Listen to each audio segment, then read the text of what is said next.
Alrighty, folks, welcome on in Central Committee stream with your host Mike from PA. We are live once again. It is Tuesday, November 12th, 2025. Can you believe the year is almost over? Isn't that crazy? It's going to be Thanksgiving before you know it. And then you're in, once Thanksgiving happens, it's like bing, bang, boom. Holidays, you're staring down the barrel at them, and then it's on to the new year. Did I say Tuesday? Wednesday, sorry. Wednesday, November 12th. Wednesday, November 12th, sorry. It's Wednesday. Sorry, everybody, for saying Tuesday. Wednesday.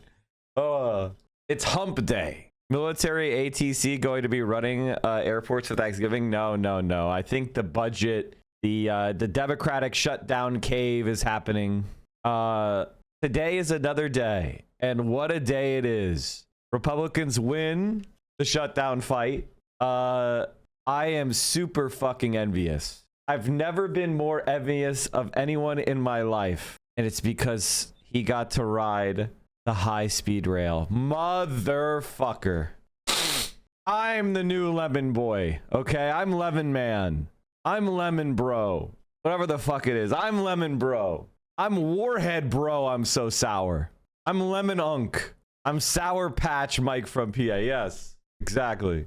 Obamacare is pretty much fucked. You guys are silly with CCP propaganda. It's so funny when people are like, oh my God, they're doing Communist Party propaganda. They're traveling to China and walking around the cities, and they're nice, and their transit works, and they're safe, and they're having the time of their lives. That's such propaganda. That could never be real. Ironically, guys, Americans now act the way that the most dedicated Marxist-Leninists did in 1990 in the Soviet Union, who just denied American grocery stores or whatever the fuck, and was like, that's propaganda. They don't have grocery stores like that. And I think what the American brain can't handle is the fact that China's just better. And like, they just can't handle that. They can't handle that. Oh, you want to go and like shop for shit? China's a better place to shop. The prices are lower. The variety is better. You want to get around the country? You want to walk around the streets at night? China's safer. China's more convenient. It's cheaper. It's higher quality. You're not going to ever be hassled. And like, the propaganda they have to try to do against Hassan is just comical. It's just a comical failure.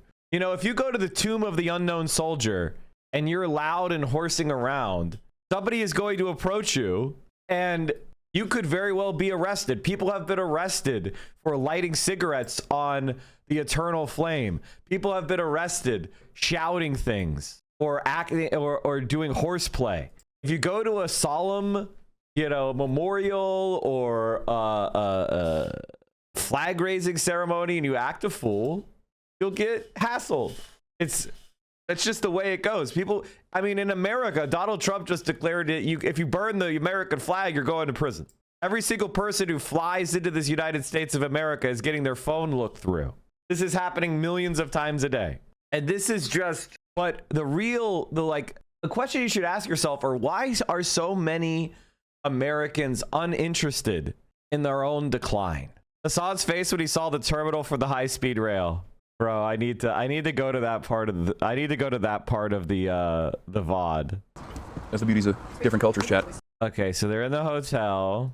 Oh, they got on the platform already. God, that was so fast. I can just sling this over as well. See how wild. Wait, were they in the lounge? Oh, they were in the lounge. Okay, we come to lunch. Nice. They were in the lounge there. All right, that's the lounge. I'm sorry, chat. I'm just jealous, okay? We did it. Oh, I've done it in Japan. It's so sick. Oh, I'm so excited. It's cozy. You get snackies. It's great. I'm taking this. Do you have cards? Oh no, you just scan your passport and we go to the I will show you. What's SWAT? You guys have somebody's gonna have to find my somebody's gonna have to find the clip for me. I looked up the cost of the train they were on and it was so cheap. The standard seat is roughly $20. Yes, I know. And the high-speed rail in China makes money. I made a Hassan Piker versus Mike from PA Virgin versus Chad meme. Does it show his pet dog? Okay, I can't show you him anymore because he's dead. The fuck? New chatter doesn't know. New chatter doesn't know. Ancestors 8 horses has Kaya. Okay, dude. This is just bullying. It cost $20 to go from Hamilton, Ontario on regional rail. Yeah, I know. Mike from PA is G's most loyal soldier. I wish. I wish. If the Chinese Communist Party was listening to me, the propaganda they would be putting out would be insane. You're delusional if you think China is a better place to live. Okay, I will say this. For me personally, America is better because that's the culture I'm accustomed to. That's the language I speak. That's where my family is. But if you're talking about improvements over the course of my lifetime, there's no place in the world that has improved faster than China, period. And if they continue to improve at the pace they're on, it will far outstrip the United States within the decade. Isn't the statistics that 70% of Chinese millennials own a home? 95% of Chinese people own their own home. I think one of the things that a lot of Americans don't really reckon with is America. In a lot of Americans' minds, they think of America as America of 1995, where manufacturing hadn't left the country yet, but we also had kind of a tech boom going. Housing was really cheap. Prices were declining. Like, that's the world that they have in their mind when they think of America. It's America in 1995. And I got to tell you, it's not like that anymore, guys. 30 years ago. And I'm glad that China is rising. I'm glad that China is just demonstrating an alternative way of doing things. It's not because I think that we can adopt their model.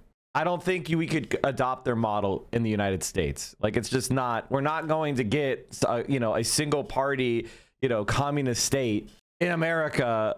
I don't see a path to that currently, right?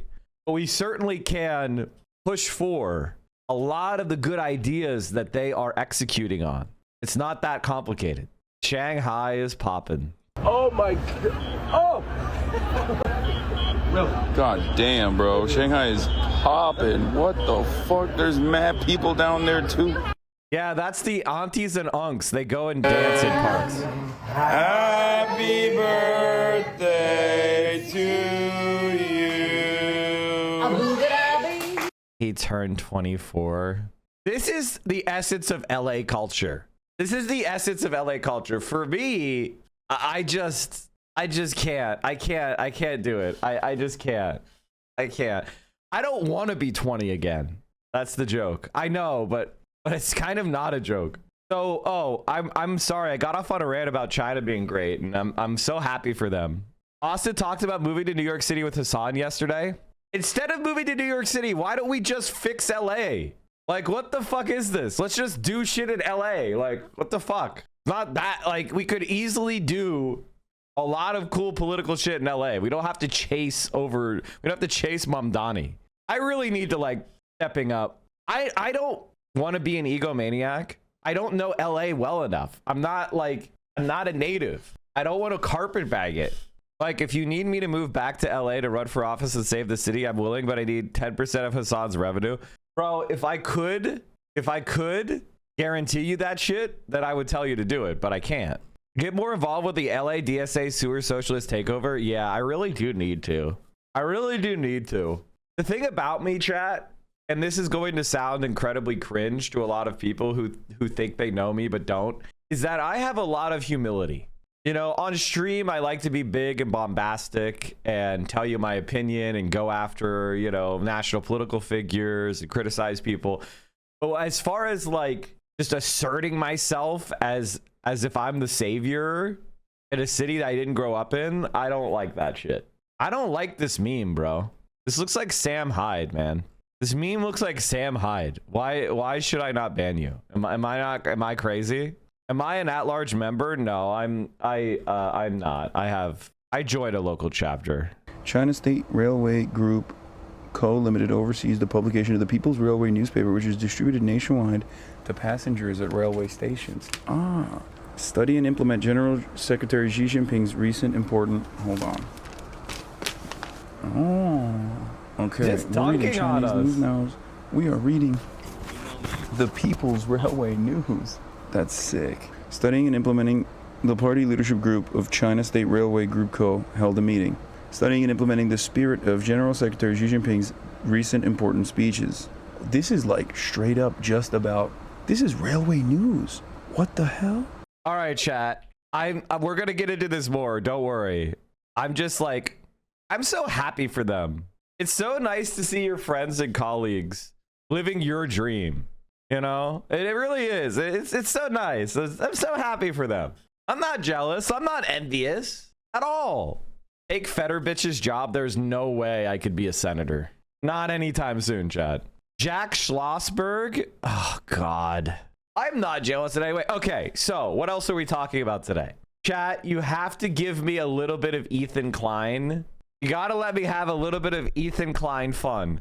I promise you that we're just watching this because it's going to make you laugh. It's going to make you laugh. It is fucking hilarious. Ethan Klein is saying that his life is ruined. I don't talk about this because it's painful and I don't want people to know. But I'll say, from a professional perspective, our entire lives are ruined. Collaborations, partners, business partners, employees, creators, friends. Brittany Broski just completely stopped responding to me.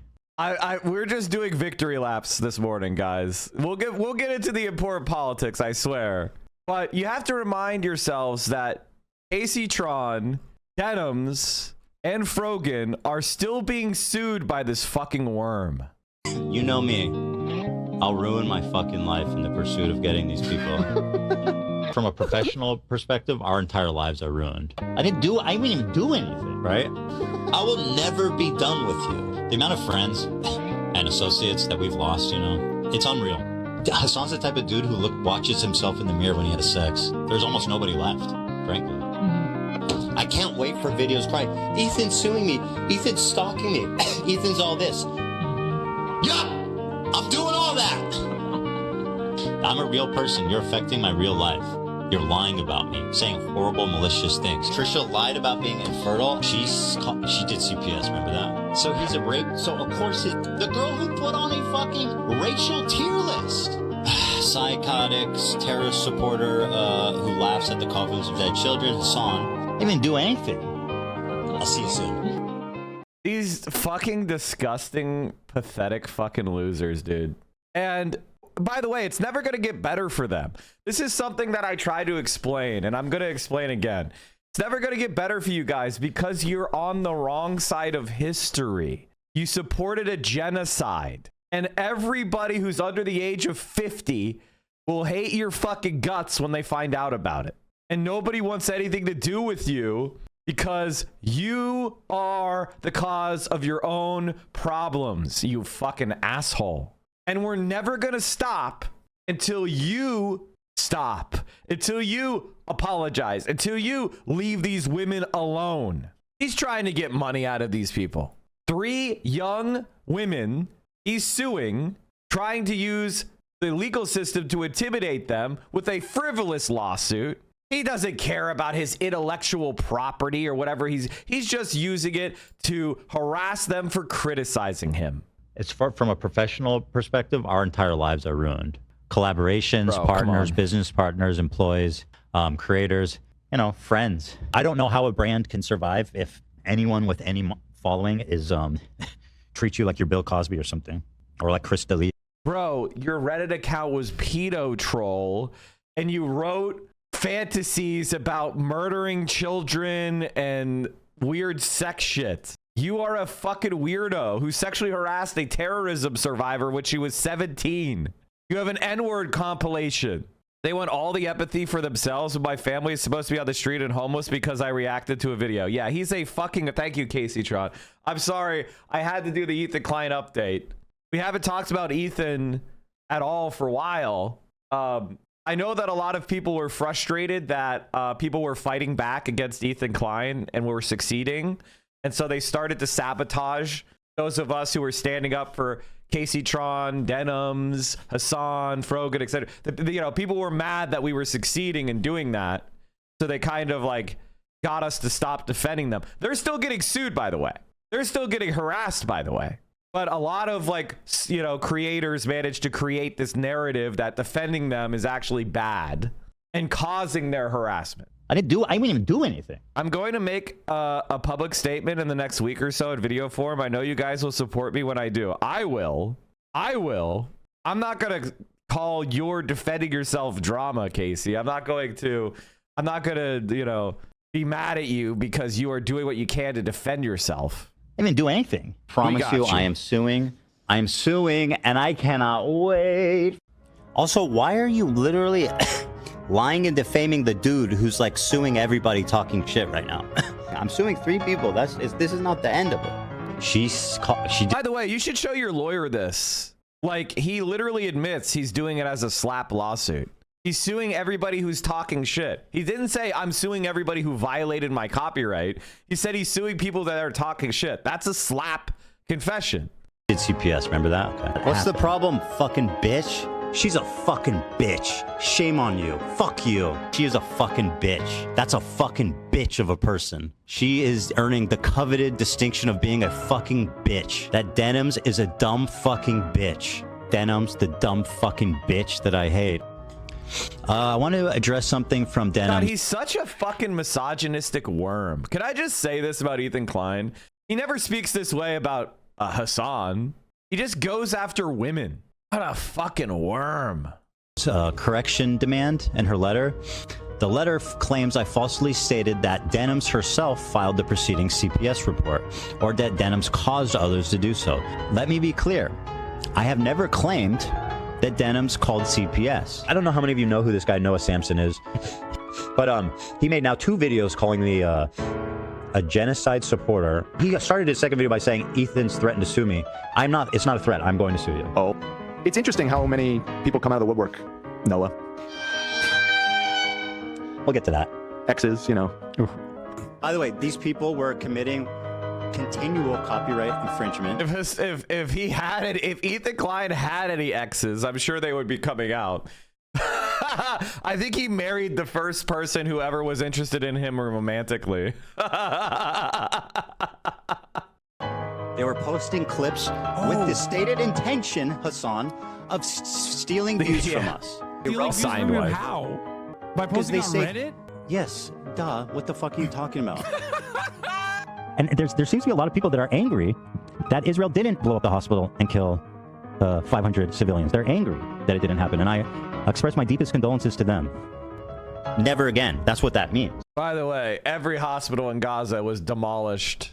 Surgeons were tortured to death. The scale of the crimes that Israel committed is rarely matched in history. It means never again will we allow ourselves to be put in this situation defenseless. You know what happened one day before the Nakba? I don't know if people don't really talk about this. Palestinians were living at home? What? I said Palestinians were living at home? Egypt, Syria, Lebanon, Jordan, all invaded Israel to kill it. How could they invade Israel when Israel didn't exist? You mean Israel illegally declared control over a stretch of territory that started expelling every person of Arab and Muslim descent and Christian descent out of the territory? You mean that illegal settler revolt? Is that what you're talking about? Everybody there. I feel like this is a force that's going to help end. And yeah, I support Israel. Wait a minute. Reaping. Oh, fuck. And the thing that I really love about Ethan Klein is that he's one of those people where you can't point fingers at someone else. Everything that's bad that's happening to him is his fault. He didn't have to do it. It was all his fucking ego. It was all his fucking own decisions. It was his own hubris. It was his own refusal to listen to people who at the time cared about him. Now, I never liked Ethan Klein. I always thought he was a hack.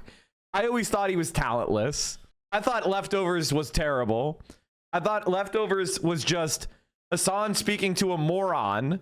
You know what I mean? Like, I never liked Leftovers. And you guys know I'm a Hassan supporter. I've been a Hassan fan for 7 years, 8 years now.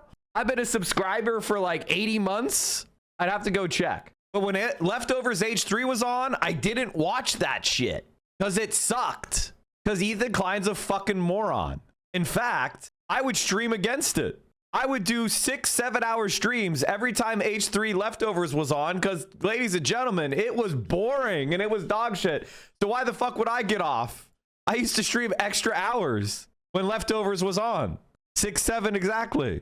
When we passed my motion to subpoena the Epstein files, okay, we're going to get into this. Don't worry. And if you're wondering why is Ethan Klein crashing out? Well, they released a new makeup brand, chat. I didn't cover it at the time because why the fuck would I? I don't care. I'm not the Ethan Klein drama guy. But I wish people would just learn. Just be a little more thoughtful. It's like pretty much universally panned. And anywhere Ethan Klein pops up, people are like, oh, ew. Oh, ew. Oh, ew. Universally panned by the makeup community.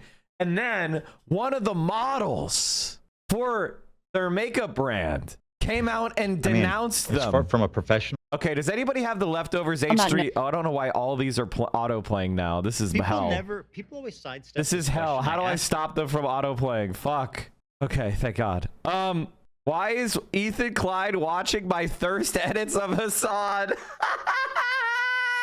Does anybody have that link? And as I said, I think I said it 6 months ago, and this is another Mike was right moment. I said Teddy Fresh is going to go bankrupt. I said Teddy Fresh was going to go bankrupt. If I could have shorted Teddy Fresh, I would have shorted the fuck out of Teddy Fresh. And let's see Paul Allen's card.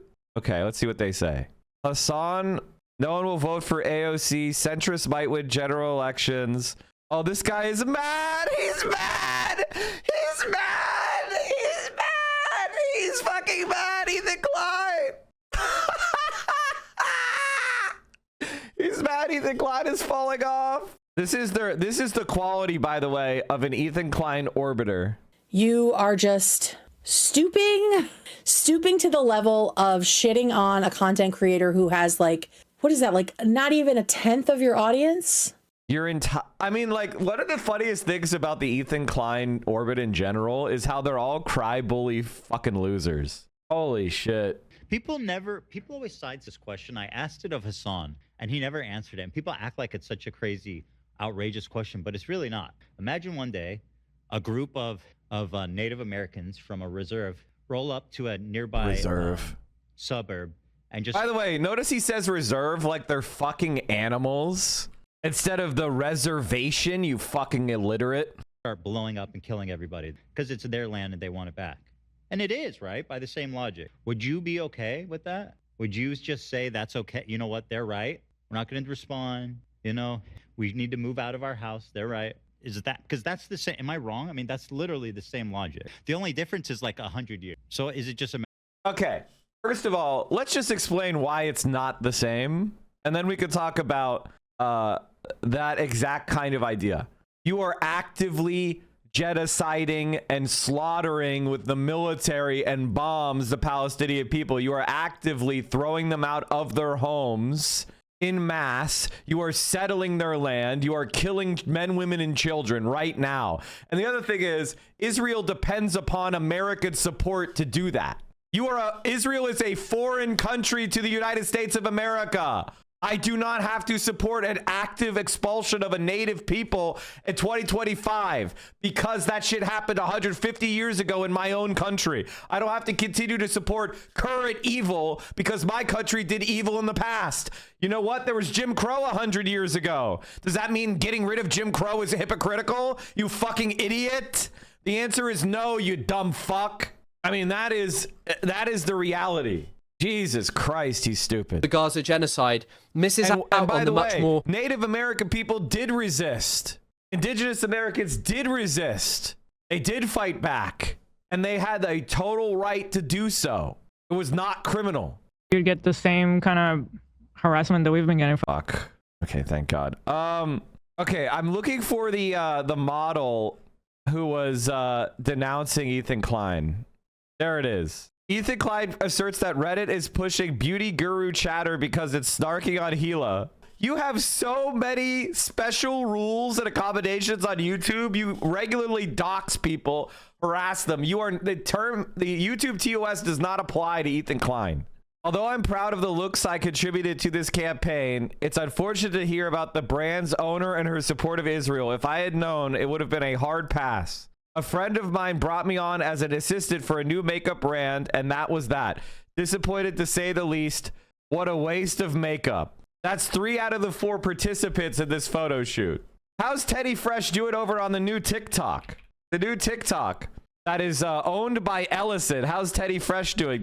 Is their TikTok doing better? Oh, is their TikTok doing better now that Ellison runs everything?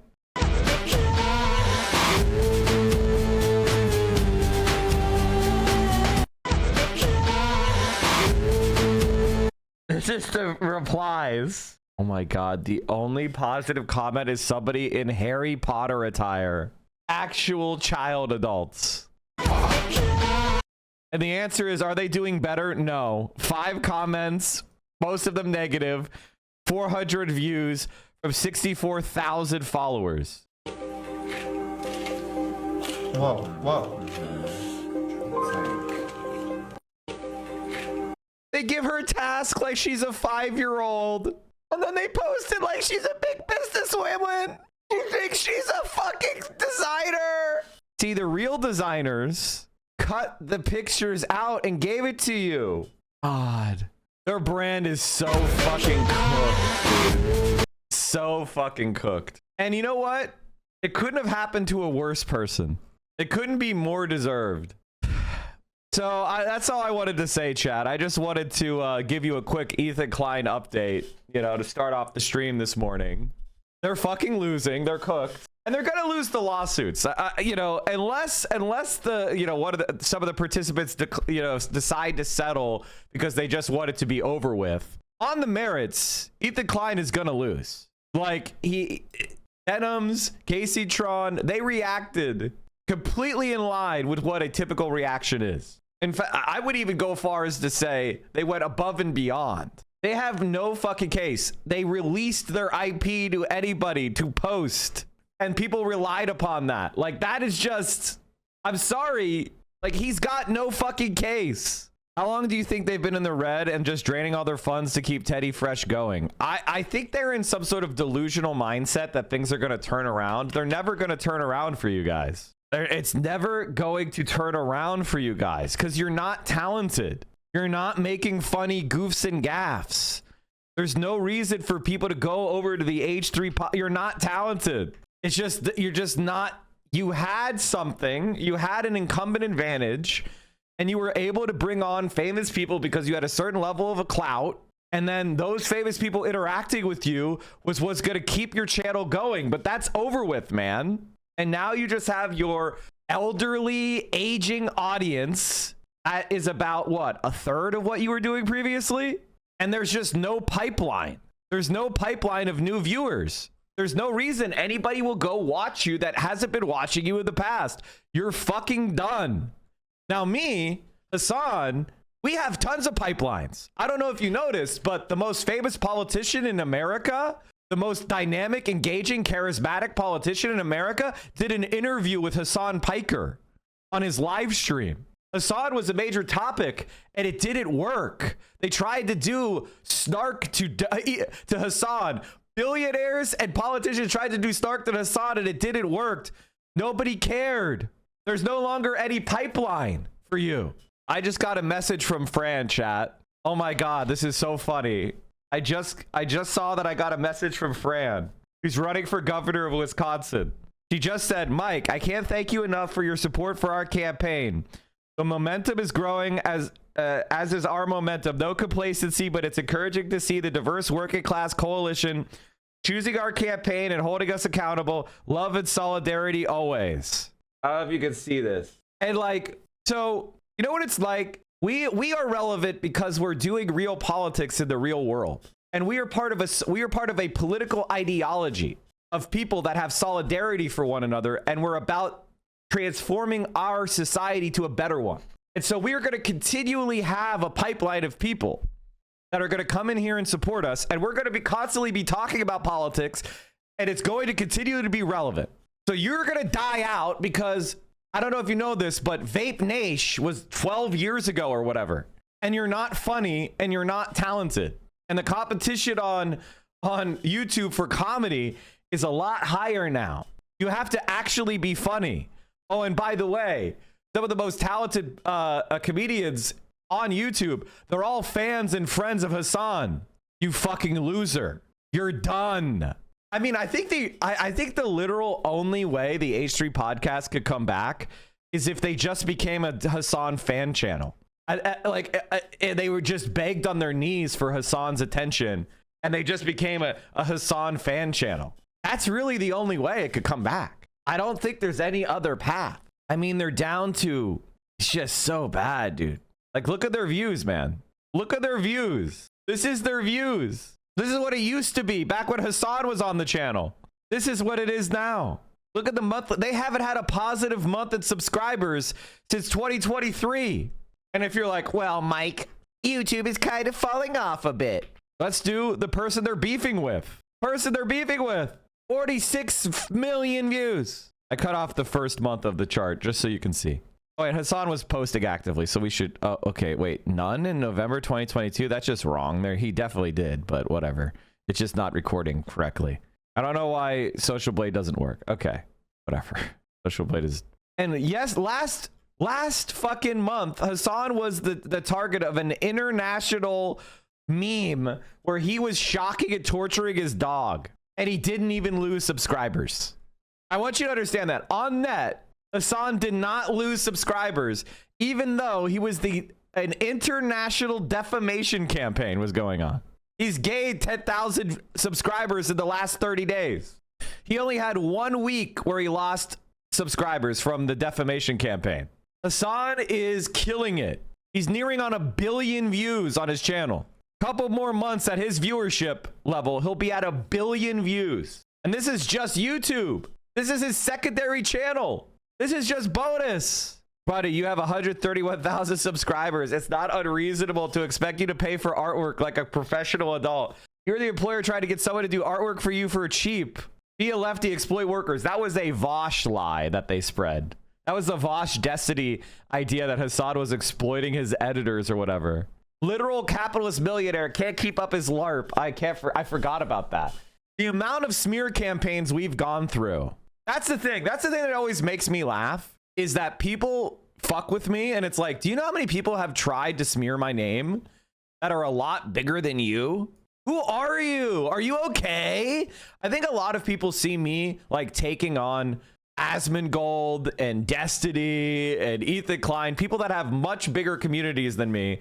And the fact that I just go directly at them and they see, you know, they see me get attacked by people like Destiny or Vosh or whatever. And they think that that means that they are going to beat me for some reason, like that I'm going to lose to them because they decide to smear my name off of bullshit. It just doesn't even make sense to me. I'm like, bro, when I was 150 viewer Andy, I was getting smeared by Cutie Pie. Who are you? Who the fuck are you? Am I going to cover the Jeffrey Epstein Bomba? Yes. I need to put something in the title that won't get me demonetized / hidden from Twitch. What should I call it, chat? Without saying the name Epstein. How do I put something in my title? Anyway, long story short, ending the drama discussion. Don't fuck with a Mike from PA and Hassan, you dumb fucks. It's not going to work out for you. You will destroy your career and we will be fine and we will move on. By the way, I'm not somebody who's looking to destroy people. I'm not even intentionally trying to do it. I just speak truthfully about people and then their careers explode. Just don't go after us and stop it. We're nice people. We want to help you. I don't get why people go after me or Hassan. It's crazy. We are literally the nicest influencers on Twitch. You know how many small streamers that Hassan has helped for no fucking reason? Just stop. Epstein says Trump assaulted children. This is what the story is, chat. Epstein himself says that Trump assaulted children, basically. What did the email say exactly? Okay, we'll just finish this up. Don't attack me. Don't attack Hassan. It's not going to build your career, I promise. I absolutely promise you it will not. It will not. If you are trying to like trash my reputation or Hassan's reputation, it will not help your career. I swear to God, it won't. Even the people that you think it's helping their career, if you actually go and look, it's not. Just It's not a good idea. It will not work for you. Like, look at Hutch. Look at Hutch. Hutch is one of the people that is constantly attacking me and Hassan. Negative 300,000 views.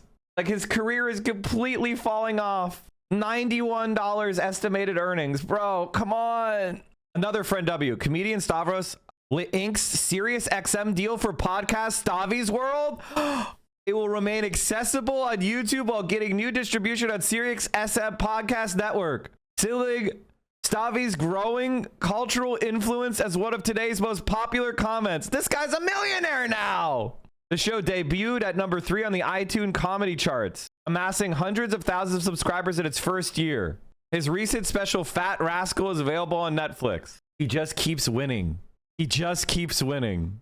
Now he can't even joke about Hassan being rich. He's rich too. Fuck.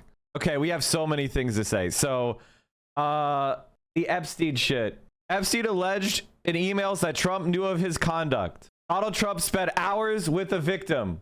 In a message obtained by Congress, the convicted sex offender Jeffrey Epstein wrote that Donald J. Trump spent hours at his house with one of Epstein's victims. Donald Trump is a pedophile. President Trump has emphatically denied any involvement in or knowledge of Jeffrey Epstein's sex trafficking operation. This is a direct message from Jeffrey Epstein saying Donald Trump did it. House Democrats on Wednesday released emails in which Jeffrey Epstein wrote that President Trump had spent hours at my house with one of Mr. Epstein's victims, among other messages that suggested that the convicted sex offender believed Mr. Trump knew more about his abuse than he has acknowledged. Mr. Trump has emphatically denied any involvement or knowledge of Mr. Epstein's sex trafficking operations. He has said that he and Mr. Epstein, the disgraced financier who died by suicide in federal prison, were once friendly but had a falling out. But Democrats on the House Oversight Committee said the emails, which they selected from thousands of pages of documents received by their panel, raised new questions about the relationship between the two men. In one of the messages, Mr. Epstein flatly asserted that Mr. Trump knew about the girls, many of whom were later found by investigators to have been underage.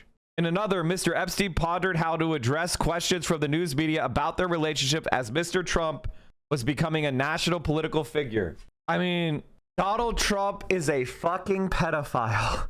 In a statement denouncing release of the messages, Caroline Leavitt, the White House press secretary, identified the victim mentioned in one of them as Virginia Guffrey, who died by suicide in April, and had said that she did not think that Mr. Trump had participated in the sexual abuse in Mr. Epstein's home. The fact remains that President Trump... So wait a minute. They're saying, oh, the victim is someone who killed themselves. Wow, everybody who knows that Donald Trump is a pedophile is killing themselves all of a sudden.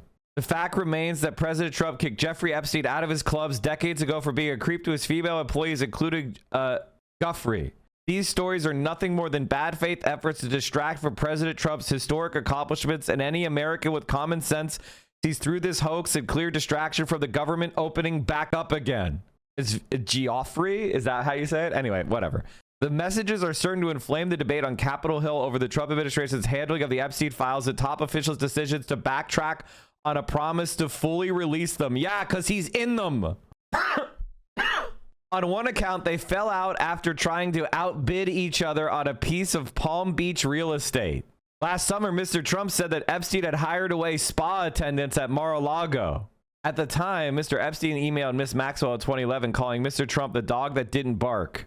Around the same time, according to documents previously released by the Oversight Committee, Epstein was emailing staff members about negative press coverage he had recently received about the abuse that took place inside his home in Florida. Epstein's email from 2019 claimed Trump knew about the girls and asked Miss Maxwell to stop. Was sent to Mr. Wolf, who had recently written a tell-all book about the president. Never a member ever, Mr. Epstein wrote. If you were able to craft an answer for him, what do you think it should be? I think you should let him hang himself, he wrote of Mr. Trump. If he says he hasn't been on a plane or in the house, then that gives you a valuable PR and political currency that could be used to hang him later or save him, generating a debt.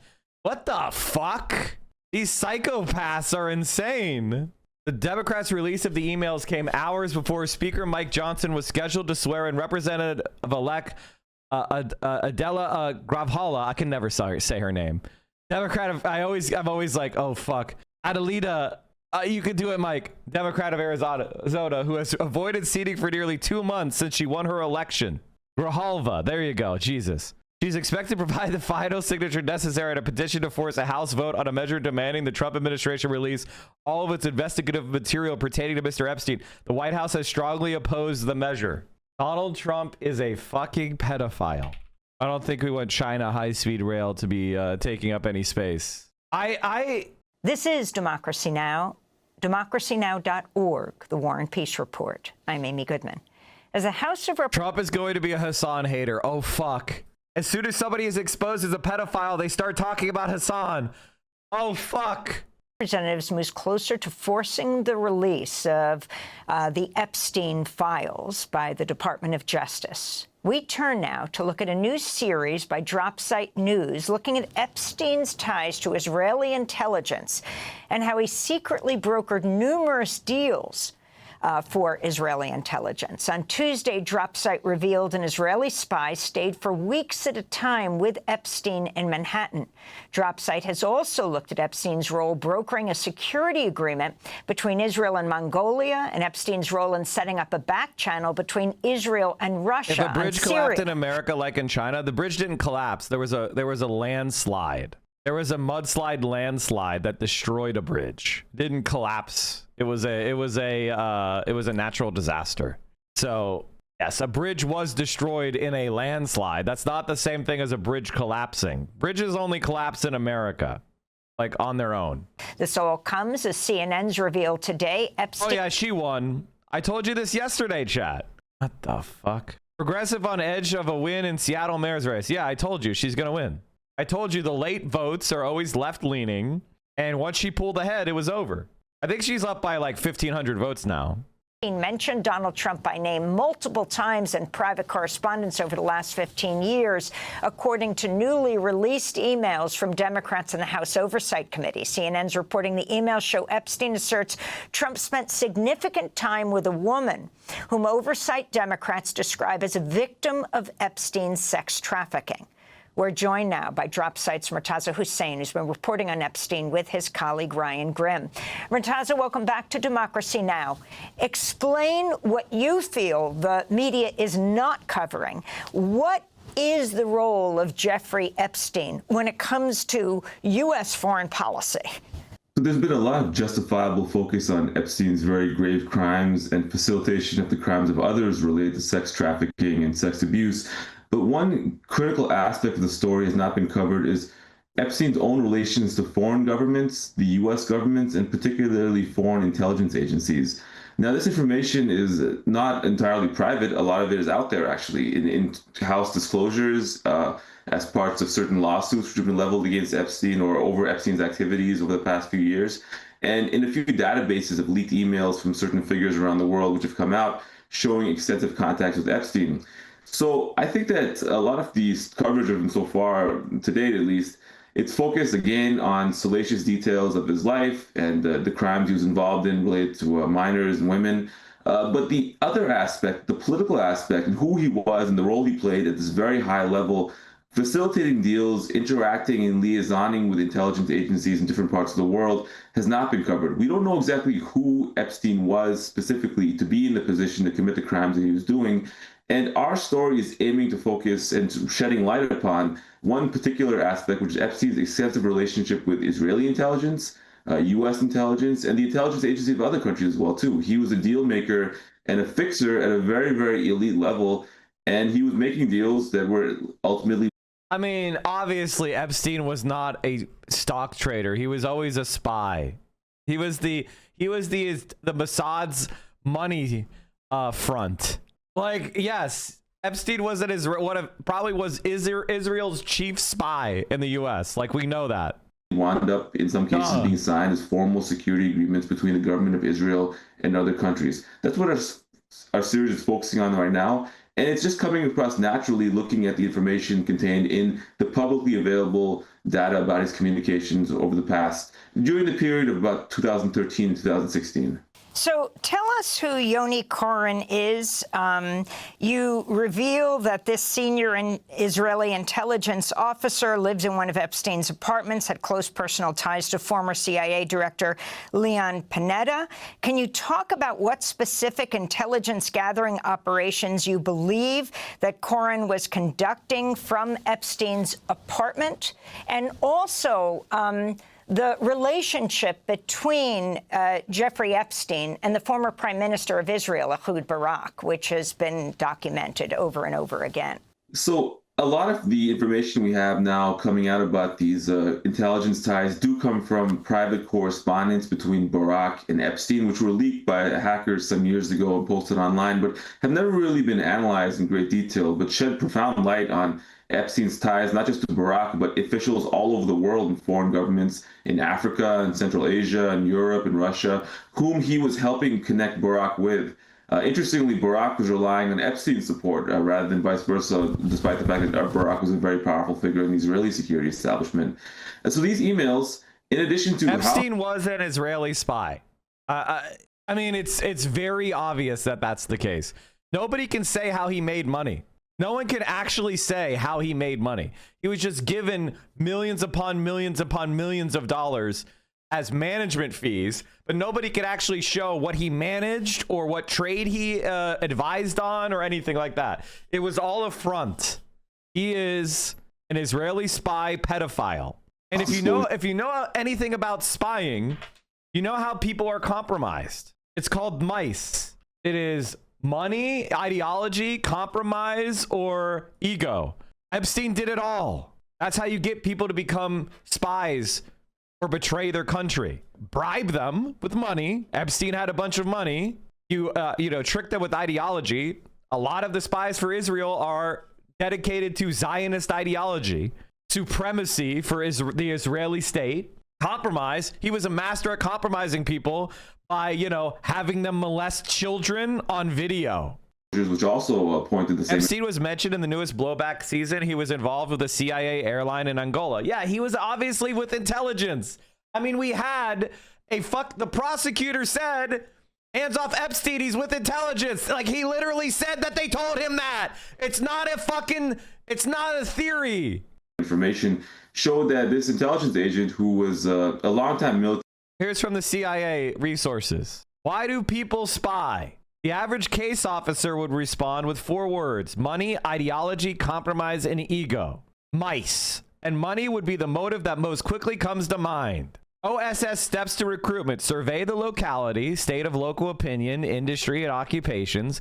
Consider the types of spies needed: insiders, specialists, cutouts, accommodation addresses, couriers, collectors of imported material, stores of material, headquarters, women. Put quality first. A bad agent will jeopardize an organization. Get full information about a potential agent before approaching him. Interests, weaknesses, character, religion, politics, nationality, etc. Like, this is right out of the fucking handbooks. Coercion or compromise. Coercion or compromise, blackmail, provide relatively easy to understand reasons agents take on the risks of espionage, as seen in countless movies and CI training films. Both factors appear in many past spy cases. Compromise most often occurs when potential agents make mistakes and come to believe that they must seek the assistance of a foreign intelligence agency to avoid punishment. Compromise and coercion were clearly prime concerns of CIA officials during the Cold War. Anyone with a security clearance was warned that any illegal or deviant behavior as defined in the day put a person at risk of being blackmailed into spying. Stories abound in fiction of officials being coerced on behalf of illicit sexual behavior, whether it was homosexuality, adultery for being caught with honey traps set by the infamous Soviet Sparrow squads. In addition to these sordid stories, CIA officers also knew that many of their brethren in the FBI and other U.S. law enforcement agencies recruited coerced informants, often overlooking criminal offenses or working to mitigate consequences in exchange for cooperation. So Jeffrey Epstein would basically get people to molest kids on film, and then he would turn them into spies for Israel. Intelligence agent in Israel, who was Barak's chief aide for many years, lived at Epstein's house for significant stretches of time, weeks at a time, between a figure in the Israeli security establishment. Shed profound light on Epstein's ties, not just to Barak, but officials all over the world and foreign governments in Africa and Central Asia and Europe and Russia, whom he was helping connect Barak with. Interestingly, Barack was relying on Epstein's support rather than vice versa, despite the fact that Barack was a very powerful figure in the Israeli security establishment. And so these emails, in addition to House disclosures, which also pointed the same information, showed that this intelligence agent, who was a longtime military intelligence agent in Israel, who was Barack's chief aide for many years, lived at Epstein's house for significant stretches of time, weeks at a time, between this period of 2013 2015. He was staying in Epstein's house. We don't know specifically from the communications what they may have been working on or what his role may have been there, or the reason he was staying at his house. Barack would also stay at his house sometimes to hold meetings and to do business in New York. That was facilitated by that.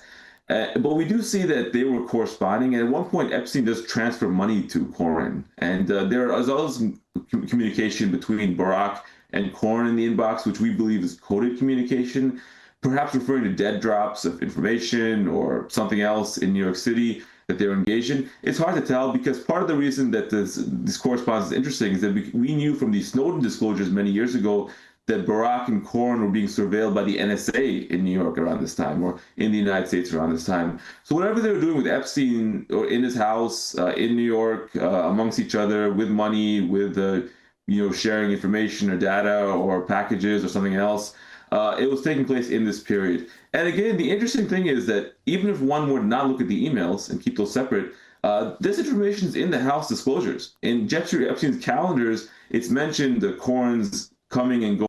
Oh, hey, Mike, let's see this guy. Oh, yeah, I saw that guy. That guy made me laugh. This guy made me laugh because he's literally, one of the things about intelligence is if you're a relatively well-functioning individual, sometimes you can forget that some people really are dealing with profound cognitive deficits. You know what I mean? Like, I tend to not have people that are profoundly stupid in my life. I kind of generally just filter them out right away.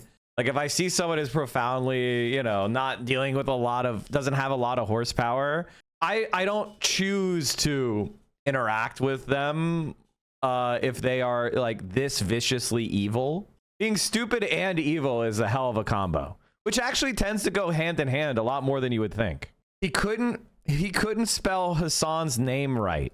Like, damn, that's frustrating. These guys are always saying loose too instead of lose. They always throw an extra O in lose. No one will vote for AOC. AOC outperformed Kamala Harris in her district. And so she was one of the best performing politicians relative to Kamala Harris in the country. Oops. Hassan communist. Let's all be poor. As I said yesterday, the fastest growing economy in the world has been China since the founding of the People's Republic. What country's economy has grown the fastest since 1948? Well, the AI wants you to know China has the fastest growing economy since 1948, with an average annual real GDP growth of nearly 10% from 1979 to 2017. Even before that, they average 8% per year since 1948. So I guess having the fastest growing economy in the world since they took power means that they're poor? I have a word for that, malignant. That's when the ignorance is malicious and weaponized. Oh my, is that a word? Or did you come up with that? Malignant. Malignant. That's kind of a based word. I kind of like it. I don't know if you came up with that. Malignant. That explains what, oh my God, that's the entire, oh my God, that's Asmongold. Like, these are maliciously ignorant people. They're ignorant, but they like being ignorant. They know that they're wrong, but they use their ignorance as a shield to act like an asshole. Going from his home and the day of his departure, that he was staying, how long he was staying for. So this is stuff that the media could be covering, the broader media could be covering. It's just escaped attention for reasons which, one can speculate, or it's hard to say exactly. But, we're going to continue drilling down this and not shying away from the political implications of his activities, Epstein's activities, and the ties he had with powerful figures like Barack and intelligence agents like Cohen. The leaked emails showed that the former Prime Minister, Ehud Barak, bookmarked a private initiative with Oracle's Larry Ellison. Can you talk about the significance of this initiative? So what we saw from the email is effectively that around the time that Epstein and Barack were corresponding, that Cohen's activities in New York at Epstein's home were going on, Barack himself had gone on to have a separate meeting with Larry Ellison. Now, Larry Ellison is a very well-known pro-Israel donor. He's a billionaire and founder of Oracle. Currently, he's involved with his son buying up much of the American media. We've done other reporting on Ellison, drawn not from this database, but from a separate database of communications, which are also leaked and are posted on a website called the Distributed Denial of Secrets. And they showed that Ellison had been very involved with the Israeli government in other facets, helping, in a way, shape the American political system for Israel. He was helping vet political candidates at the behest of Israeli officials for their favorability towards Israel to determine who he'd give money to.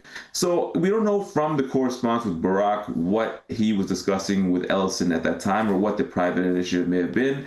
There's no further, not everything was discussed by email. A lot of things were discussed by phone, so not everything is documented in that manner. But we do know that Ellison was very closely involved in promoting the perceived interests of the Israel in the United States at that time, and Barack was doing the same thing. And interestingly, Epstein was doing the same thing. Epstein was helping Barack facilitate Israeli interests around the world, different countries, helping him refine his pitches, connecting with people to help pursue, the geopolitical interests of the Israeli government. Hassan's semi-contentious Crooked Con panel, mostly with Tim Miller. Fuck Tim Miller. He's such a fucking bitch. That fucking rat fuck. Why the fuck is he here? Is anybody pretending that never Trump Republicanism is a thing? Get the fuck out of here. It's not a thing. It never was a thing. This is all coming as for one parcel of that. And so at Barack's meeting with Ellison, one can imagine it would have something to do with the ongoing efforts he'd been engaged in. And the leaked emails showing Jeffrey Epstein and Barack securing a private meeting with Vladimir Putin in 2013 to orchestrate the removal of Bashar al-Assad. It didn't succeed. But in an email exchange, Epstein wrote to the former prime minister of Israel, with civil unrest exploding in Ukraine, Syria, Somalia, Libya, and the desperation of those in power, isn't this perfect for you? Barack replied, you're right in a way, but not simple to transform it into a cash flow, a subject for Saturday, Ehud Barak wrote. Can you talk about, as we wrap up, that relationship between Jeffrey Epstein and Ehud Barak attempting to profit from the war in Syria? Well, that email that you just read out is a very important email because it kind of explains the broader... This is the face of the never Trump Republicans. They hate the left. While streaming from Beijing's Tiananmen Square, lefty influencer Hassan Piker said he has no patriotism in his heart for America. Patriotism is the last refuge of the scoundrel. That has been a left-wing take for a long time. That is not something new, you fucking dumb rat. I've been tear gassed by police in France and America. No press coverage. I have a 5-minute conversation with a Chinese cop and it's international news. Yeah, because they're doing propaganda. Patriotism is grown-up school spirit. Listen, I understand. I am in some ways, I have patriotic feelings because I recognize it as a collective. And I was raised in a very patriotic environment. So I understand why people are patriotic. However, people being against patriotism, the way that patriotism is used for chauvinism, the way it's used for xenophobia, the way it's been used by right-wing dopes for ultra-nationalism, that's why it is totally normal to be skeptical of it or even against it in general. But I don't have that same kind of innate hostility to it. I don't think it's wrong to be proud of your community. In fact, I think that's what we should want. I think we should want people to be proud, not of their community because they're told to, but because their community is prideful. It's worthy of the praise. It cares for everybody. If you have a community that makes sure that everybody's needs are taken care of and everybody is addressed and respected and treated equally, you should be proud of that achievement. There's nothing wrong with being proud of that achievement. But just having patriotism because of a scrap of cloth and forcing children to recite pledges to it, that is fucking creepy. A thesis that Epstein and Barack have been operating under and what they've been doing exactly. They've been going around the world Epstein been pitching Barack as someone who could solve the security problems of different countries and introducing him to powerful people in these countries. We're going to cover more of those in the weeks and months to come. And telling them that Barak, through his connections with the Israeli intelligence and Israeli intelligence-linked surveillance technology firms especially, could help introduce them to these countries, embed them, and then later sign formal deals with Israel. We did a story about this, how it manifested in Cote d'Ivoire, also Mongolia. In this tie with Russia, it's very fascinating because Epstein was the one who's arranging a back channel between Barak and Putin to discuss this deal to remove Bashar al-Assad and replace him with putatively, pro-Russian dictator who Israel was also okay with. That didn't come to pass. But I think that the interactions show tremendous access that Epstein enjoyed, not just to Israeli officials or U.S. officials, but also to Russian officials. He had the ability to get meetings with Putin. He met with Putin himself on numerous occasions, according to his own correspondence. And, that is something that, how did that come about? What was the background behind that? We don't know. But we do know that at the very least, Epstein was somebody who considered himself to have the ability to access high-level Russian officials. He claimed in the emails, as I mentioned, that he met Putin or Putin asked to meet him. That's Epstein's own depiction of the interaction. But he did absolutely have the juice to get Barak in the room with Putin. And the funny thing is that Barak had to rely on Epstein for that, to create that back channel. It shows the tremendous influence and power that Epstein had, which does not really, we have not had a full accounting of that. That has not been accounted for in our public understanding of this case. We hope to shed more light on that in our own reporting, but we need the government, we need other news outlets to pay attention to this and put together the pieces of who Epstein was and the role he played as an international deal maker. Murtaza Hussain, I want to thank you for being with us, national security reporter at Drop. I can't trust anyone giving news when they have a last name of Hussein. That's called being racist, bro. That's just called being racist, bro. Site News. We'll link to your new articles about Jeffrey Epstein's ties to... If you're referring to Hussein, Saddam Hussein was one of America's closest allies. So was Osama bin Laden. Why are you mad? Why are you protesting our names that are linked with our allies? Israeli intelligence. Thanks for watching Democracy Now! On YouTube. Democracy Now! Is so fucking good, chat. I want to see what the liberals are saying about the new revelations. The libs are going full hog for Gavin, calling him shadow president because he's in Brazil. We need to start making videos about his scandals. He dated a 19-year-old when he was 38, right?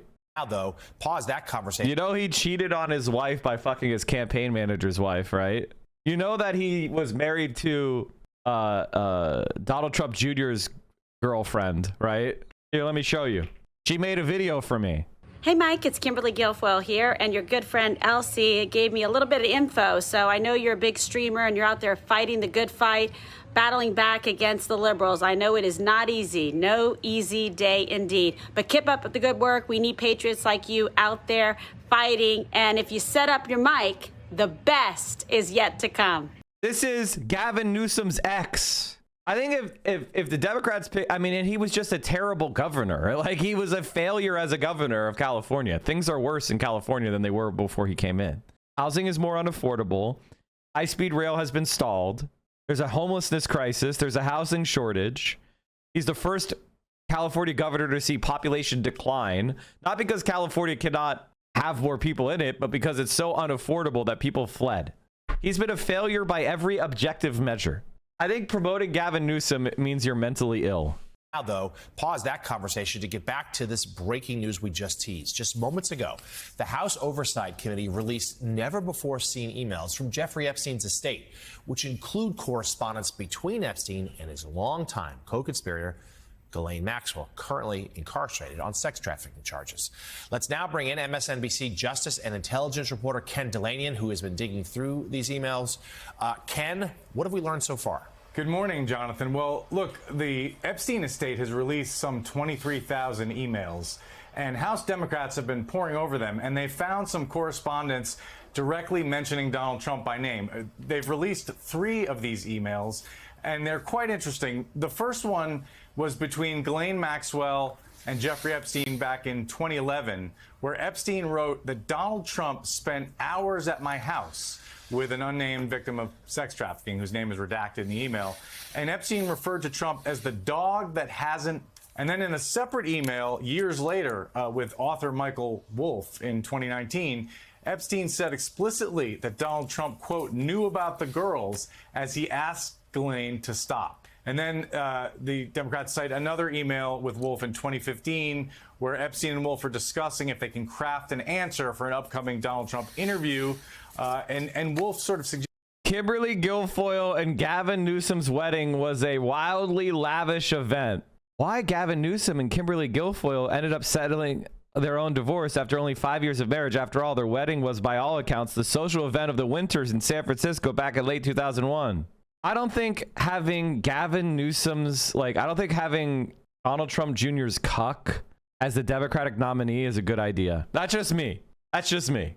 Suggests that Epstein has leverage over Donald Trump, saying if he says he hasn't been on the plane or to the House, then that gives you valuable PR and political currency. Now, look, Jeffrey Epstein, it was a manipulative monster, and so you really can't take anything he says to the bank here. But this is important evidence that people trying to understand what Donald Trump's relationship was with Jeffrey Epstein and what his role was and where he was and did he go to the House. This is important evidence that fills in some blanks on that picture. The Democrats believe there are more to come from these emails that have been released by the Epstein estate, John. And we should note our friend Joyce Vance notes on Twitter just now, because she's also pouring through these emails, that one of them dates from 2011 when Epstein would have had really little incentive to lie, and it's well before Trump's political career, of course. So this is, Ken, the story that Donald Trump just wants to go away. And he's done a pretty good job, I guess, of telling MAGA influencers, hey, stop talking about this. He kind of quelled that rebellion that we saw over the summer.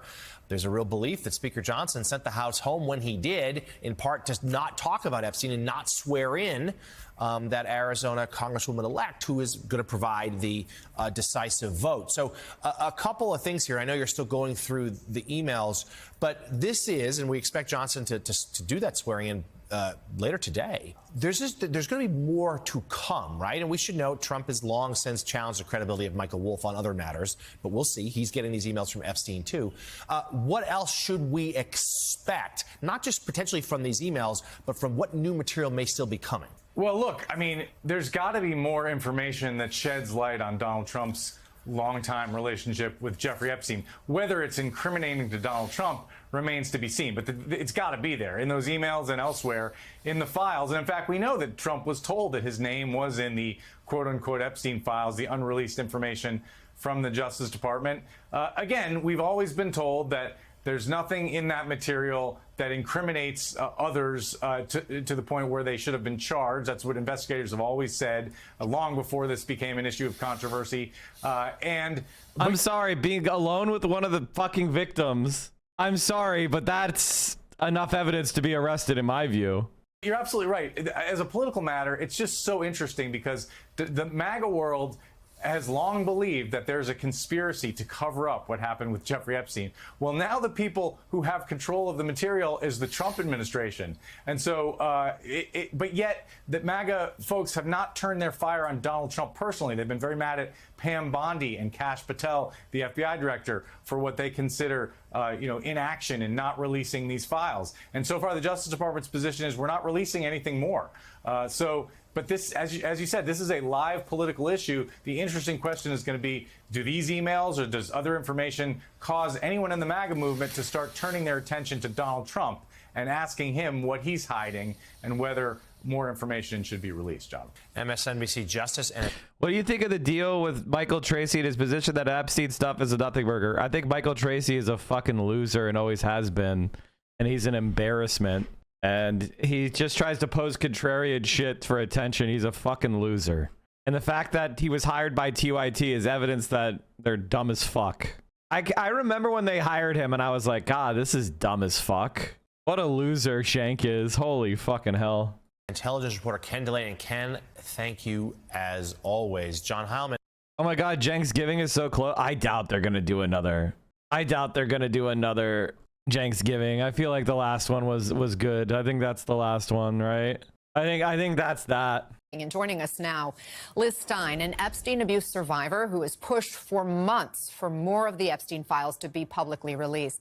Liz, thanks for being here. As we're all just getting a first look at these emails, what do you make of them? Yeah, I think that it's really interesting that these have come out this morning. I think that we have long established that Trump and Epstein had a close friendship, but now we're seeing kind of a deeper dive into what that might have looked like.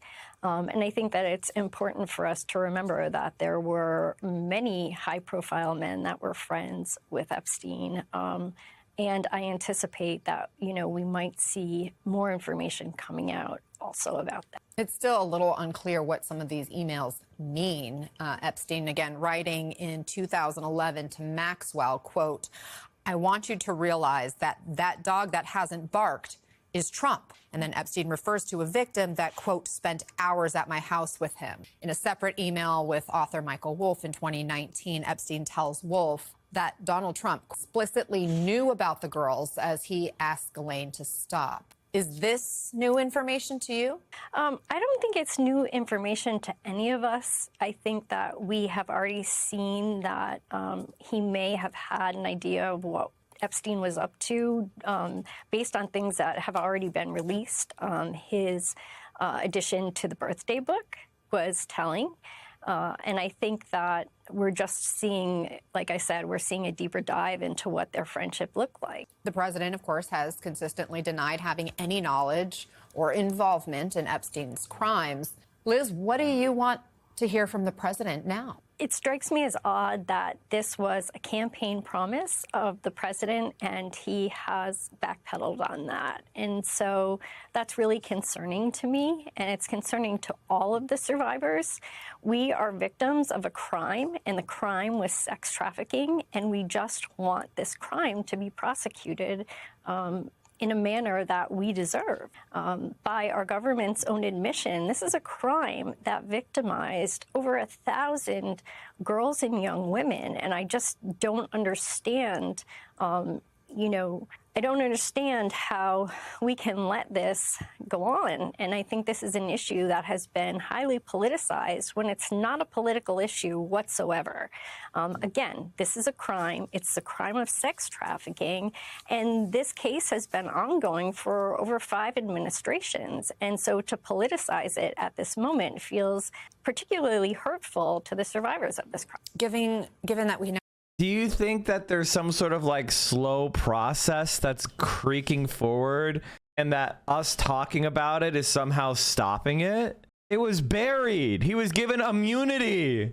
The idea that politics is hurting the victims is just a lie. What the fuck is she talking about? I have this glimpse of new information. Do you see any reason for, if this discharge petition passes the House, for the Senate to not go along with it and pass it as well, and for Donald Trump, the president, not to... Look at what Trump is doing this morning. Trump sprays Al-Shara with Trump fragrance and jokes, "This one's for your wife." How many wives? One? With you guys, you never know.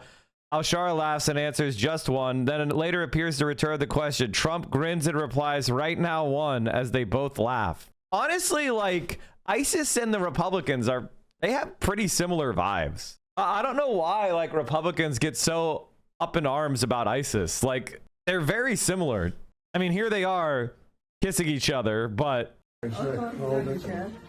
oh my, this huckster pedophile, the only people that could have lost to this hustler pedophile is Hillary Clinton and Kamala Harris, the least talented moron in the entire political history.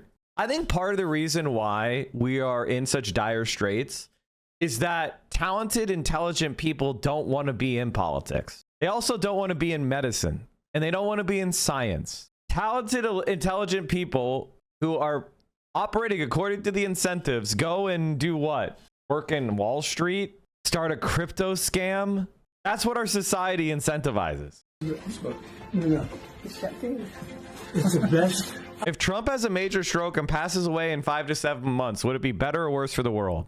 That would be bad, probably. I would say it's better if it happens in 13 months. If it happens in 13 months, that would probably be ideal. Why? Because after the midterms, the Republicans are going to lose some positions of power, right? And so the ability to do a full-blown coup is going to be significantly diminished. And the vice presidency would be vacant.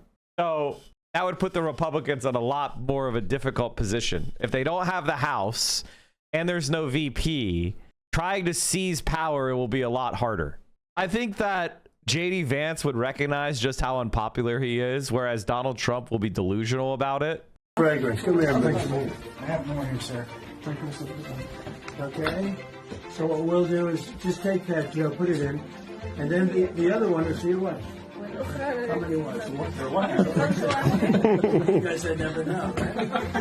You never know. أنا أرسلت له هدايا فيها أثر القديم أول أبودية صار في أفلام التاريخ أول ختم أيضا صار في التاريخ أول نوتة موسيقية أول تعريف ديمقراطية أيضا صار في العالم. هي نسخة من أشياء أثرية موجودة من أصولها في. Our president of the United States loves his Al-Qaeda, which they always have. Ultimately give his blessing and release all the files? Well, it's clear that this administration has an issue with this information being released. I don't know what their reasons are, but I would really just ask all Republican lawmakers to consider that we are someone's daughter, we're someone's friend, we're someone's granddaughter, we're women that you work with. I feel bad for her because she is an Epstein victim, but like there's no apolitical pedophilia happening here. This was pedophilia that was sanctioned by the Israeli government in order to get blackmail on prominent people in American life. Like that is a political pedophilic ring. The entire purpose of this pedophilia was to do that, to create unwilling Israeli agents through coercion and through compromise. The reason why it's been taking so long to get justice is because the American government has been protecting the Israeli spies and their allies. That's why you haven't been able to get justice. To really just refocus and look at it from a more human lens about what was done to us and who perpetrated these crimes.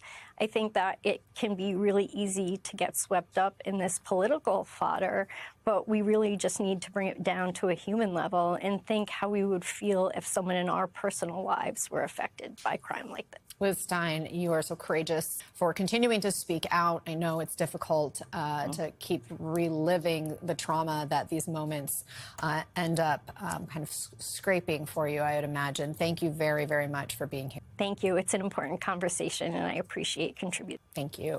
We are back with more of the breaking news this hour. Newly released emails from the Epstein estate show the convicted sex offender making multiple references to President Trump. In one, it's a 2011 email to accomplice Ghislaine Maxwell. Epstein writes that Trump spent hours at his house with a sex trafficking victim. Now, Epstein calls Trump in this email a, quote, dog that hasn't barked. These emails were released by Democrats on the House Oversight Committee. And the top Democrat on that committee, Robert Garcia, is joining us now. Congressman, when did you get this information? Unusable. We actually just received all of these emails. A total of about 23,000 documents, actually a few days ago, so last week. And we've been going through, our team, of course, through all of these very carefully over the last few days. QAnon was an op to discredit the narrative of elite child abuse rings. The people that initially pushed it were military intelligence assets. I mean, I don't think it discredited it. I don't think it discredited it at all. I personally, I think QAnon was funny because it was so patently partisan. The idea that it was Democrat pedophile rings when it was very clearly bipartisan Israeli pedophile rings, Israeli agent pedophile rings. Of course it was bipartisan. Of course it was bipartisan. We obviously released some today. We'll be releasing additional. Did you see Mike, did you see Fetterman on the Barry Weiss podcast? Speaking of Israeli agent, here's two of them. John Fetterman said, ironically, I did a 23andMe.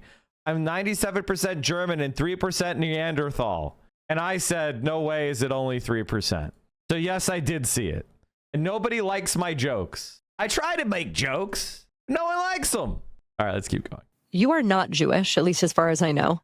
Feel free to come out here to me right now. But don't you think it's interesting that when asked if you're Jewish, he doesn't talk about it from the perspective of religious belief. He talks about Jewishness as a genetic.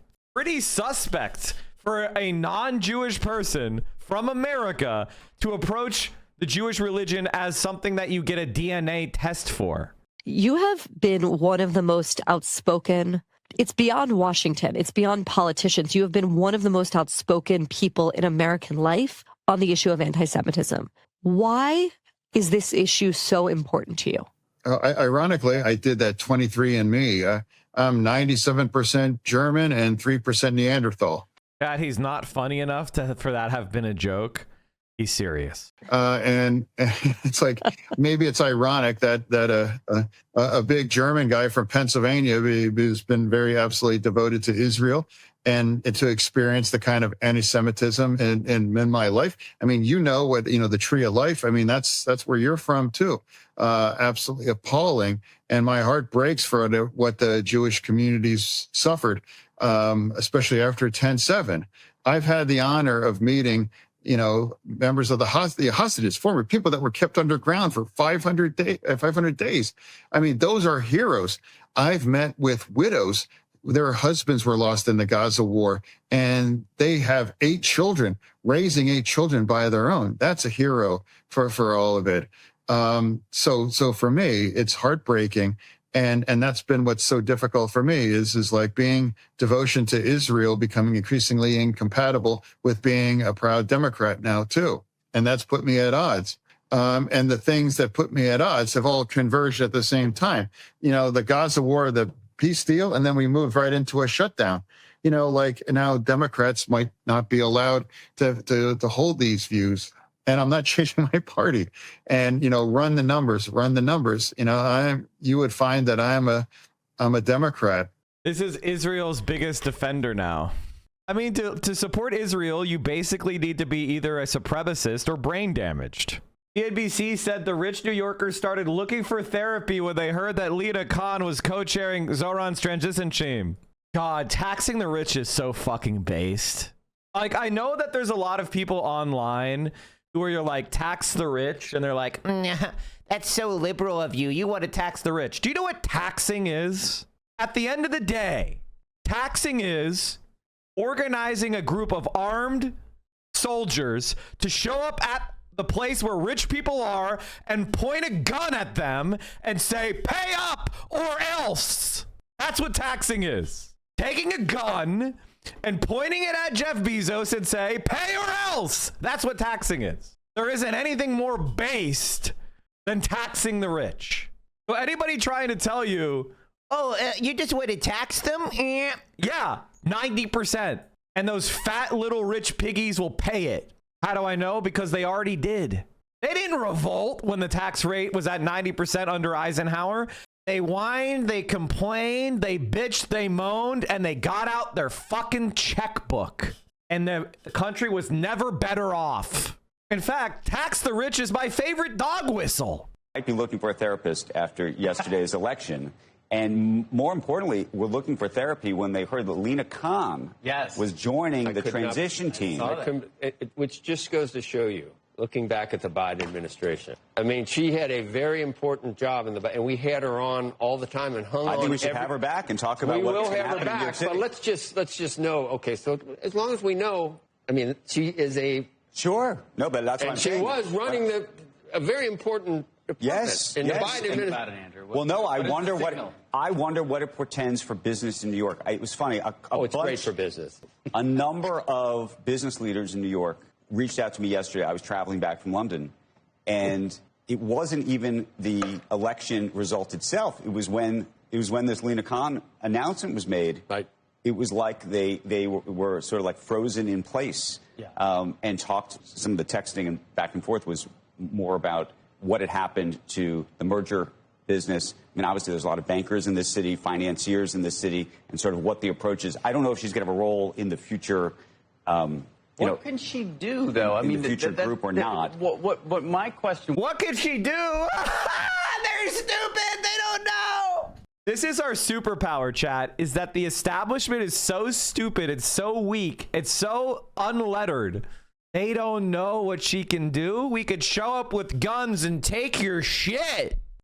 This appears to nationalize a city mayoral staff. Instead of saying we're going to operate the city as good managers, which is what the mayor's job is, it somehow makes it seem like we're going. By the way, chat, notice how they talk about the mayor. I talked about this before, where it's like a lot of people, first of all, they have unfortunately constrained what mayors can do through preemption at the federal and state level, and the way that mayors get money and the way that taxing power has been taken away from cities and municipalities and moved to the state level, where politics is so more easily corrupted and where it's harder to form like movements.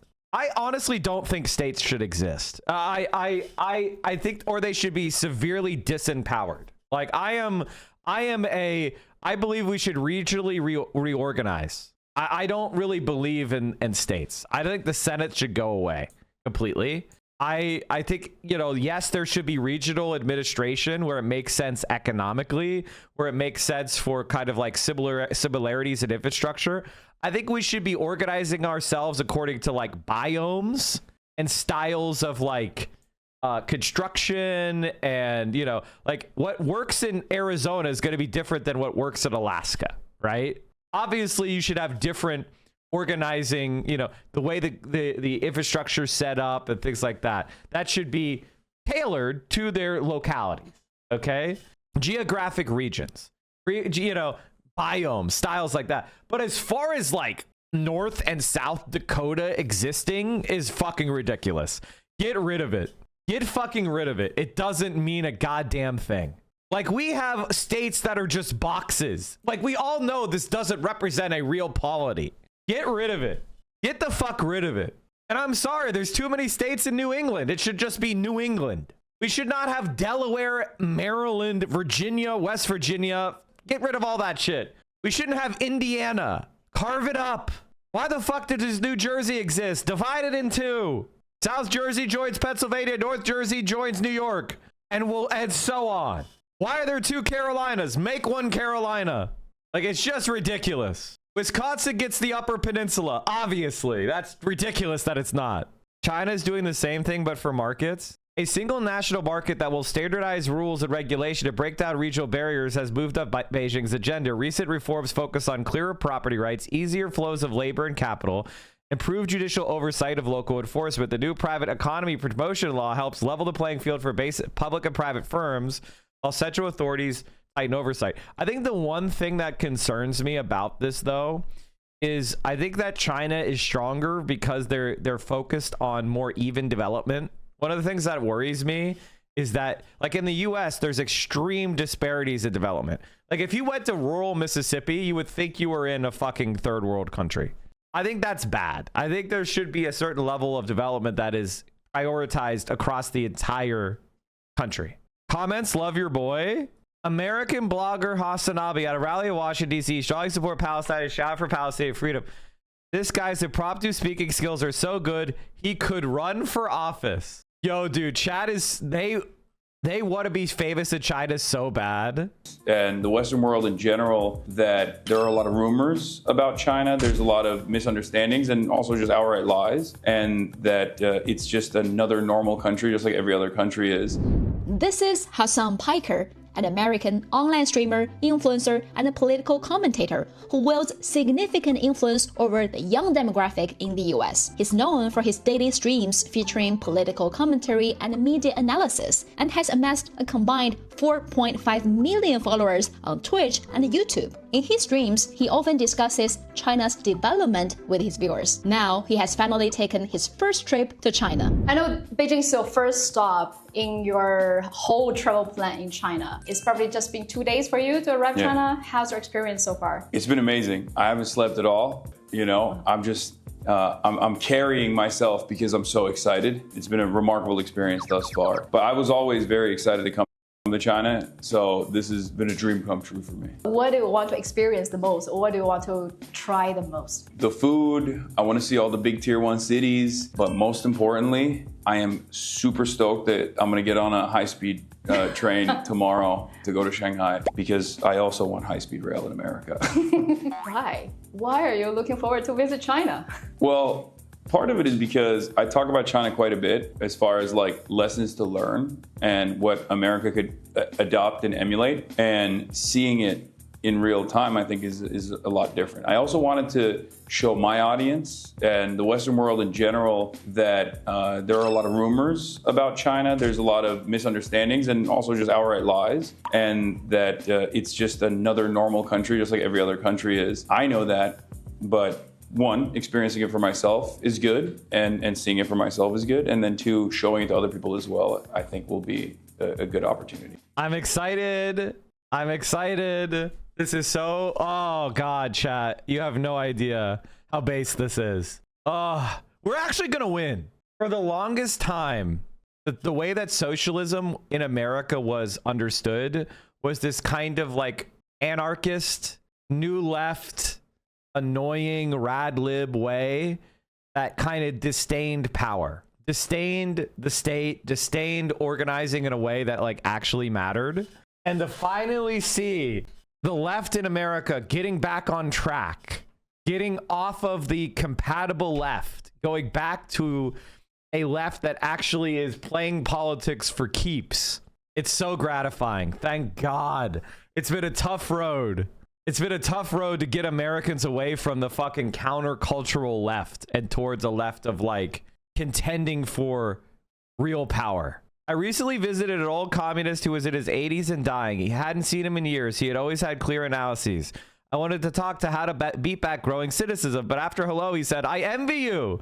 Being alive at a time of such great opportunity to build a radical movement. That's the thing that's so great, guys, is I never feel doomer. I'm sorry. I started my political journey and my views were completely marginalized. And every single year, they become more and more plausible. I'm not changing. Y'all are changing. I am seeing people move in my direction. And it is so fucking easy to maintain optimism when you see that. It's so easy.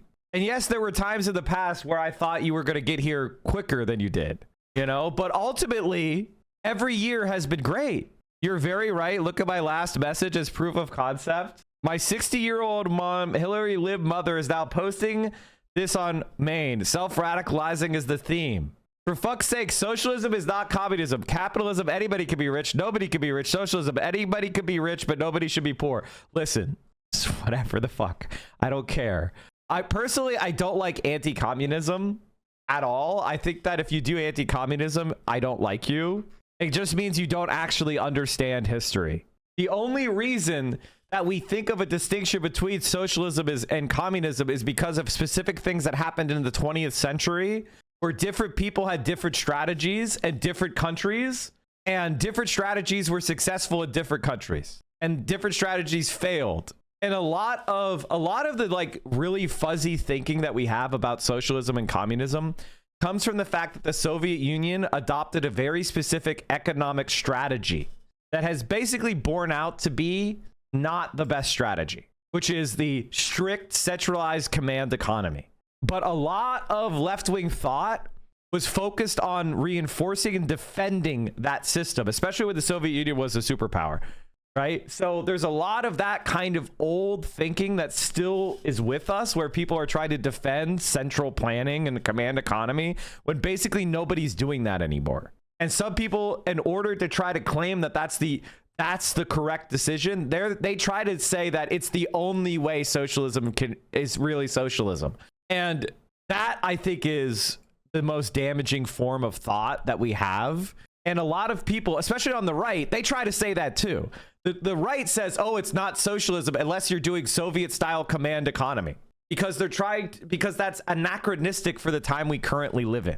Drop the fucking Debs. They will never become a left party. They will always betray the working people. So stop dreaming and either support or create a real socialist party. It might take a long time, but it's the only way you will ever change anything. That's the fucking truth. Okay, let me say, I think you're right.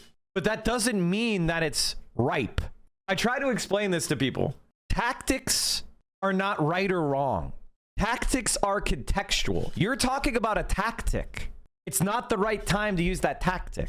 I'll give you a sports ball analogy so that you understand what I mean. The QB sneak in football is where the quarterback takes the ball from the center and tries to run forward immediately. This is a tactic or a play that is sometimes the smartest play you can make or the dumbest play you can make. It's never totally wrong or totally right. It is contextual. When you're on the 1 yard line and you're trying to get a touchdown, the QB sneak is a smart play to call.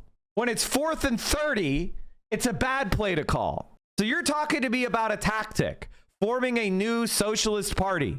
I agree that contextually that is the right call sometimes. Right now, we don't have the conditions where that's going to work. Now, I'm not saying that people can't try it. Go ahead, try it. I'm not saying don't. I support you. But I think one of the worst things about the left in America today is so many people think, I have this tactic and this is the only tactic that you can use. And if you don't use my tactic right now, you're not a real leftist. And it's like, no, tactics are picked contextually. You need to learn that you don't make the same play call every fucking down. You make a play call contextually to the conditions you're currently in. Currently, we are trying to make socialism a viable political valiant in American society.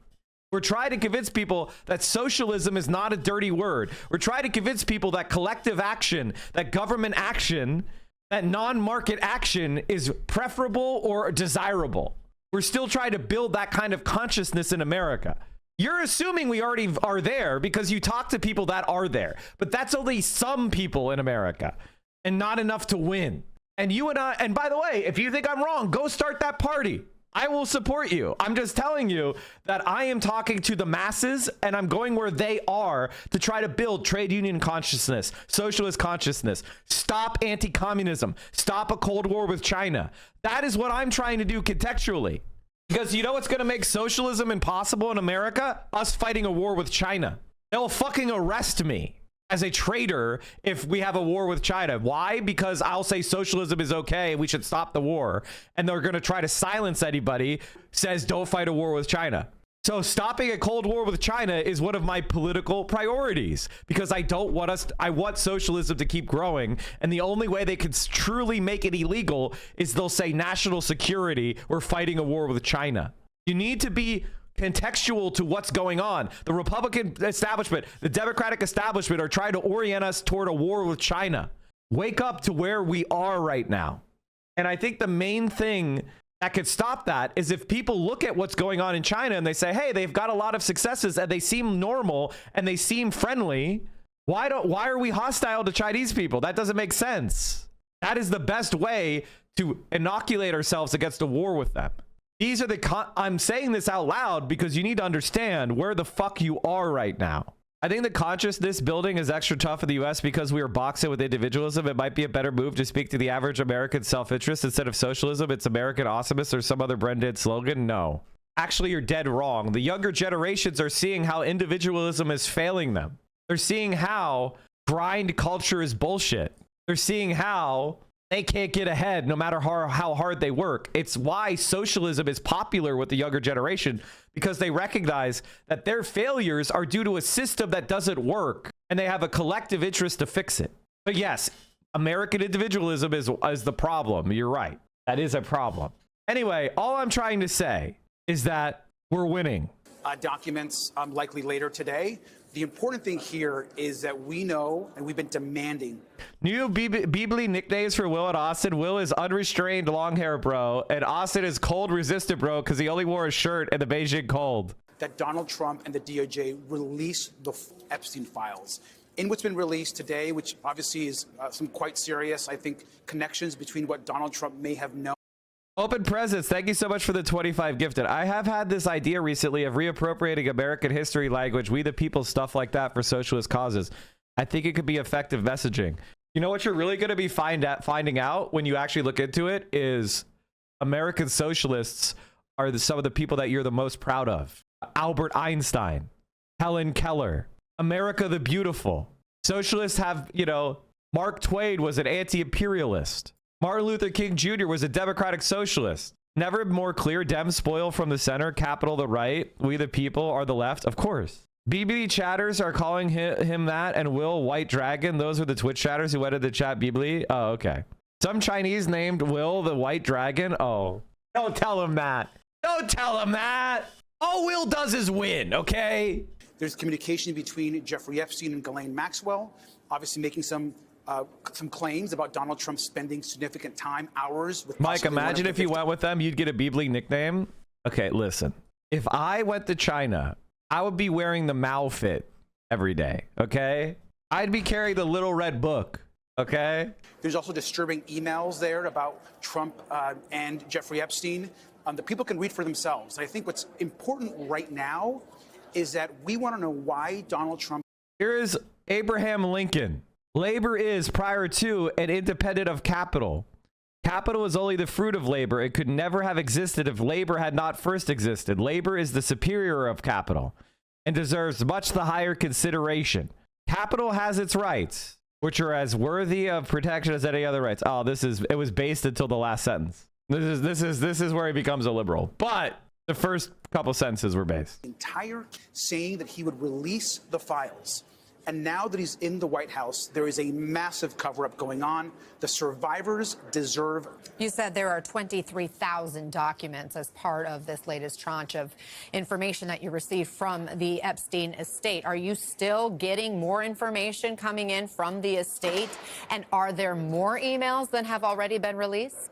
There are definitely more information from the Epstein estate. We expect these 23,000 documents. We want them all released, and so there'll be more coming out later. We think more documents coming out later today, and there'll be more coming out in the future. And so our goal is to get every single document that we receive out into the public's hand. But it also takes an enormous amount of redaction. And so just redacting all of the names of the survivors and the victims takes time. And our promise to their families has been to protect them as well. What's important right now is if you just read the emails that came out today, it's incredibly disturbing. And these possible links between Epstein and Trump and what Trump knew and who he spent time with and what happened at Mar-a-Lago, all of this is part, we know, of what's actually in the Epstein files. And so at this moment, the Department of Justice needs to do the right and release the files that are under subpoena by our committee. The information that we're getting from the Epstein estate is only because Democrats fought to get that subpoena. And so we're not going to rest until we get the truth about the full files and what powerful men committed horrific acts against these women and, in some cases back then, children and girls. These emails that were revealed today do not explicitly implicate Donald Trump in any crimes, and I think it's important to note that. His name is mentioned in these emails, and it does raise questions about what he knew of Jeffrey Epstein's actions.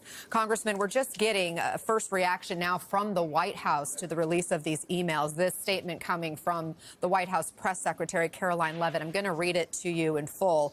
The Democrats selectively leaked emails to the liberal media to create a fake narrative to smear President Trump.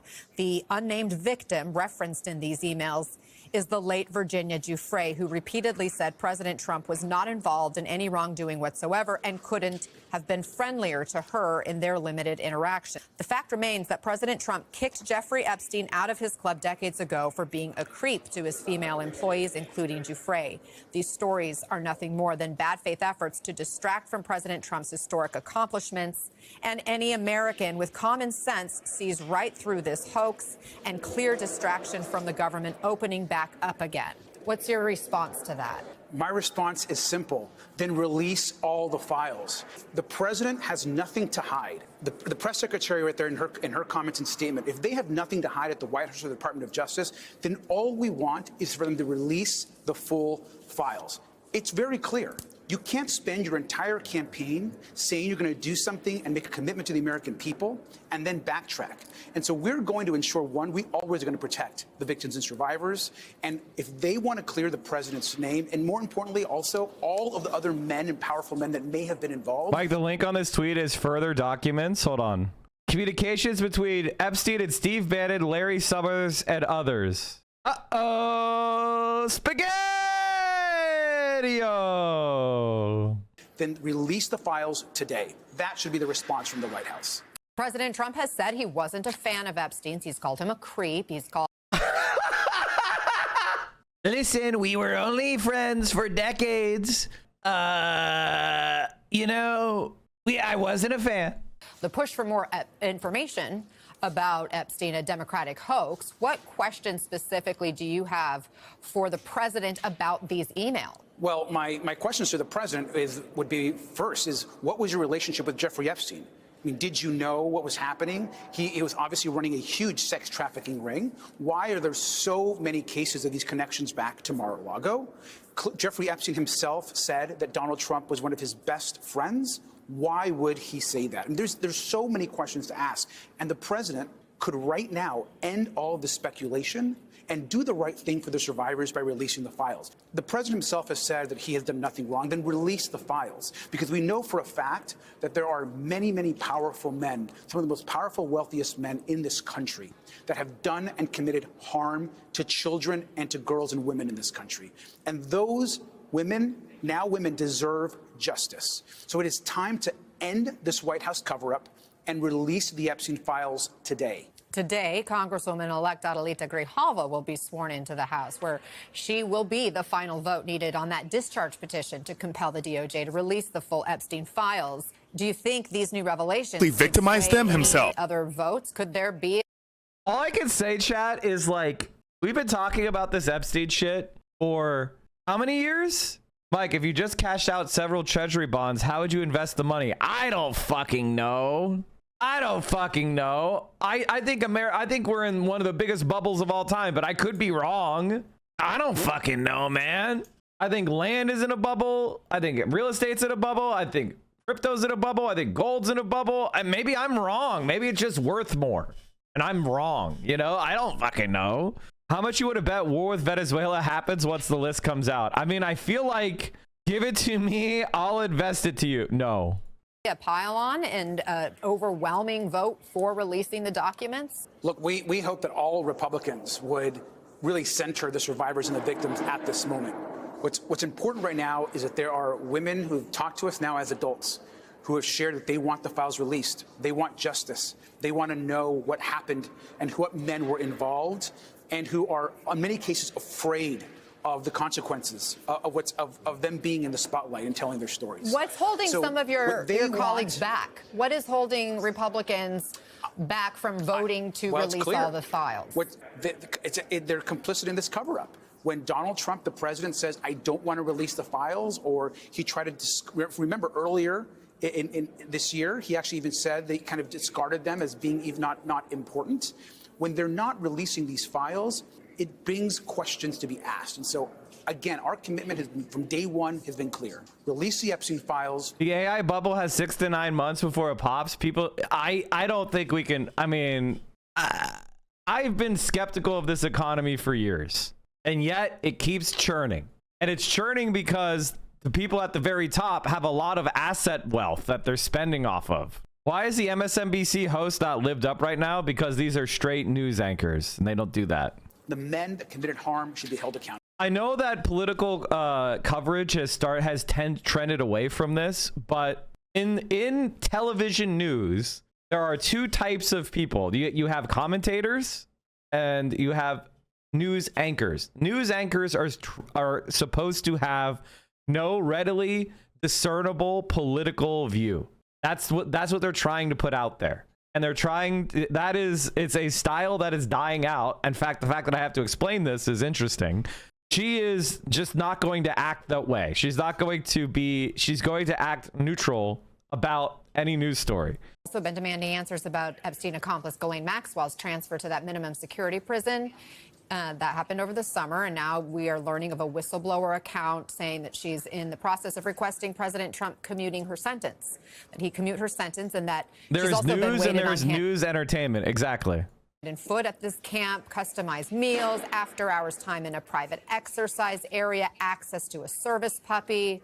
Have you gotten any information firsthand on her situation? Look, we have also received really disturbing information, and obviously there's been a lot of reporting about it. Clear is that Ghislaine Maxwell was moved to a facility where she has essentially all of this access to apparently people to talk to being able to roam around. It's a club-fed facility where she is now has much more freedom of movement and things that she never should have received, that she wasn't eligible to receive at the facility that she was at before. But this was all done because someone at the Department of Justice ordered it so. We've asked questions of the Federal Bureau of Prisons. Why was a convicted sex trafficker, someone that did monstrous things to women and girls, transferred to a facility after Trump's Department of Justice, and a deputy AG who was once Trump's personal lawyer? Why did they transfer her? Why won't they tell us why and answer questions? We want Ghislaine Maxwell to come before the Oversight Committee and answer these questions. Ghislaine Maxwell should never receive special treatment. She's done horrific things to women and girls. And again, if we want justice for these women and survivors, today is the day that Donald Trump can release all the Epstein files. Congressman Robert Garcia, thank you for being here. And just as the Epstein files come out, this is the argument coming from the right wing about their political views. This is the essence of this is the Republican Party. This is the true face of the Republican Party. I want you to show this to as many people as you can. If you're a young person and you can't afford to live here, then maybe you should not live here. I mean, that is a real thing. I know that we've now grown up in a society that says that you deserve to live where you grew up. But the reality is that the history of America is almost literally the opposite of that. I cannot imagine an idea more antithetical to true conservatism than this. This is absolutely the ideology of a Zionist extremist, a settler extremist, which is that you have no roots, you have no community, you have no traditions, you have no history. You are a rootless cosmopolitan to be flung around the country at the will of capital. Whatever the capitalists want, that's where you need to live. You were born here. You were bred here. You bleed. You were educated here. Get fucking lost. Go to the desert. It is the opposite. And I know that many of us believe I am what you would call a rootless cosmopolitan. That's been my life. I've been moved every few years because I come from a military family. So I was born somewhere my parents were not from, and then 3 years later I moved, and then 3 years later I moved, and my life I was moving around. It wasn't until I was in high school that I started spending any significant amount of time in one place. That was Pennsylvania. My parents were originally from Pennsylvania. They came back to Pennsylvania when I was a freshman in high school, and I went to high school there. I went to college there. I went to law school there. I spent time in politics there, and I feel deeply connected to Pennsylvania because of that, of how important it was in my life. But growing up as a kid, I was moved around at will. And I can tell you, I don't think that's good. I think children should be part of a community. I think you should grow up with friends. The idea that Josh Shapiro is saying you don't have the right to live in your own community is absolutely diabolically an evil statement. What a fucking disgusting piece of shit. Did I say Josh Shapiro? Sorry, Ben Shapiro. They're kind of the same guy. Josh Shapiro is a far-right politician in Pennsylvania, chat, nominally a Democrat. But Josh Shapiro, Ben Shapiro, same politician. They're Israel first, and they think you don't have a right to live. The history of America is you go to a place where there is opportunity. And if the opportunities are limited here and they're not changing, then you really should try to think about other places where you have better opportunities. If you're a young person and you can't afford to live here, then maybe you should not live here. Americans should be able to live where they grew up. God. Ugh. Ugh. How could you like Ben Shapiro? How can you like this? How could anyone like this? Who thinks like this? I believe people should be able to move to new places. I like the idea of being able to move across the country, start a new life, pursue opportunities. I'm in favor of that. If it's something you want to do, I'm in favor of that. Jesus, what a disgusting worm. Hassan yesterday, while in the Forbidden City, mentioned that after the Communist Party took over China, the last emperor became a janitor or something. Is that true? No. He actually became, I think he did do some sanitation work, but he also became a tour guide. His name is Pu Yi. Hold on, let me see. He was a traitor to the Chinese people. He was a puppet of a Japanese puppet state. He was an evil piece of shit. who committed all sorts of horrible crimes collaborating with the Japanese. And Manchukuo. After the Communist Party came to power in 1949, Puyi was repatriated to China after negotiations between the Soviet Union and China. Puyi was of considerable value to Mao. In the eyes of Mao and other Chinese communist leaders, Puyi, the last emperor, was the epitome of all that had been evil in old Chinese society.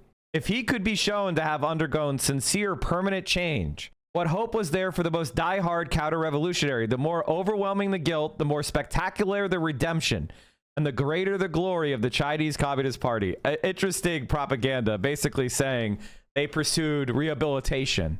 In 1950, the Soviets loaded Puyi and the rest of the Manchukuo and Japanese prisoners onto a train that took them to China, with Puyi convinced he would be executed when he arrived. Puyi was surprised at the kindness of his Chinese guards, who told him this was the beginning of a new life for him. In an attempt to ingratiate himself, Puyi, for the first time in his life, addressed commoners with the formal word for you, instead of the informal word you. Except for a period during the Korean War when he was moved to Harbin, Puyi spent 10 years in the Fushun War Criminals Prison until he was declared reformed. The prisoners at Fushun were senior Japanese, Manchukuo, and Kuomintang officials and officers. Puyi was the weakest and most hapless of the prisoners and was often bullied by the others, who liked to humiliate the emperor. He might not have survived his imprisonment had the warden Yin Huan not gone out of his way to protect him. Puyi had never brushed his teeth or tied his own shoelaces once in his life, and had to do those basic tasks in prison, subjecting him to ridicule of the other prisoners. And the reason why he didn't do that is he had slaves and servants that did it for him, in case you didn't know. Much of Puyi's remodeling consisted of attending Marxist-Leninism and Mao Zedong thought discussion groups where prisoners would discuss their lives before being imprisoned. When Puyi protested to Jin that it had been impossible to resist Japan and that nothing could have been done, Jin confronted him with the people who had fought in the resistance and had been tortured, and asked him why ordinary people in Manchukuo resisted while the emperor did nothing. Puyi had to attend lectures where a former Japanese civil servant spoke about the exploitation of Manchukuo, while a former officer and the Kuomintang, which is the secret police of the Japanese Empire, if you don't know what that is. That's the Gestapo of the Japanese Empire. Talked about how he routed up people for slave labor and ordered mass executions. At one point, Puyi was taken to Harbin and Pinfang to see where the infamous Unit 731, the chemical and biological warfare unit, the Japanese army, had conducted gruesome experiments on people. Puyi noted in shame and horror, all the atrocities had been carried out in my name. Puyi by the mid-1950s was overwhelmed with guilt and told Jin that he felt utterly worthless to the point that he considered suicide. Jin told Puyi to express his guilt in writing. Puyi later recalled that he felt that I was up against an irresistible force and that I would not rest until it found out everything. Sometimes Puyi was taken out of tours of the countryside of Manchuria. On one, he met a farmer's wife whose family had been evicted to make way for Japanese settlers, had almost starved to death while working as a slave in one of Manchukuo's factories. When Puyi asked for her forgiveness, she told him, "It's all over now. Let's not talk about it," causing him to break down in tears. At another meeting, a woman described the mass executions of people from her village by the Japanese army, and then declared that she did not hate the Japanese and those who had served them, as she retained her faith in humanity, which greatly moved Puyi. On another occasion, Jin confronted Puyi with his former concubine, Li, in meetings at his office, where she attacked him for seeing her only as a sex object, and she was now pregnant by a man who loved her. Okay, now we have about, the Great Leap Forward, people starved to death in China. Puyi came to Beijing on 9 December 1959 with special permission from Mao and lived the next 6 months in an ordinary Beijing residence with his sister before being transferred to a government-sponsored hotel. He had the job of sweeping the streets and got lost on his first day of work, which led him to tell astonished passersby, "I'm Puyi, the last emperor of the Jing dynasty. I'm staying with relatives and can't find my way home." One of Puyi's first acts upon returning to Beijing was to visit the Forbidden City as a tourist. He pointed out to other tourists that many of the exhibits were things he had used in his youth. He voiced his support for the communists and worked as a gardener at the Beijing Botanical Gardens. Sorry, I'm tearing up. He's such a dope. The role brought Puyi a degree of happiness he had never known as an emperor, though he was notably clumsy. In Europe, people who played roles analogous to Puyi Puyi were generally executed. For example, the British hanged William Joyce for being the announcer of the English language broadcast of Radio Berlin. The Italians shot Benito Mussolini, and the French executed Pierre Laval. So many Westerners are surprised that Puyi was released from prison after only 9 years to start a new life. Premier Zhou Enlai told him, "You weren't responsible for becoming emperor at the age of 3 or the 1917 attempted restoration coup, but you were fully to blame for what happened later. You knew perfectly well what you were doing when you took refugee in the legation quarter, when you traveled under Japanese protection in Tianjin, when you agreed to become Manchukuo chief executive." So there you go. It's a very interesting story. I like that. I like that story quite a bit. It's very cool. All right, where were we?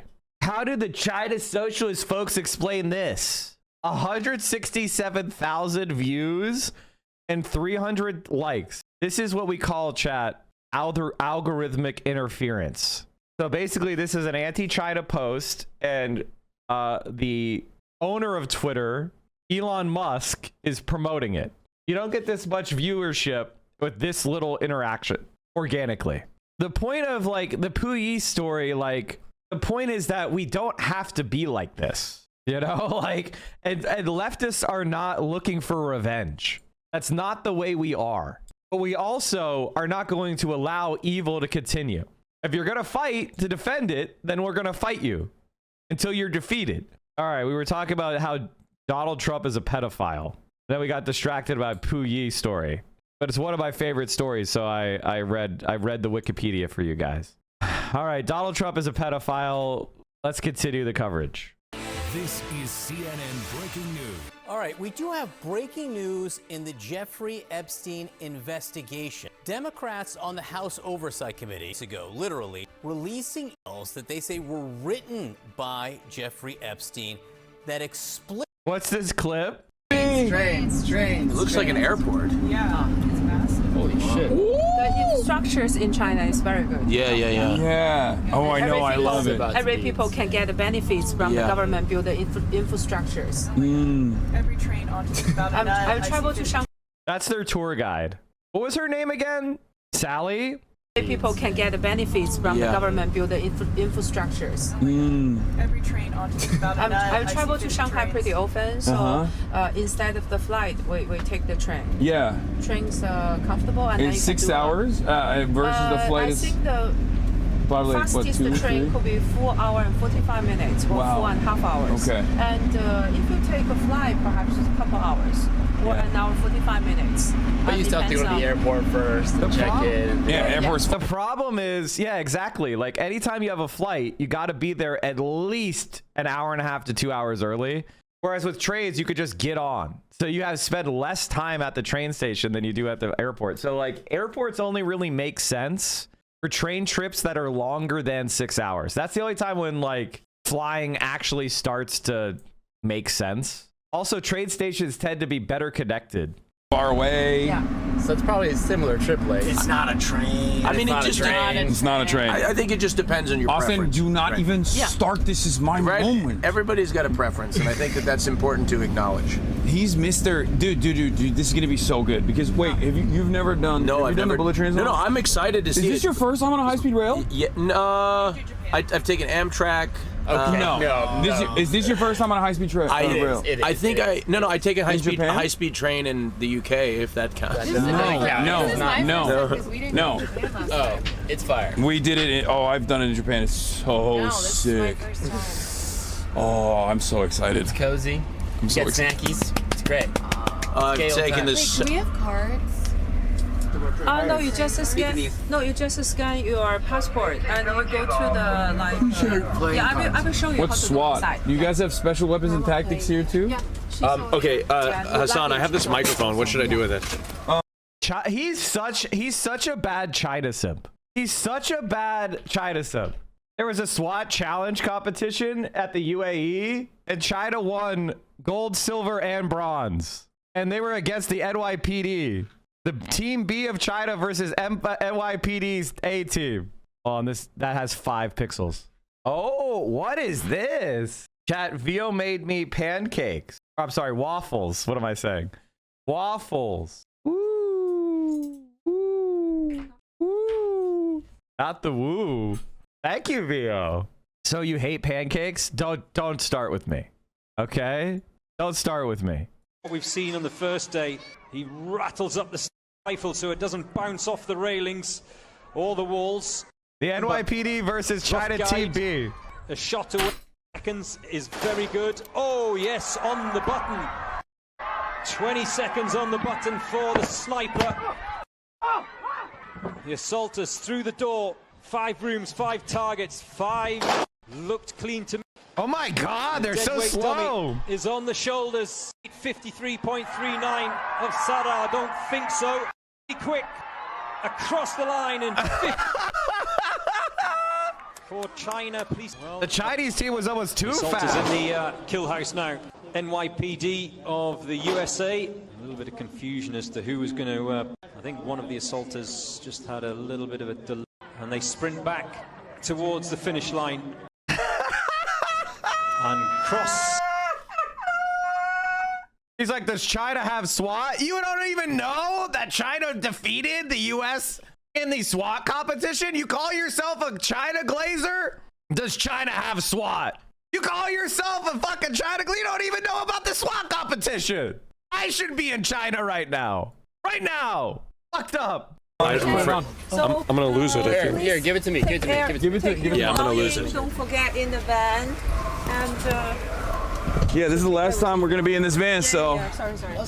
sorry. Do we have anything in here? Make sure everybody check all your belongings and make sure. Almost left my gift. Hold on.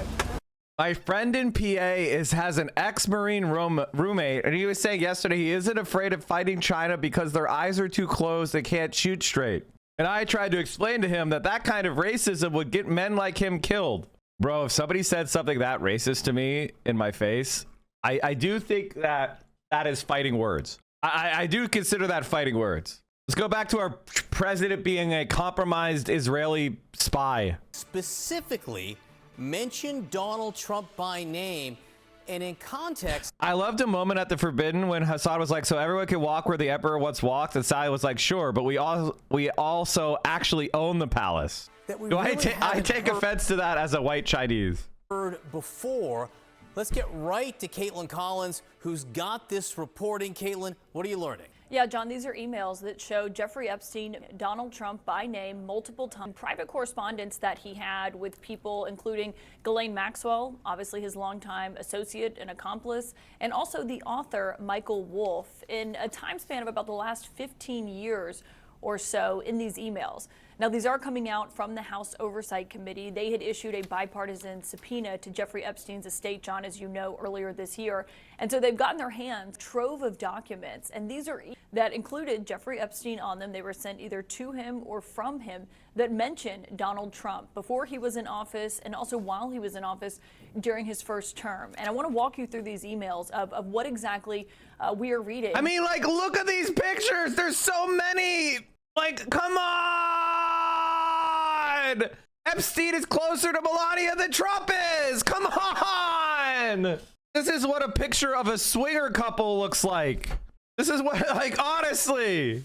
Of what exactly we are reading in Jeffrey Epstein's own words, these emails that have been released by the House Oversight Committee. And in one of them, Jeffrey Epstein says, and I should note, Trump did not send or receive these messages. He's not a party to these emails, John, but these are emails from Jeffrey Epstein to Ghislaine Maxwell. This is one from April 2nd, 2011. And in this email, Jeffrey Epstein writes to Ghislaine Maxwell and says, I want you to realize that the dog that hasn't barked is Trump. There's a name that's redacted, which the House Oversight Committee has said is a victim of Jeffrey Epstein's. Obviously, we have not been able to confirm that because her name is redacted from this email. But they say redacted spent hours at my house with him. He has never once been mentioned. Police chief, etc. I'm 75%. Ghislaine Maxwell responds to that email, John, and says, quote, I have been thinking about that. Now, there's no context for that message in this release of what we're getting. Obviously, this was a time span, and this was about 3 years after Jeffrey Epstein had accepted what is now known as that sweetheart deal that only a few months and something that came under a ton of scrutiny during Donald Trump's first term in office because of his then... It was only a few months of prison that he could serve on the weekends. It was like, he wasn't even in a cell. He was just in like a room. and he was let out for work and shit. Like, it was complete useless. It was not, he never went to prison. Caitlin Collins is good friends with Bobby Flay. This just in, there are two co-hosts backstage hoping to get me beat. Food Network's Scott Conant and from CNN, Caitlin Collins. Hey, how are you? What's happening? Caitlin Collins. Secretary Alex Acosta, who helped negotiate that plea deal, that sweetheart deal for Jeffrey Epstein at the time. And so that's the context of this. Came about 3 years after he had negotiated that plea deal, John. And there's also other emails that have been released by the committee this morning, including between Jeffrey Epstein and Michael Wolff. People will remember Michael Wolff, of course, the author who wrote a book on the Trump's West in 2018. He is someone who has talked at length about his own correspondence with Jeffrey Epstein, published audio recordings of those conversations between the two of them. And in another email, and this seems to be a reference to Donald Trump, he kicked Jeffrey Epstein out of his Mar-a-Lago club. And Jeffrey Epstein writes to Michael Wolff and says, quote, Trump said he asked me, and he adds, John, never a member ever. Of course, he knew about the girls as he asked. Now, again, we don't have the context of this email, but John, that comes as in we've heard President Trump and the White House say that Jeffrey Epstein was kicked out of Mar-a-Lago for being and Trump himself told reporters on Air Force One that he was trying to poach women, he and Ghislaine Maxwell, from the Mar-a-Lago spa. And that was why they had such a falling out and why he ultimately the Mar-a-Lago club. Now, there's also a third email, and again, in regards to Jeffrey Epstein and Michael Wolff. And Michael Wolff emails Jeffrey Epstein, and this is back in December 15th, so the height of the 2016, just to put that in perspective for you.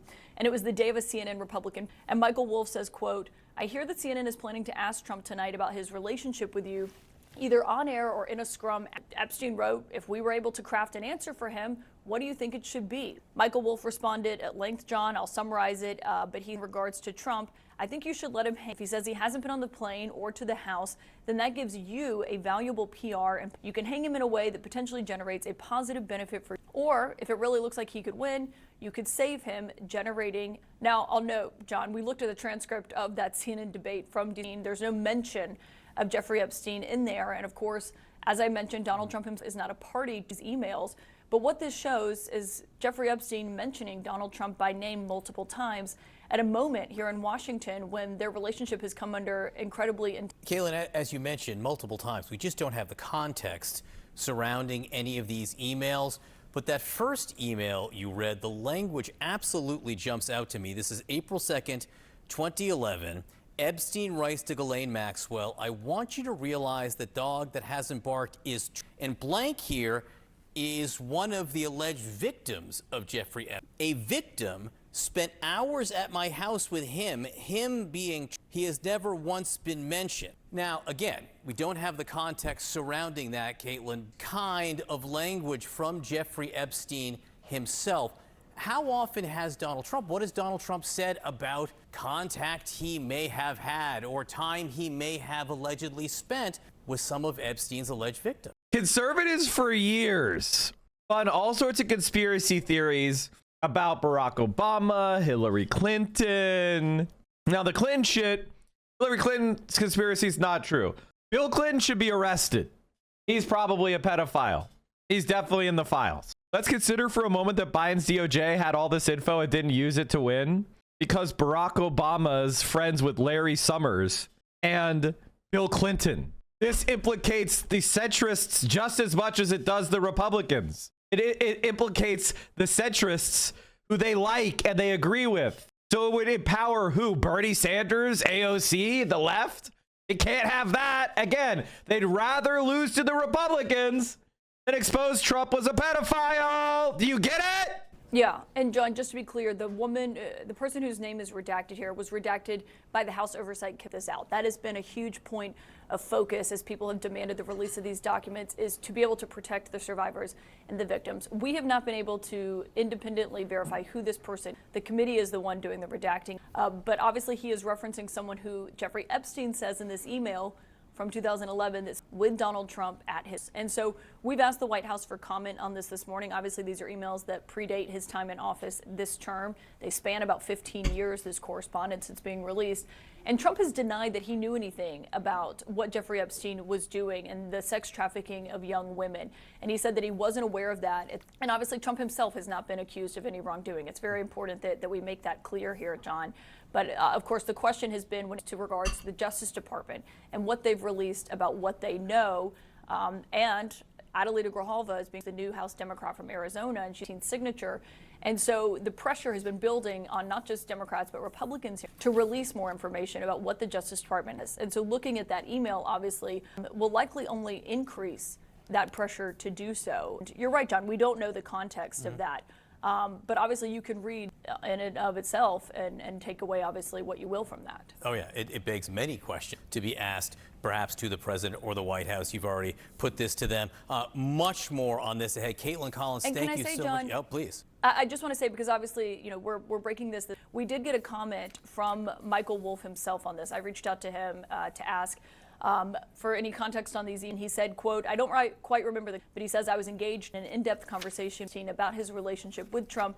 And this seems to be, we have not yet gotten a comment from the White House. Obviously, they were going through, and we will let you know what they have to say about it and what the president himself has. All right. All of this developing before our very eyes. Caitlin Collins breaking this for us this morning. These emails, which we haven't seen before, where Jeffrey Epstein explicitly mentioned Donald Trump by name over the years in different circumstances. Caitlin, thank you very much. This is one of those stories that what can you even say? What can you even say? We knew it. Advisors to President Trump are now acknowledging that they have an affordability problem and that the president has been bristling about it very publicly.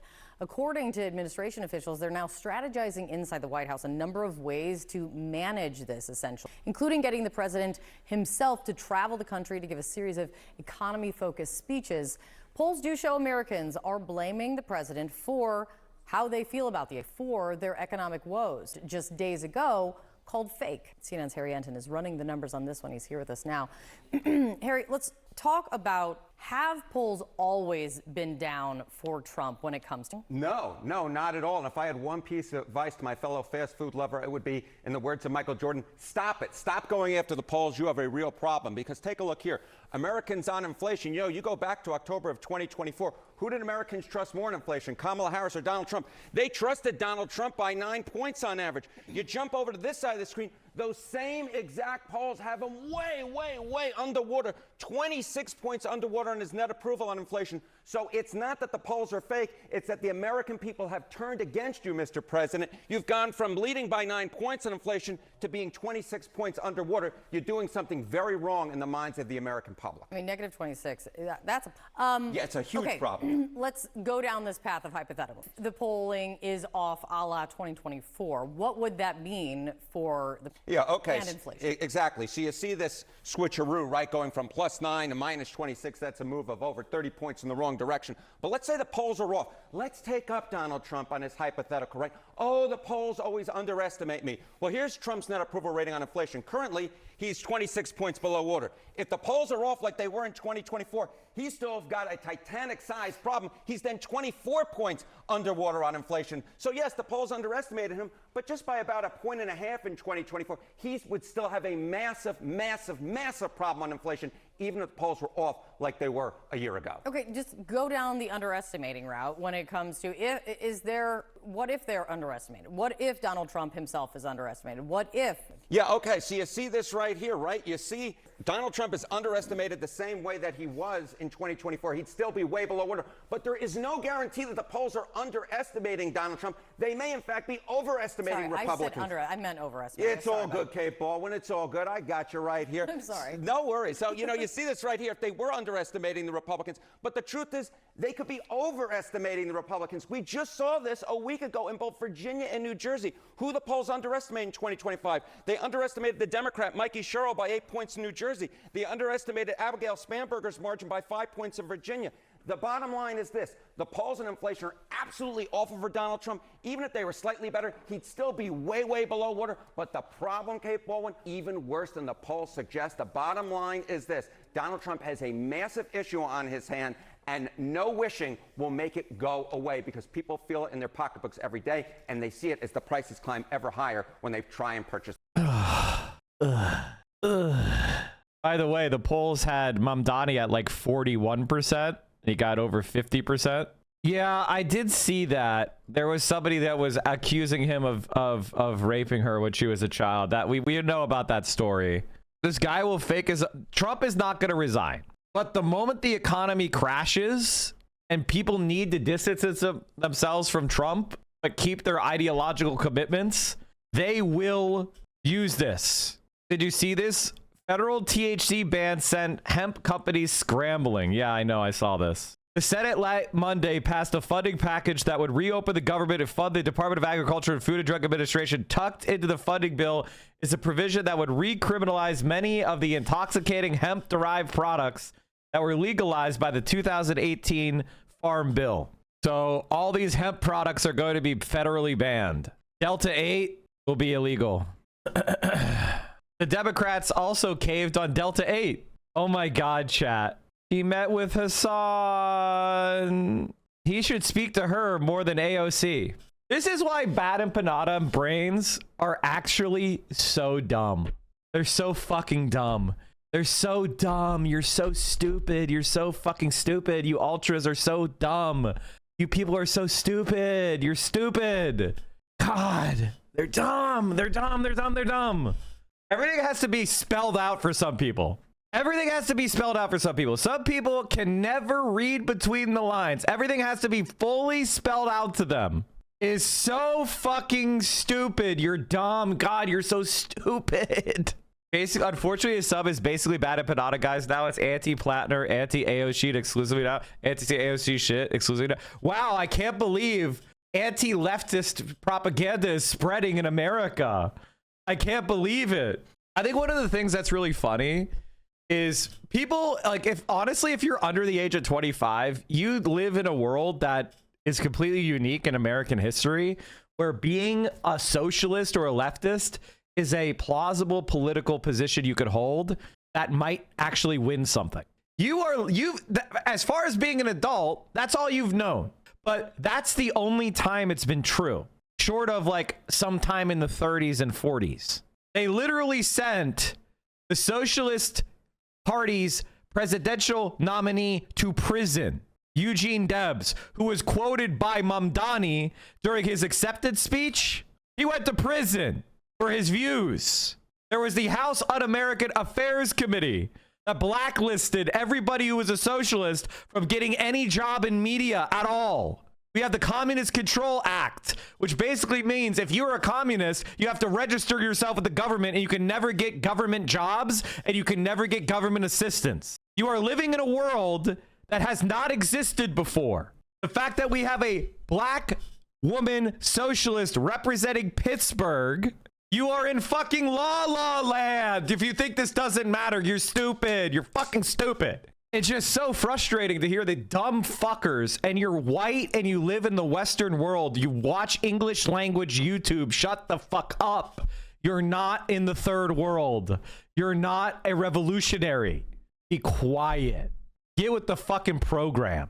Jesus Christ. Like, if you're 25 and you're a socialist and you're like, well, you know, AOC's not left enough for me. That's true. That's the same. I agree.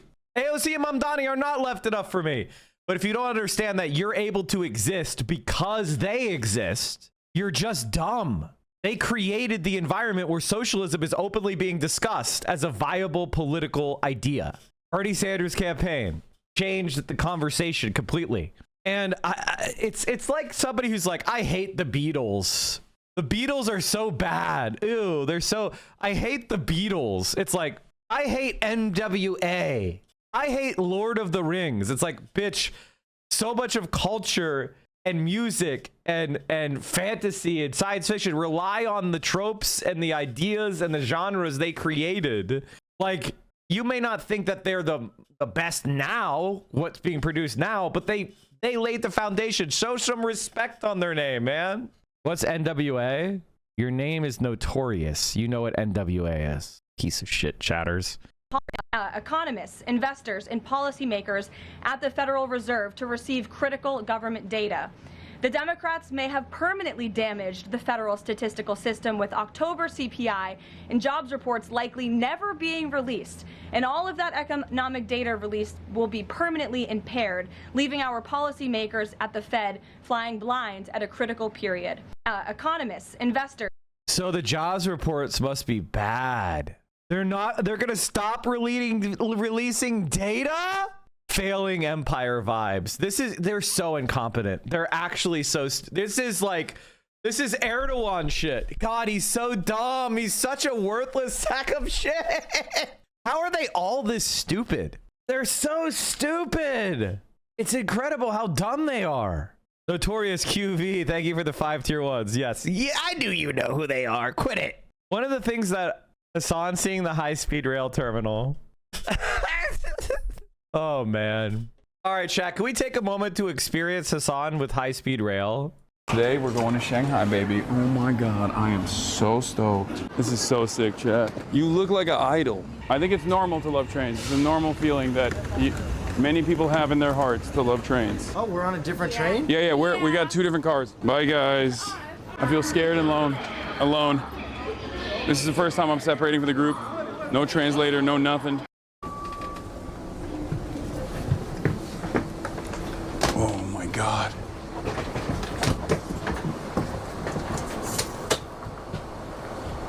Okay. Honestly? Oh, okay. Wow. Look at these seats. This is massive. Wow. I'm so excited. This is crazy comfy. First things first, just off the rip. The doors are a little bit small, but I think that's just, that happens. It comes with the territory. They brought a gigantic suitcase, but it fit. I assume, it's a special high-speed rail snack back, I think. 350 kilometers is the max speed. No, there's the maglev ones go to 600. What's up? Fight Your Landlord? Fight Your Landlord? And also, Jeff apparently knew the game. It's a well-known game. So on my Air China flight, there was no Wi-Fi, because sometimes that happens, unlucky. And so I went into the entertainment system on the screen, and I was like, what kind of games they got on here? They had one game. One single game. They gave you a joystick. Fight Your Landlord. It's called Fight Your Landlord. That's amazing. That's the beauties of different cultures, chat. Lemon Bro here, about to experience for all of its glory the thousands of miles of high-speed rail that the Communist Party of China has put down all across this glorious nation, the People's Republic. Fire up your Steam Deck and play some Dispatch King. That's not happening. I didn't bring my Steam Deck. I'm an iPad kid now. I'm a screenager. Oh, this is a train. It's not a plane, so we can actually put our seat back right now and see how this bad boy goes, how far this bad boy goes. I'm gonna take. Oh shit, it's already going. Hold on. Never mind. I'm gonna take my shoes off. They didn't get lay flats. They went David, business how you class. feeling? This is so much better. I feel great. And these They went. Oh, it does Take go a look. like almost flat. So, we got a wet towel. We got a do not disturb sign that you can put up. Eye mask for sleeping. We got these headphones. They are pumping heat into this bad boy right now. I'm gonna tell you, I am hot.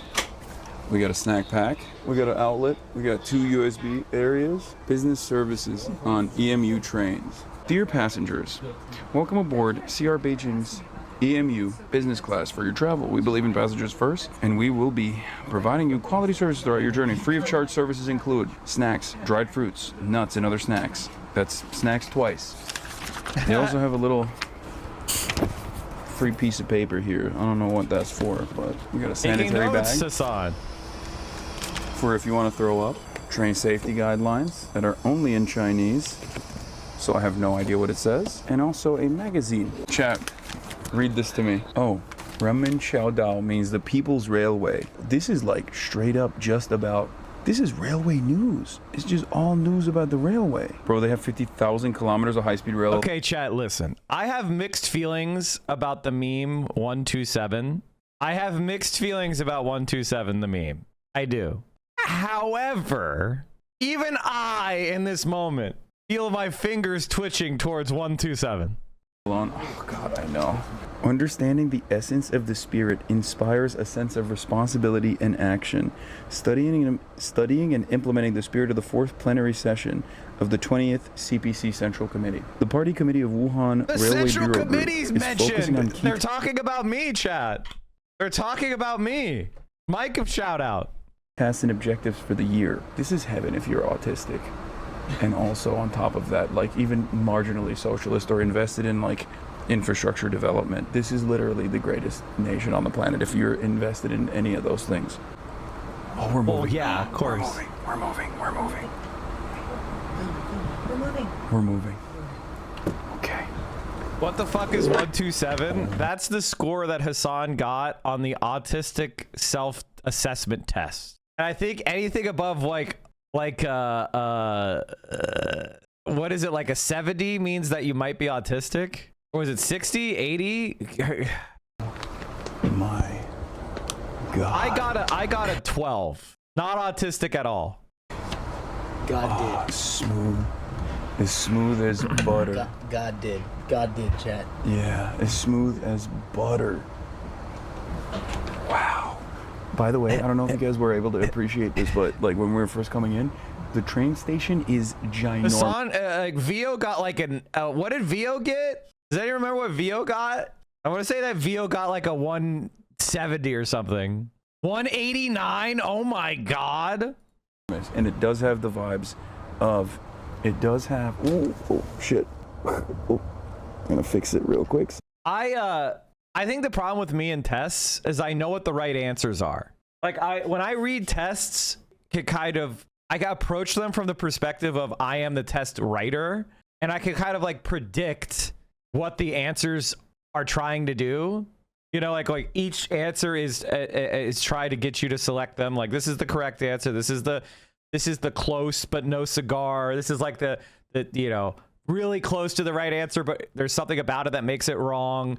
And there's like, you know, I kind of evaluate the test, so I know, oh, if I pick this will mean that I'm autistic. Because I know what autism is, excuse me, I can look at the questions and be like, this seems like what an autistic person would say, and I don't pick that. You know what I mean? Like I can't like test it. I can't take the test and pick the autistic answer. Mike, that's not autistic at all. Exactly. I'm called high mask. The only way I could really get an autistic score is if somebody was in the room with me and they said this behavior is autistic. Then they could diagnose me. That's like failing a test because you know all the correct answers. Exactly correct. I'm trying to fail that test because I don't want to be diagnosed autistic. High masking. M-A-S-K, not M-A-S-C. Vio taking the test for you said she got a 116. Yeah, the thing is, I don't have any like sensitivities toward texture, food, sounds. You know what? I don't have any of that kind of thing. In fact, I'm very unsqueamish. I'm the opposite of squeamish. Dauntless, as they say. Do I stim? Definitely. What's the point of taking a subject test if you approach it objectively? That's the problem. I can't help but approach it objectively, but I'm also approaching it subjectively. There's like multiple layers, right? Would me being diagnosed autistic serve me? That's the layer, that's the sociability layer that you are missing out on. It's like, would that actually serve me and my interests? So in that sense, it's the same thing as like being diagnosed as a sociopath or antisocial personality. Like, would that serve me to be diagnosed something like that? Absolutely not. So I have a subjective interest in not taking the test that way. It does have the vibes. Wait, hold on. Are you guys checking the passports, or are we? What? Oh, okay. No passports. No. Oh, okay. I'm just trying to make sure. You know, I'm getting proactive. Okay. I was the type of guy who was like, teacher, you forgot to collect the homework today. Okay, first of all, we have homework we have to turn in today? Listen, I just want to. I just want to make sure. To see if you wanted coffee. Okay, bro. Okay, bro. I wish autism and ADHD were not so stigmatized. They're so extremely stigmatized that it's not in your interest normally, you know, unless you definitely don't want to do certain things and you don't care about them at all.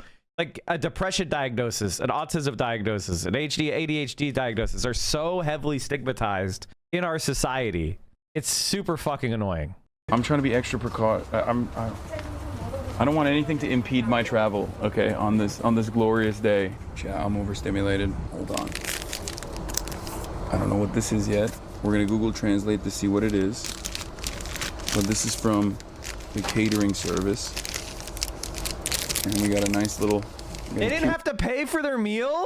They get a meal with the ticket? What is this, communism? Little chef.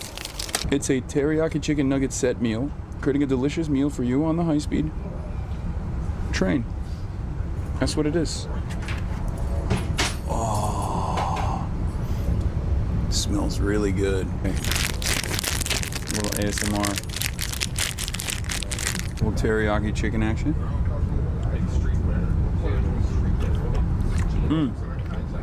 Not bad. Oh.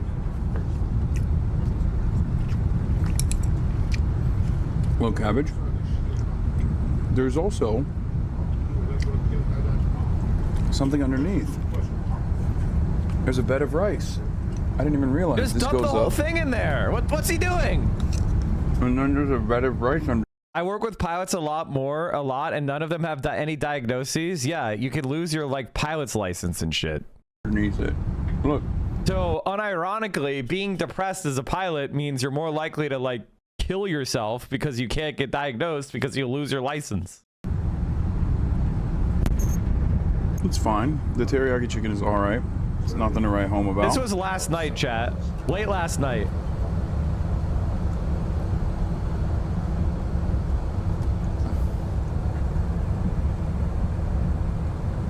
Showing the Chinese countryside. Showing the Chinese countryside. You're on the horror movie Dutch angle because it's virtually impossible to prop this up appropriately because the train does sway from time to time. We just passed by another train. That's when you can really tell how fast we're going. Austin is all alone, which is really funny. Perhaps the worst person.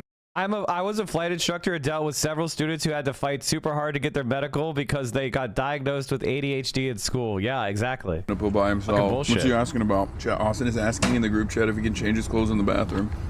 I hope someone said no. There hasn't been a single F. Which is fucking nuts. God, I love China.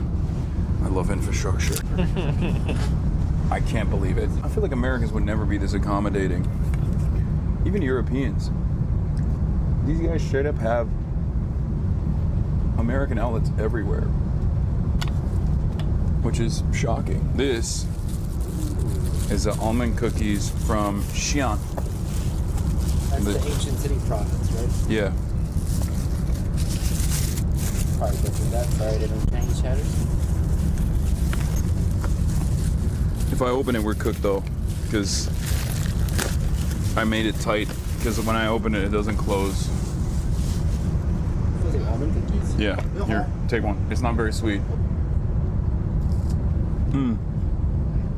Look, it is very good. I think this is from, this is a fan apparently of mine that the journalist told me is Yaoshe, I think. In Germany, your this is internet cell service cuts off on the train. I can't watch your stream. That I think is in his family. And Chat, they're going, what, 300 kilometers an hour? And there's not even a drop frame. They gave me this bag along with the cookies. And also this. This has flowers in it. I'm good. I'm full. We'll hit those later. Okay, we'll do it later. We'll hit them later. We're good. We're Gucci. That's crazy. We got everything, man. I'm here forever. I can just live here for good. The stream never dropped for the first 3 hours of his trip he streamed. Better internet than his his Spectrum at home. I traveled first class on Amtrak multiple times. It's nothing like this. You get a meal and a crappy seat. And this is going twice as fast. All right, chat. We need to watch more. What else has emerged? Chiose has posted a video about this. Who's going to be primarying Hakeem Jeffries. So it was just confirmed that Trump knew everything that Jeffrey Epstein was doing to those children, probably directly victimized them himself. The New York Times just reported that Trump, quote, knew about the girls and spent hours with at least one of them. And let's remember, the U.S. District Attorney who first let Epstein off the hook from the trafficking charges is Alex Acosta, who Trump made Secretary of Labor. This new batch of emails came out just as a new Democrat was about to be sworn into office. Republicans have been blocking her from joining Congress for months after she was elected because, you guessed it, Congress was short just one Democratic member necessary to force the vote on releasing the full Epstein files. But this just confirms what we already know, that we have a pedophile in the White House. So it was just confirmed that Trump knew everything that Jeffrey Epstein was doing to those children, probably directly victimized them himself. The New York Times just reported that Trump, quote, knew about the girls and spent hours with at least one of them. And let's remember, the U.S. I mean, like, it really is. What more can you say? AOC was asked if Schumer should stay leader. I hate Twitter so fucking much. Look how shitty it is. Jesus fucking Christ. I mean, we have federal workers that have been, we had country that we have to figure out what that was for, because you had, and the outright Republicans and the White who went to try to spur their ability to people's access. This is the reality that and we need to enable our cowardice. Congresswoman, you mentioned Schumer stay as minority leader? I think so important is that problem than one person, and it actually is bigger than who coordinated their own, as well as you have two retiring. Many of them are also up in several cycles with the hope that people. She's saying it's worse than Chuck Schumer, that we've got to go after them all. And I think what's important is that we understand that this is not just, a leader is a reflection of the party. And Senate Democrats have selected their leadership to represent. And so the question needs to be bigger than just several primaries. I know I'm being asked about New York. That is after my own constituents, because they think that this election, we actually, and my hope is that people across this country participate in making. You didn't really answer the question. The idea that she's going to be like, yes, I'm going to primary Chuck Schumer 3 years ahead of time that would be a foolish move. But she basically said, we need to go after more of these people. Senator Schumer? Hello? Why did you fail to endorse Democratic Mayor-elect Zohran Mamdani? Listen, I just didn't see any endorsable qualities. He was the Democratic candidate from New York. You're the Senate Minority Leader, a Democrat from New York. Don't you want Democrats to succeed? Like, kinda. What? It just didn't seem right. Is it because he's a Democratic socialist? Because he won. I don't really do winning. Zohran won 2 decisive victories. I like to tee up my constituents to lose their health care. We're very different guys. You gotta see yourself in the candidate you're endorsing, you know? He was inspiring, mobilizing, a leader. I'm Chuck Schumer. You see the issue? I do see the issue. He got people to believe in politics. I give people diarrhea just with my eyes. You see, as an establishment Democrat, limply holding the line, that's our bag. But fighting back and winning, that's spicy. Did you even try to stand up for healthcare? Yeah, we did for like so many days. Do you know how long that is? Yeah, I think it's almost as long as it took for food banks to need to be set up. Now you're getting it. Senator Schumer? Hello? Why did... And the Epstein files are starting to leak because there is going to be a discharge petition to force their release. Delayed swearing in a progressive who won in a landslide for 7 weeks. I want to bring in MSNBC congressional reporter Kevin Fry. Brendan Buck served as press secretary to former Republican House Speakers John Boehner and Paul Ryan. Kevin, how much are these emails, these Epstein emails, in the conversation right now on Capitol Hill? I mean, they're landing about as you might expect. You've seen some Republicans rushing to defend Trump, including the House Oversight Committee's own Republican leadership, basically saying that Democrats are trying to, quote, make a fake narrative to slander President Trump, saying shame on them. Meanwhile, some Democrats, like Congressman Jerry Nadler, who's going to be retiring but also is a prominent member here, a long time in serving, saying that it is clear as day that Trump is in the Epstein files. This comes, though, just hours before we are expecting Adelita Grijalva, the Arizona Congresswoman-elect, to be sworn in officially after Democrats have been asking for weeks now for her to be sworn in during one of those pro forma sessions. That swearing in scheduled to take place around 4 p.m. And she, of course, is going to be the 218th signature on that discharge petition, which would then set up the possibility of a vote on the bill to release the Epstein files, likely sometime in December, though there's plenty of kind of legislative procedural mishaps that could happen along the way that could tie up that timeline. But as we've emphasized before, even if it gets through the House, no guarantee it'll get through the Senate. And then, of course, the president would have to sign off on it. So good luck with that. So in other words, MSNBC is trying to downplay the Epstein files even though we know Trump is in them? Bill Clinton must be fucking in there in fucking Blu-ray. It must be 4K Larry Summers and Bill Clinton. You think Donald Trump is going to veto the Epstein files list? Brendan, right now, the future of tens of millions of Americans are in the hands of Congress. You know, the shutdown, obviously, health care. Do you think this is a distraction, accusing Trump of maybe knowing more than he said about Epstein's crimes, or can Congress walk and chew gum at the same time? Yeah, I mean, I think they're going to have to, and then they get confronted with that kind of stuff all the time. Is it a distraction? Absolutely. I mean, this is, I think, what Mike Johnson has been trying to avoid all along. And I don't know that he could ever really avoid it. And I actually think it was a bit of a misstep to delay swearing her in, to delay a vote on this resolution or bill or whatever it is. As Kevin laid out, this isn't really going anywhere. I mean, the House Oversight Committee, as we've learned today, is already investigating these things. So I worry that too much attention has been paid to this discharge petition, which again would force a vote on this, but isn't likely to materially change any of the information that we are going to have one way or the other. Mike Johnson, I think, has by trying to delay this situation, has only elevated it and created so many questions about why he's not swearing her in or what's the delay. I think at some point they just need to kind of clear this out. I do also want to stress, though, this is remarkable that the Oversight Committee Republicans are the one who have created these headlines for Donald Trump. Yes, the Democrats on the committee were the ones that released it, but it was Republicans who subpoenaed the estate asking for these documents and got them. I've never seen a committee go after a president of their own party in this way. I don't think they meant to, but that is the effect that they've had. All right, so we do, as you say, expect Congresswoman-elect Grijalva to finally be sworn in later today and give that signature for the release of the Epstein files. She actually was on this network last night, so here's what she said. I feel it's really important for the survivors to finally have justice, and for those who are implicated in the files that they have their day in court. I mean, I think that's very important, and that transparency is important for the American people. That was something that Trump promised, right? When he was running for office, day one, I'm going to release those files. And then I think he got a big gander at what was actually in there and thought better of it. And it's very important that the survivors have that justice. Is this different than some of the other political fights that we've had? Because, Brendan, this is about young girls being trafficked for sex, being trafficked and raped. So I wonder if there is a different calculation that comes into play as we see how this all unfolds. Well, I think it's a mistake to think that Republicans really have a strategy on this at the moment. Yes, this is deeply serious.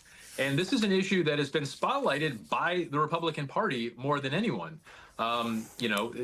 Democrats didn't talk about this for 4 years when Joe Biden was president. It was once Donald Trump came into office that they started to have an interest in this, and they've been very happy to help Republicans bring this along.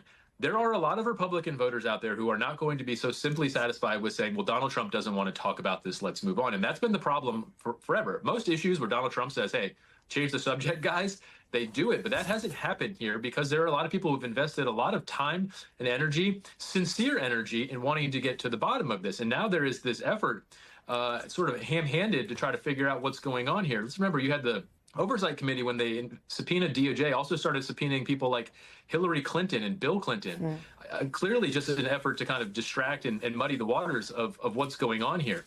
At this point, I don't think they really know what they're doing. They clearly don't know what they're uncovering. This is not, I don't want to give James Comer too much of an apology here for actually getting into it, because I think he's just stumbling into this stuff by accident. It doesn't feel like anybody is actually trying to get to the bottom of it in a serious way. It's just creating this political blizzard. I don't think it's going to resolve the unknown issues that we have. I don't think these people are going to get their day in court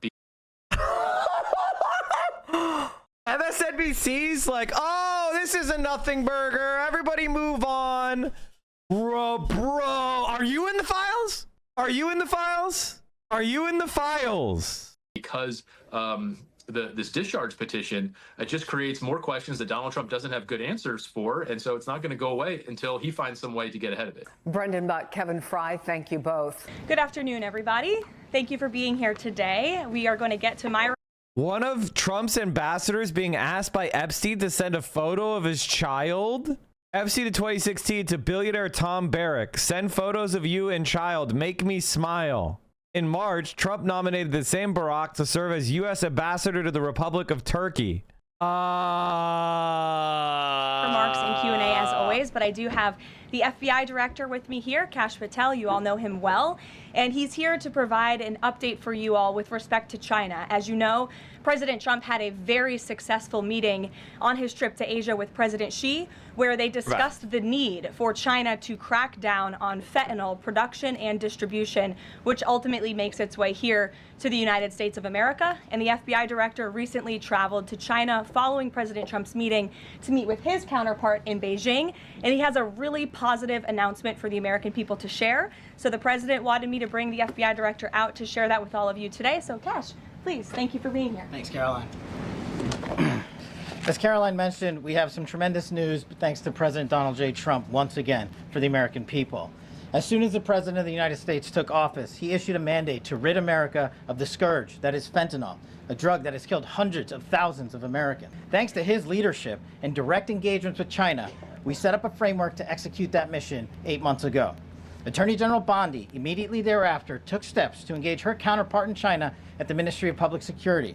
Pursuant to their direct discussions, as the FBI director designated to run point on this, along with the Secretary of State Rubio and Ambassador Perdue and the team here at the White House, we set forward a path to implement the policy needed to crush the plague of fentanyl. Deputy Attorney General Blanche and our teams have been hard at work ever since, ultimately culminating in my trip to Beijing last week. This was only possible due to President Trump's historic engagement with President Xi just a few short weeks ago that set the stage for today's announcement. At that meeting, the leaders reached an agreement. But just to put this in frame for the American people, a reminder here that nearly 100,000 people died of fentanyl overdoses just last year alone. Here, this year, under this president, the FBI has seized 1,900 kilograms of fentanyl so far. That is a 31% increase from the same time period last year. To put it in perspective, that's enough fentanyl to kill 127 million Americans. Fentanyl precursors are what makes up fentanyl. While we, the interagency, the Department of Justice, have been fighting hard to seize and stop drug traffickers, we must attack fentanyl precursors, the ingredients necessary to make this lethal drug. That was the sole purpose of my trip to China, to eliminate these precursors. And if successful, we would suffocate the drug trafficking organization's ability to manufacture fentanyl. I do have to say that the idea that China is profiting off of sending America and Europe opioids is a little bit ironically funny. It does really kind of feel like karma. That being said, most of the fentanyl does not come from China. They cracked down on China half a decade ago. They're not really the source of fentanyl. Mostly produced in Mexico now. That's according to the DEA. In places like Mexico. This was the first time an FBI director has been to China in over a decade and received the audience with his counterpart to address this matter directly. And again, thanks to President Trump's direct engagement with President Xi, the government of China committed to my engagement there on the ground in Beijing at a level never seen before. While at Ministry of Public Security headquarters, I met with my counterpart at MPS, where the Chinese government agreed on a plan to stop fentanyl precursors. What does that mean? The People's Republic of China has fully designated and listed all 13 precursors utilized to make fentanyl. Furthermore, they have agreed to control 7 chemical subsidiaries that are also utilized to produce this lethal. Effective immediately, essentially, President Trump has shut off the pipeline that creates fentanyl that kills tens of thousands of Americans. These substances... By the way, they gave a sweetheart deal to the Sackler family, which is the family behind OxyContin, giving them criminal immunity, letting them keep most of their profits. These guys are such fucking scum. Substances are now banned, and they will no longer be utilized by the Mexican drug trafficking organizations or any other DTOs around the world to make this drug. This historic achievement has saved tens of thousands of lives. This historic achievement would not have been possible without the tremendous team of President Trump, the Attorney General, the Department of Justice, the Federal Bureau of Investigation, and Ambassador Perdue in China, whose ground-level engagements were imperative to achieving this result. This is yet another example of how President Trump defends the American people, provides security for the American people, and puts the American people first. This is a historic first-in-its-kind achievement by any president to stop the scourge of fentanyl, and it should be championed by every single American. This achievement will save lives. We are thankful for President Trump's steadfast leadership, and this FBI will fearlessly follow in his footsteps to ensure that this mission of safeguarding the American public is achieved every single day. Thanks, Caroline. Thank you so much. Appreciate it. Okay. Thank you again, Director Patel. Before we get going, I do have one quick scheduling announcement. Tomorrow, President Trump will be joined by the First Lady in the East Room for an executive order signing aimed at expanding opportunities for education, career development, housing, and other resources. How awesome must be a highly skilled, professional, accomplished party member of the CPC and meeting someone like this dim-witted moron representing our agencies? Well, the thing is, you're saying that that person is a faceless bureaucrat, but in fact, the counterpart to the FBI is called the Ministry of State Security. And they're an actual professional spy. As Secretary General, Chen oversaw the special campaign to crack down on organized crime and eliminate evil, and also for opposing corruption and graft at the grassroots level. The campaign differed from previous efforts to fight organized crime by paying special attention to ways organized crime had internal influence in law enforcement organizations. Organized crime was important to General Office of the CCP because in addition for hurting personal finances, it erodes the legitimacy and authority of the Chinese Communist Party when it gains internal access to state organs. In particular, the campaign fought protection umbrellas in which officials made it more difficult to prosecute organized crime via internal influencers, like intentionally misclassifying cases or leaking investigative details. The campaign came with new reporting systems, rewards, and legal protections for whistleblowers. The government reported that by July 2019, 300,000 citizens' reports were filed and 15 million RMB was paid to whistleblowers. It also reported that 180,000 had turned themselves in during that same time period. 110,361 persons were prosecuted for organized criminal activity. 50,000 were prosecuted for other criminal activity, and 350 persons were prosecuted providing protection umbrellas. So there you go. See, in America, that's called the Democratic and Republican Party, a protection umbrella. Is for young people transitioning from foster care to adulthood. This is part of the First Lady's Fostering the Future efforts, which are a Be Best initiative. In other news, the Democrats dragged on the government shutdown for 43 days, the longest shutdown in U.S. history. But tonight, thanks to Republicans, the White House is very hopeful that this shutdown is going to come to an end. The damage caused by the Democrats with this reckless government shutdown cannot be forgotten. It is entirely the fault of the Democrat Party. Just look at the vote count. Hundreds of thousands of federal employees have missed their paychecks. Tens of billions in wages and benefits were withheld, impacting vulnerable families. Millions of low-income Americans missed their SNAP benefits. Nearly 20,000 flights at airports across the country were delayed due to staffing shortages, causing Americans to miss family events, vacations, and work obligations. According to Airlines for America, an estimated 5.2 million travelers have had their flights disrupted over the course of the Democrat shutdown. And our economy has lost billions and billions of dollars in economic activity over the course of this shutdown, hurting consumer sentiment and crushing the travel and hospitality industries. According to a CBO estimate, the Democrat shutdown could end up decreasing fourth quarter economic growth by 2 whole percentage points. The Democrat shutdown made it extraordinarily difficult for economists, investors, and policymakers at the Federal Reserve to receive critical government data. The Democrats may have permanently damaged the federal statistical system with October CPI and jobs reports likely never being released. And all of that economic data released will be permanently impaired, leaving our policymakers at the Fed flying blind at a critical period. It's hard to recap all of this without asking a simple question: why?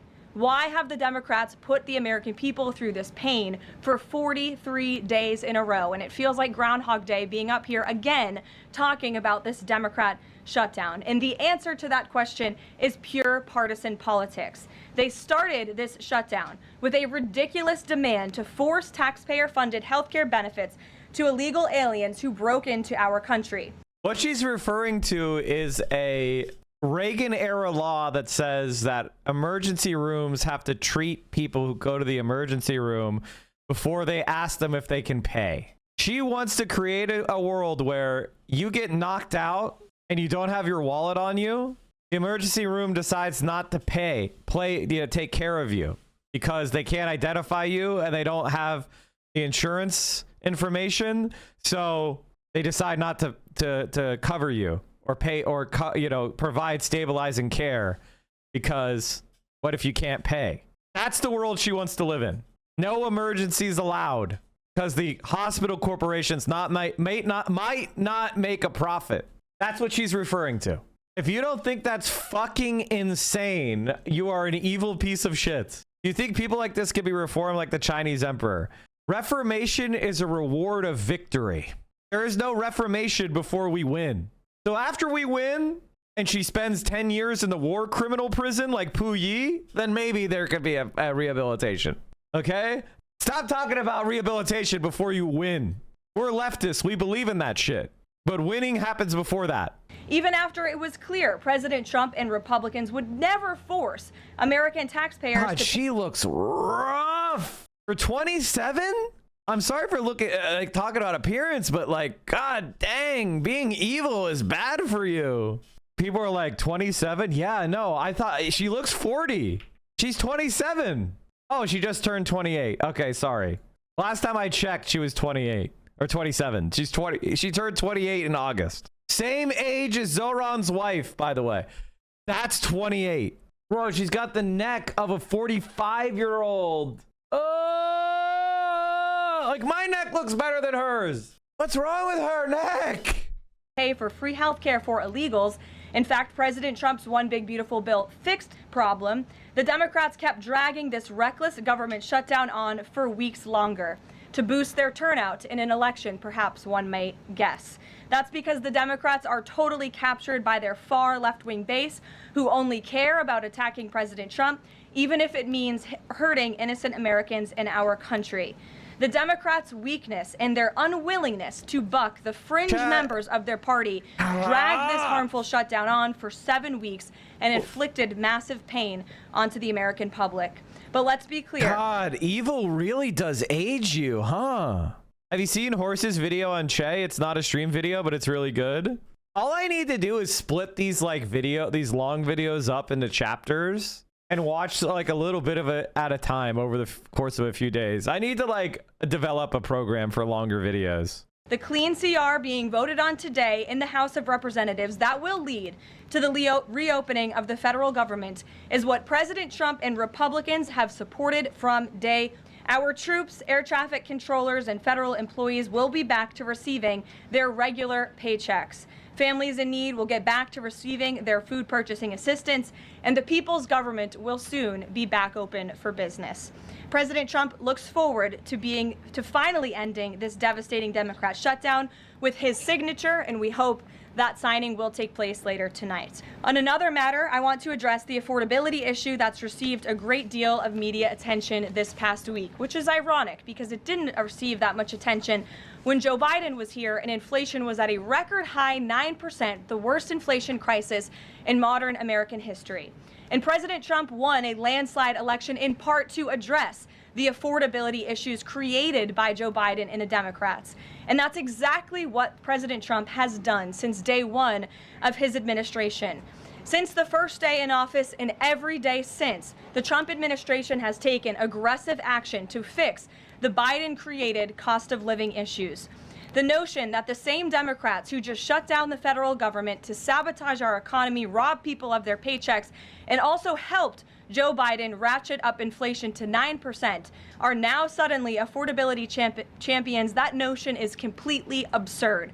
And it's something only the liberal media would have the gall to push. But the reality is that President Trump and his administration have done so much to lower prices and increase the economic prosperity of the American people. And this president and his team of amazing economic advisors are going to keep working on this issue every single day.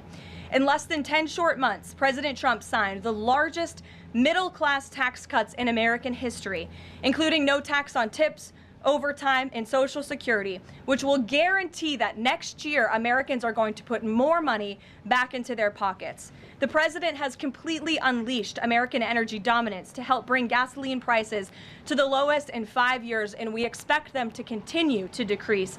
And it has also lowered energy costs overall. There is more work to do, but again, the president's deregulatory and pro-American energy agenda is absolutely going to continue to drive down prices. Formula worked in the president's first term, and we expect that it's going to work again. And this is key because we know energy costs are the #1 driver of inflation. Again, just look at what Joe Biden did to our energy industry over the past 4 years of his administration, and look at what happened to inflation as a result. Everything became more expensive. To lower prescription drug prices and healthcare costs, the president has been working around the clock on this issue. He is obsessed with negotiating these good deals on behalf of the American people to bring down pharmaceutical costs and drug costs for Americans. And he has done so on a number of fronts. You have seen him discuss that in the Oval Office several times. To fuel small businesses, lower their costs, and incentivize hiring, the Trump administration has already cut 30 unnecessary regulations for every new one on the books, which we know will save employers and small businesses across the country thousands of dollars in regulatory burdens. All of these pro-Trump policies are working, and they will continue to work. Wages are rising at the fastest pace of the start of a presidential administration in 60 years. The cost of the typical new mortgage is down by nearly $3,000 per year. I'm looking up median household income. Oh my God. Median home price versus median household income. Here they go. Home price to income ratio. Hey chat, it's the highest it's ever been. It's worse than the housing bubble. She's like, look at how much it's gone down. So the home price to income ratio is how many years of income does the average home need to buy the median house? So the median household income, how many years of median household income does it take to buy the average house? It's now 7 years of income, which is the highest it's ever been in the history of America. At least going back to World War II. You see how it's like 4 years? See how it went down to 3.5 years? This is when the boomers were coming of age. When the boomers came of age, home prices were half what they are now, adjusted for inflation. So if you ever look at home prices around you and then do a 50% discount, and that's what a boomer would be paying. I'm in Cleoa, Canada, the highest disconnect between income and housing in the country. We were headed towards 20x. Don't you just want to build a house by yourself? Like at that point, why not just go and buy the materials and just get any lot? Can you even buy lots? Like, is it possible to buy a lot? Just building I mean, at this point, you'll make yourself a millionaire building a 3-bedroom. You could probably build yourself a 2-bedroom ranch, especially if you got something that was like, you could get a pre-built house and just move it in for $250,000. Plop it on a lot. Now you're a multimillionaire. Fucking insane how housing is. It's actually literally stupid. The lot is what you're paying for. The house costs nothing. Of course. That's exactly my point. The land values are fucking stupid. And the reason why housing costs are so high is you're able to get government-backed loans for a house, while at the same time, you can't ever produce any. Like, I want to give you an example of what I'm talking about. I just made a tweet on housing. Good morning from the Bronx, where another rent-stabilized building is selling for pennies on the dollar. This is actually a perfect case study for the tenants to purchase the building, but they will quickly learn the cost to run it far exceeds what they contribute. Leaders are watching this happen, thinking they're sticking it to the owner, but instead putting 10 families in a failing building with no help coming. And again, Families in the Bronx are on the front line. Okay. So this is a building with 10 units in it, and the cost per unit is $75,000. They're each currently paying around $1,000 a month in rent. This is a rent stabilized building, meaning the tenants have been there. I wonder how long the tenants have been there. That's actually a question that I would love to know. So this building makes $120,000 in revenue per year for a building that was purchased 40 years ago. So in other words, this building has been paid off for 10 years at a minimum. This guy's saying, oh, it's so unfair. We should be able to raise the rent in this building to $4,000 a month or $3,000 a month. So each of the 10 apartments pay it. That's because they're in rent stabilized buildings. So the rent never got, it only went up with inflation. And that's why, but in Vienna, Austria, all the housing is like this, except it isn't owned by a for-profit landlord. It's owned by a non-profit cooperative, So they continually invest in the building and keeping it updated. And everybody who lives in it has the right to remain indefinitely as long as they're paying their low rent. And if you look at the question chat, what is the average rent for a 2-bedroom in Vienna, Austria? What's AI say? Where are they leaking this from? There they go. A Vienna apartment. There you go, chat. 2 bedrooms, 1,200. Oh, this is a 1-bedroom. Sorry, 1,100 a month. This is the market rates. These aren't even 670. This is the first district market rate. First district, $2,000 or through 2,000 euros a month. That's fucking nuts. Same apartment in New York would cost you like 6,000 or 8,000. So why is it so cheap in Austria? It's because they don't run their housing system as a for-profit speculative investment. Much work to do, and this administration will continue to do it. But President Trump has already made great progress in cleaning up the economic disaster that was created by Joe Biden. With that, I will take your questions today, and in our new media seat, we have Bev Turner, who works for a new outlet, a UK outlet, but based here in Washington, D.C., GB News. Bev, thank you for being here today. Why don't you kick us off? Thank you, Caroline. So the clock is ticking on. My brother-in-law is renting his old home in a Vienna suburb, $3,200 for 4 bedrooms, 2 floors, basement, and on 1/3 of an acre. Jesus. I tried to rent that in Los Angeles, it would be $12,000 a month. On the Friday deadline by which the BBC must retract and apologise for their malicious edit of the president in a documentary shown last year. The recently resigned Director General of the BBC yesterday described the organisation as the very best of society and blamed the enemies of the BBC for this outcome. Also yesterday, a senior government minister launched a fierce defence of the channel in the House of Commons, saying that the broadcaster remains a light on the hill for people all over the world. Does the president feel that the network is taking the situation seriously? Does he believe that they've shown sufficient regret? Does this strain the relationship between the president and the prime minister? And given that the organisation is publicly funded, is the president prepared to bankrupt the BBC in his pursuit of truth and justice? Well, thank you, Bev. There's a lot of questions in one there. I will say I know the president has a very good relationship with Prime Minister Starmer. You have been there. You've seen them in their interactions. You've questioned both leaders. God, what a fucking worthless question. I lost track of time. A few different times now. However, he has always been very frank when he disagrees with leaders, even whom he has a good relationship with. And the BBC, being a fair news organization, is definitely an outlet. I think these two leaders would disagree. The president has made it very clear that this is a leftist propaganda machine that is unfortunately subsidized by British taxpayers, and he thinks that's extremely. The BBC is a leftist propaganda machine when it's like the most pro-Israel propaganda site on the planet. You have to understand something, chat. If you give a fascist a cookie, he's going to want to kill you because he says you're part of the lesser race, okay? The only thing you can do with a bully is punch him directly in the nose as hard as you can. Now, that's metaphorical. It means the only thing that Donald Trump ever respects is fighting back. That's why Xi fights back against the U.S. Donald Trump caves like a bitch. You want to take away, you want to put tariffs on our products? Okay, we're taking away fucking rare earth elements. Donald Trump folds. The people that run along bending the knee to Donald Trump, they get their face rubbed in dog shit. The language of dominance, that's the only thing. I mean, listen, fascism will never be appeased. And that's why a strategy for the left in America cannot be to hang back outside of the political process.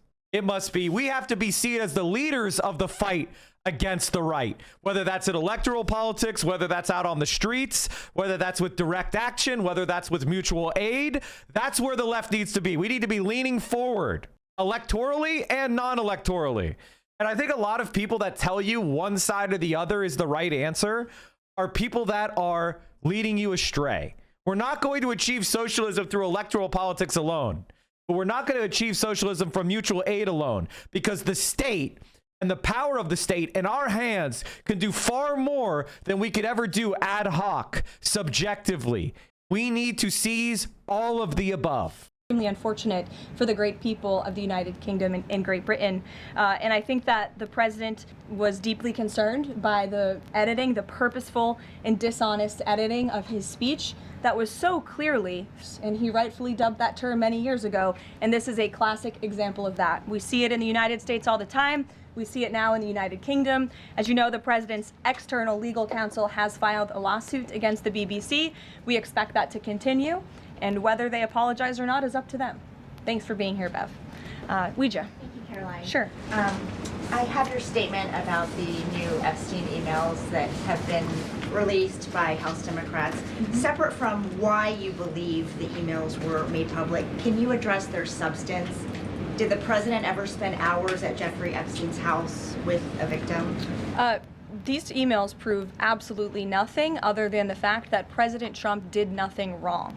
And what President Trump has always said is that he was from Palm Beach, and so was Jeffrey Epstein. Jeffrey Epstein was a member at Mar-a-Lago until President Trump kicked him out because Jeffrey Epstein was a pedophile and he was a creep.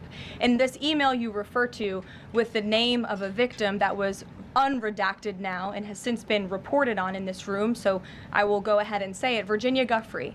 And it was CBS's own reporting, Ouija, that recently wrote that Miss Giuffre maintained, and God rest her soul, that she maintained that there was nothing inappropriate she ever witnessed, that President Trump was always extremely professional and friendly to her.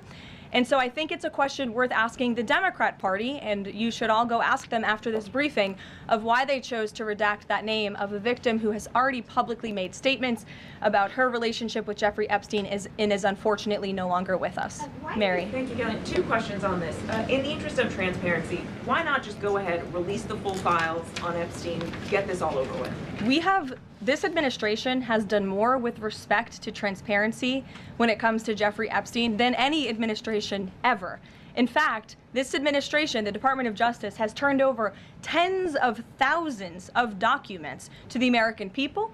We are cooperating and showing support for the House Oversight Committee. That's part of the reason you are seeing these documents that were released today, because of the House Oversight Committee's and Republicans' efforts to get these out to the public. This administration also moved, the Department of Justice also moved to unseal grand jury testimony, which White House plans meeting with Lauren Boebert, a Republican who has said she wants the Justice Department to release their trove of Epstein files. The Democrats are trying to bring up the Jeffrey Epstein hoax again because they'll do anything at all to deflect on how badly they've done on the shutdown and on so many other subjects. Only a very bad or stupid Republican would fall into that trap. The Democrats cost our country $1.5 trillion with their recent antics of viciously closing our country, while at the same time putting many at risk, and they should pay a fair price. There should be no deflections to Epstein or anything else, and any Republicans involved should be focused only on opening up our country and fixing the massive damage caused by the Democrats. He's on the list! He's on the fucking list! He's a fucking pedo! He's so worried, bro. Like, I have to say, the fact that Trump is so worried leads me to believe, no, he actually is. He's actually so implicated. And he did it, and he knows he did it. Because, like, my reaction is, I gotta be honest with you, chat. My reaction is Donald Trump can get away with anything. Donald Trump could be raping kids on a tape, and Republicans would just say AI, and they would move on. So the only reason he's acting so guilty is because he feels guilty. That's the only thing that makes sense to me. You know what I mean? Like, for me, it's almost like, yeah, he's probably rapist. He's probably a rapist pedophile. Yeah, it's probably on tape. Yeah, he was compromised by Epstein 20 years ago. But like, this is a long list of crimes he's committed. But for some reason, like, I actually think he's so guilty. He did it so much. That's the only thing that makes sense. Like, the way he's trying to cover it up indicates to me it's real. We know, unfortunately, a judge declined those requests. So this administration has done more than any, and it just shows how this is truly a manufactured hoax by the Democrat Party for now. Wait, Epstein is a hoax now? Wait. Epstein is a hoax? You ran on it. You ran on the Epstein files. Now it's a hoax? They're talking about it all of a sudden because President Trump is in the Oval Office. But when Joe Biden was sitting in there, the Democrats never brought this up. This wasn't an issue. Yes, the reason why the centrist Democrats didn't bring it up is because Larry Summers, the fucking pedophile in chief, was Barack Obama's economic advisor. Bill Clinton, former centrist Democrat, he's all over the fucking files. He did a special trip with Epstein to Africa where they raped God knows how many kids. So yeah, the centrist Democrats are just as implicated as the right-wing Republicans are. The only people that are not implicated are on the left, although there's a couple people on the left that are implicated. Like, for example, Noam Chomsky was kind of friendly with Jeffrey, kind of suspect, but for the most part, it is a centrist. He's an anarchist, so it doesn't surprise me.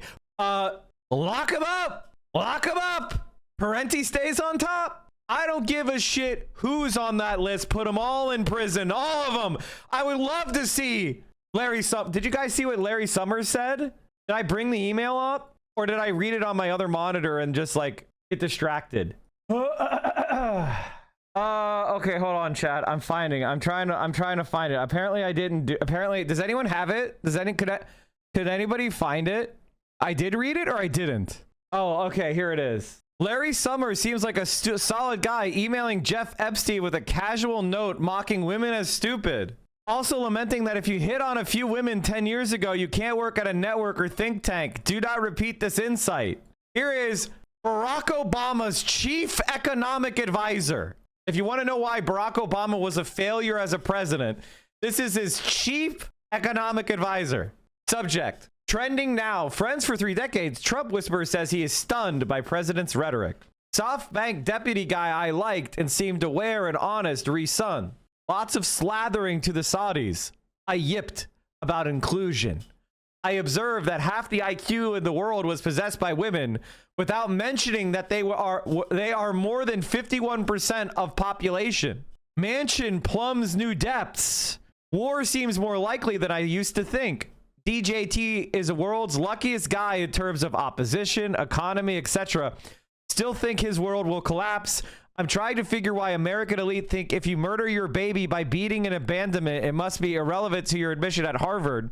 But hit on a few women 10 years ago and can't work at a network or think tank.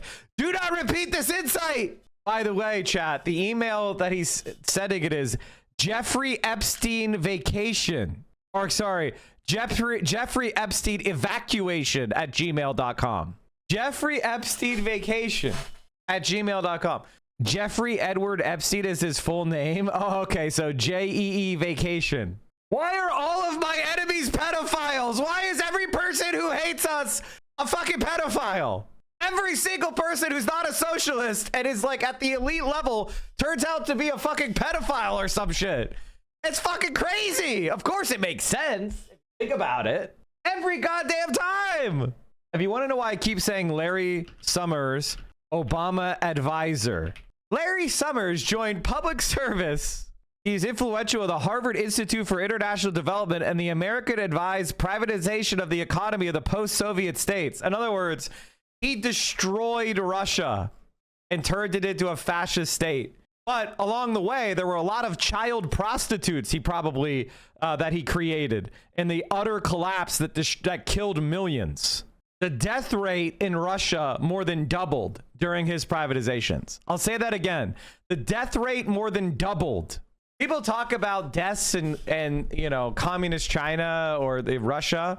The death rate doubled. Following the end of Clinton's term, Summers served as the 27th president of Harvard University. Summers resigned as Harvard's president in a wake of a no-confidence vote by the Harvard faculty, resulted in large part from Summers' conflict with Cornel West, financial conflict of interest questions regarding his relationship with Andre Schleifer, a 2005 speech in which he offered 3 reasons for the underrepresentation of women in science and engineering, including the possibility that there exists a different availability of aptitude at the high end, in addition to patterns of discrimination and socializations. In other words, he says that women are dumber than men, is what he's trying to say. Now, in the Soviet Union, there were actually more women in STEM than men, because in a society where they did not have discrimination against women, women excelled in science. In fact, computer science was originally considered to be women's engineering.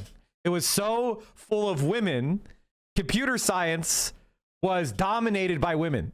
See, like, computers are for ugly nerds trope that you see in America is a result of the fall of the Soviet bloc. After his departure from Harvard, Summers worked as managing partner at a hedge fund, D.E. Shaw & Company. Summers rejoined public service during the Obama administration, serving as director of White House United States National Economic Council for President Barack Obama, where he emerged as the key economic decision maker in the Obama administration's response to the Great Recession, which, in case you want to know, was an abject failure that was so bad that it resulted in the worst ever performance by the Democratic Party in a congressional election in 2010.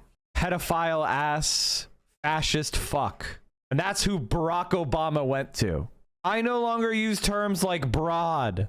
That's a broad question. I like that dress. Arquizo Rodriguez, where did you see that picture? RGB was my date to state dinner. Every news channel today, she apologized for her Trump remarks. Yikes. Today? That's a broad question. I no longer use terms like broad. Man, that seems like a pretty chummy conversation. Rumler served as Obama's White House counsel and is currently listed as chief legal officer for Goldman Sachs. Starting to make sense why the Democrats didn't put this out, huh? That they cared about. Because thanks for the education, comrade. I'm getting ready to support Starbucks strike with DSA. An indefinite nationwide Starbucks strike starts tomorrow. So get ready and don't cross the picket lines. No Starbucks, chat. Go to local coffee shops. They're better anyway. Do not cross a picket line. Because they actually don't care about the victims in these cases.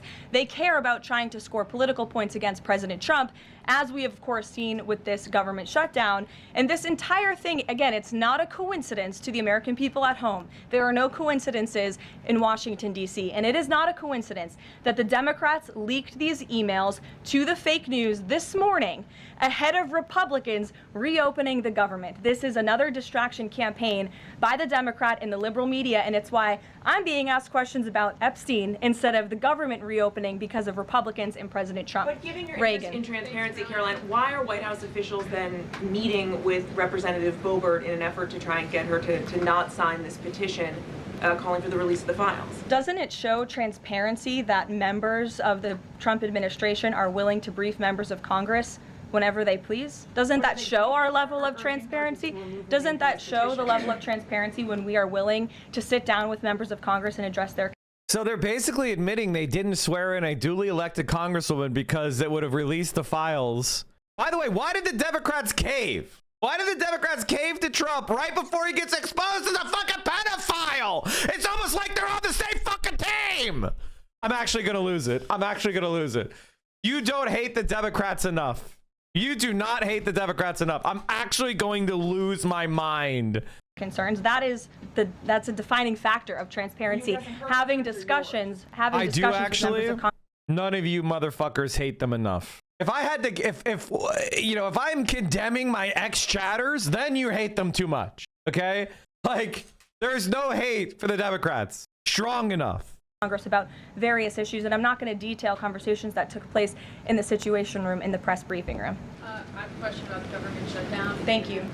I'm glad. Couldn't the swearing in only happen because they're reopening the government? No, they could have sworn her in immediately. He was just lying.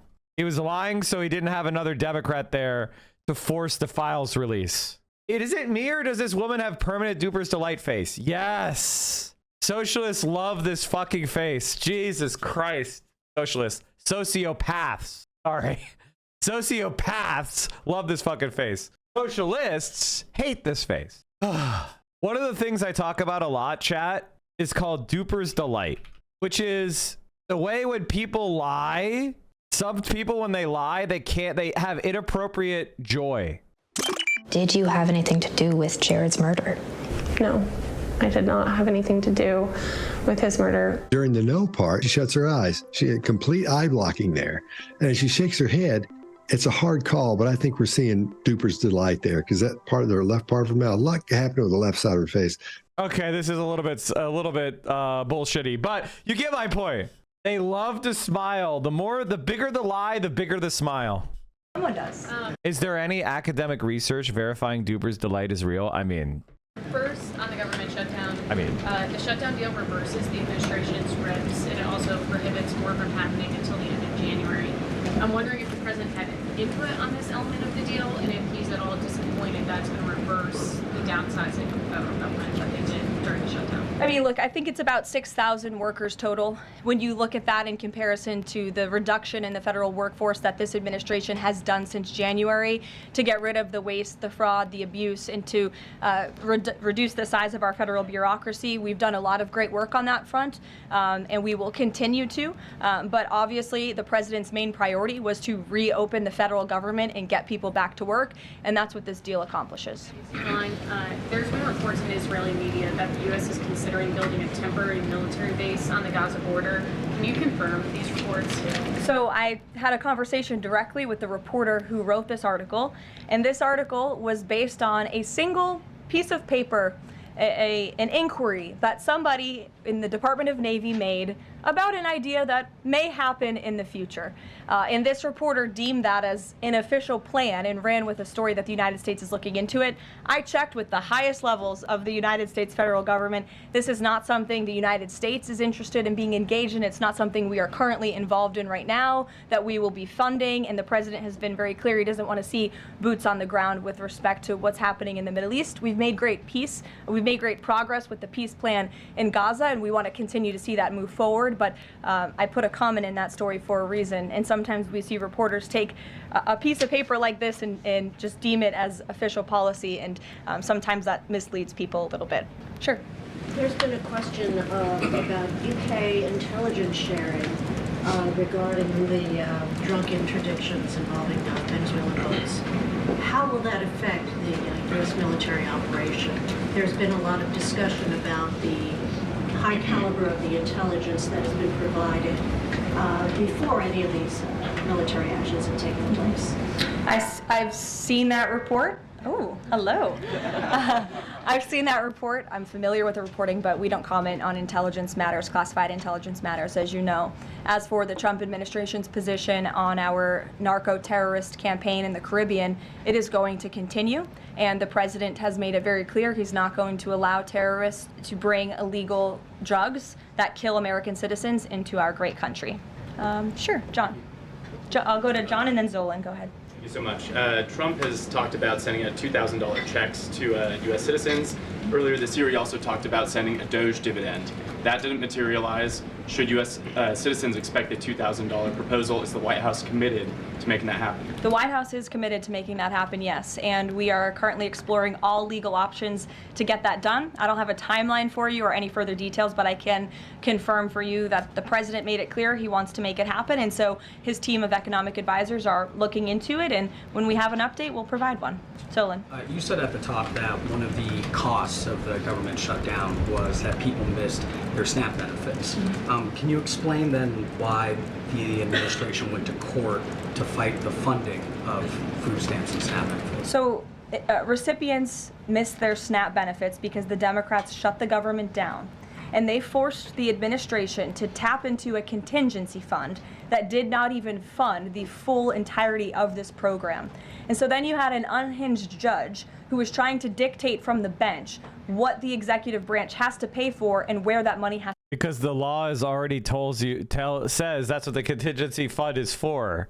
You're violating the plain language of the law by impounding the funds. You don't have the authority to do that. To come from. That is judicial overreach at its finest, and so that's why the administration pushed back on that. If Trump gives everyone a $2,000 check, is that enough for people to forget everything and think he's number one? No.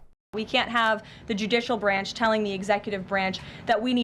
Also, dropping a bunch of money on everybody while inflation is above 2%, which is supposed to be their fucking target, sounds really dumb. To rob the Children Nutrition Fund, which is what this judge was trying to do to pay for SNAP benefits. That's completely inappropriate and it's unconstitutional, and we've been proven right with that legal argument. But now the good news is, again, thanks to Republicans and in several hours, President Trump, the government is going to be reopened, and SNAP recipients are going to receive their full benefits, which is what President Trump has always wanted to do. Stephen. Why also did you need the judicial process for that? I mean, during this shutdown, didn't the administration have a responsibility to tap into any of those reserves to ensure that essentially we did. We did tap into it. We did tap into the contingency fund. And then the judge told us, no, you have to get more money from a children's nutrition fund. And we felt that was judicial overreach. You shouldn't tell the president which fund he has to rob because the Democrats are holding the country hostage by shutting down the federal government. Stephen, go ahead. Well, if the president is considering a pardon for Ghislaine Maxwell? Again, he's answered this repeatedly. It's not something he's talking about or even thinking about at this moment in time. I can assure you of that. Stephen. Caroline, I've got two questions about New York for you. Sure. First, you always do. Mayor-elect, on brand for the New York Post. Yeah. Mayor-elect Mamdani, he said that he plans to reach out to President Trump and that, quote, this is a relationship that will be critical. Does the White House have a response to this planned outreach? It's the first time I'm hearing of it. I'll let the president respond himself to that comment by Mr. Mamdani. My second question, Jack Schlossberg, the grandson of President Kennedy, announced today that he's running for Congress. He, in the recent past, has referred to his uncle, the HHS secretary, as, quote, a rabid dog, and he has said that the Trump administration is, quote, the most corrupt in American history. Does the White House have a comment on this sort of comment from a rising star in the Democratic Party? I don't even think such ridiculous comments are worth responding to. Obviously, those things are not true. And Secretary Kennedy is doing a phenomenal job bringing transparency and the gold standard of science back to our healthcare system. Eamon. Thank you, Caroline. The president's hosting a number of Wall Street CEOs for dinner tonight here at the White House. Can you give us the names of the CEOs who are going to be here and give us a sense of what the president's message to Wall Street is going to be tonight? I don't have a full list for you in front of me, Eamon. I know you've reported on some names and we've helped you navigate whether those names were truthful or false. But I know the president actually plans to bring some of you into the dinner tonight. So you'll see for yourself in several hours if that's okay with you. And there's been some reporting that the White House is frustrated with Bill Pulte and the rollout of this proposal for a 50-year mortgage. Tell us if the White House is frustrated with that rollout and if the White House still supports the idea of a 50-year mortgage for Americans. This is a proposal that the president himself has commented on. I would defer you to the president's statements, and it's something that the administration is discussing and seriously looking into. Sure. Thanks, Caroline. Danny, and then go ahead. Thank you. Some Democratic members of Congress have invited Britain's former Prince Andrew to testify on the Epstein scandal. I was just wondering if President Trump thinks that former Prince Andrew should indeed come and testify to Congress on that. I haven't spoken to him about that specific matter, but I can ask him and get back to you. On the government shutdown, the president and House Republicans have made clear they were not going to negotiate health care strategy or policy while the government was shut down. Now, assuming that it reopens tonight, is the president intending to invite any Democrats over to have negotiations over these subsidies or any other plan to bring down the cost of health insurance? I will just add that, as you pointed out, the Democrats were holding our country hostage to try to negotiate on a healthcare system that they created. Obamacare, as it's famously called, is a system the Democrats created. It is a broken system. It has driven up healthcare costs dramatically in this country. And now they shut the government down to try to fix that system they broke. It doesn't make any sense to us, which is why the president said that's a completely untenable position. However, once the government reopens, the president, as he's always maintained, is absolutely open to having conversations about healthcare. And I think you'll see the president putting forth some really good policy proposals the Democrats should take very seriously to fix, again, the system that they broke. You can't trust the same people who broke the system to fix it, and so the American people will continue to Sorry about that, chat. Government shutdowns have been happening because of the Republicans for what, over a decade now? Hear from the president on this issue. Follow up on the question about the $2,000 payments of tariff revenue.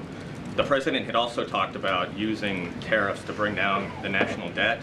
Would this be in lieu of that? Like this is now the new way to maybe to use that tariff revenue? No, the president put out a statement on this clarifying he wants to do both things with the tariff revenue that he's bringing into this country. Trillions of dollars are expected to continue to pour in. And it's part of the reason that the Supreme Court case is so vital for our country's future, to restore our manufacturing industry in this country, to protect our national security, to continue to allow the president to use tariffs as leverage to negotiate economic deals that, again, are good for our national security. And that revenue can then be used for various reasons, to pay down our debt and also perhaps to give these rebate checks back to Americans, which, again, the White House is exploring the legal options of how we can get that done. Catherine, go ahead. Caroline, Viktor Orban said this week that President Trump has promised Hungary some kind of financial shield. Do you have any details on how that will be structured or what that would look like? I don't, but I'm happy to check with the National Security Council and get back to you. One more. You recently said you'd check with President Trump about why he needs to get an MRI on his recent trip to Walter Reed. Do you have any more detail on that? I do, and I'm glad you asked. As stated in the memo provided on October 10th, President Trump received advanced imaging at Walter Reed Medical Center as part of his routine physical examination. The full results were reviewed by attending radiologists and consultants, and all agreed that President Trump remains in exceptional physical health, which I know all of you will see with your own eyes later this evening when he opens up his dinner to the press, and perhaps you will see him when he signs the bill to reopen the federal government. So stay tuned. Donald Trump is scared for the Epstein shit. He's so guilty. He's so fucking guilty. He's so fucking guilty. On plans for that. Thank you, everyone.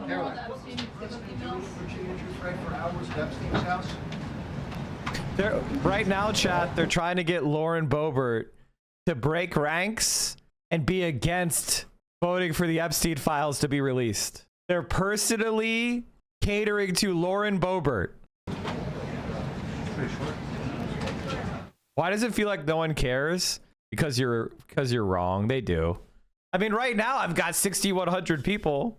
That's far more than I normally would. People do care about this. And I think the thing that most people are pretty tired. We live in a world where conservatives and a lot of centrists pretend to believe shit they don't believe. They pretend to be offended by things they're not offended by.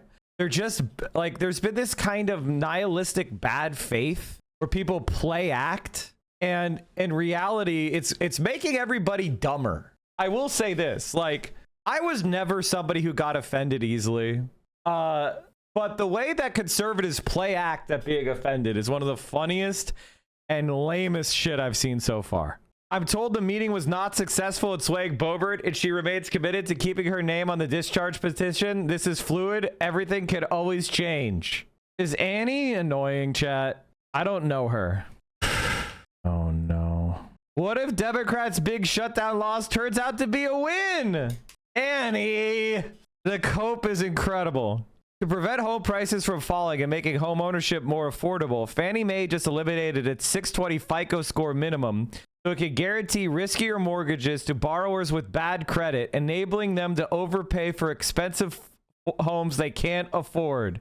No IPO.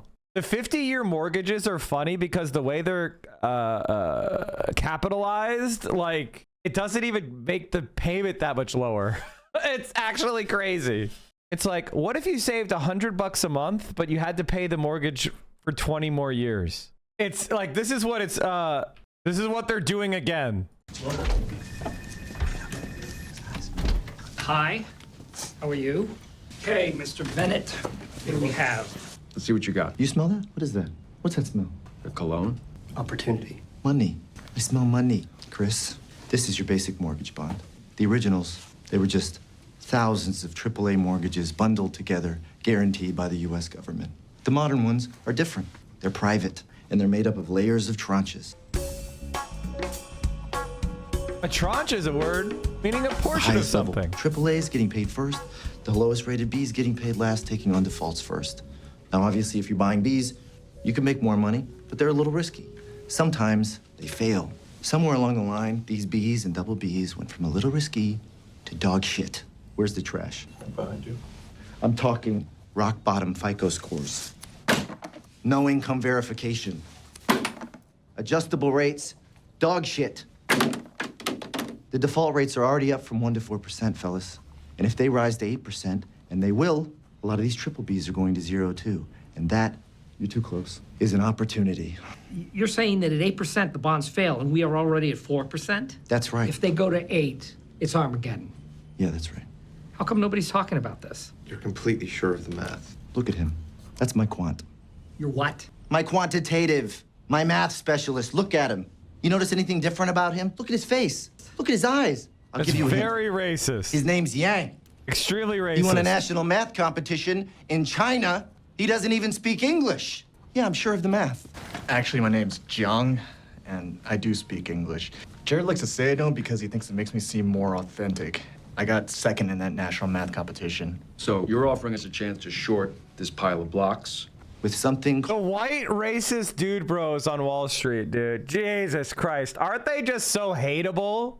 Called a credit default swap. It's like insurance on the bond, and if it goes bust, you can make 10 to 1, even 20 to 1 return, and it's already slowly going bust. 10 to 1, 20 to 1.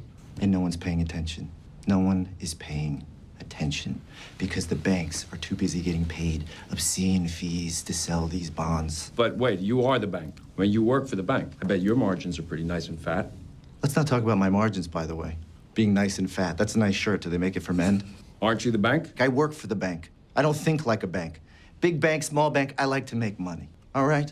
Let me put it this way. I'm standing in front. Starts asking questions about his interest that insults him for being gay. Do you see how masculinity is used to manipulate men into being dumb? Oh, you were thinking too much. That sounds gay to me. Stop thinking. In front of a burning house. And I'm offering you fire insurance on it. A's, 0. B's, 0. Double B's, 0. Triple B's, 0. And then that happens. Is that? That's America's housing market. And indeed, it did happen. And all those guys got super rich. Speaking of getting super rich, I forgot to shill. I forgot to shill, chat. Thank you for reminding me. If you appreciate the content, and you should, please consider supporting it by subscribing at tier 1, tier 2, or tier 3 sub. If you have Amazon Prime, you could attach that to your Twitch account. You get 1 free sub a month. If you use that, that's like taking $5 out of Jeff Bezos' pocket and putting it into mine. Fuck Jeff Bezos. Jeff Bezos. Jeff Bezos. You can do that by using your Prime right now. You're making a billionaire fund the socialist propagandist who's going to take all his money. Because remember, chat, if you can think of it, we can tax it. Death, tax it. Wealth, tax it. Yachts, tax it. Shaving cream for that bald ass fucking head, tax it. The shirts he imported from the Dominican Republic for Jeff Bezos tax. We will tax every and if people were like, what do you mean? I mean, like, come on. He's okay, too many suits. We need him just chilling. He's dressing like Pitbull in this one. There it is.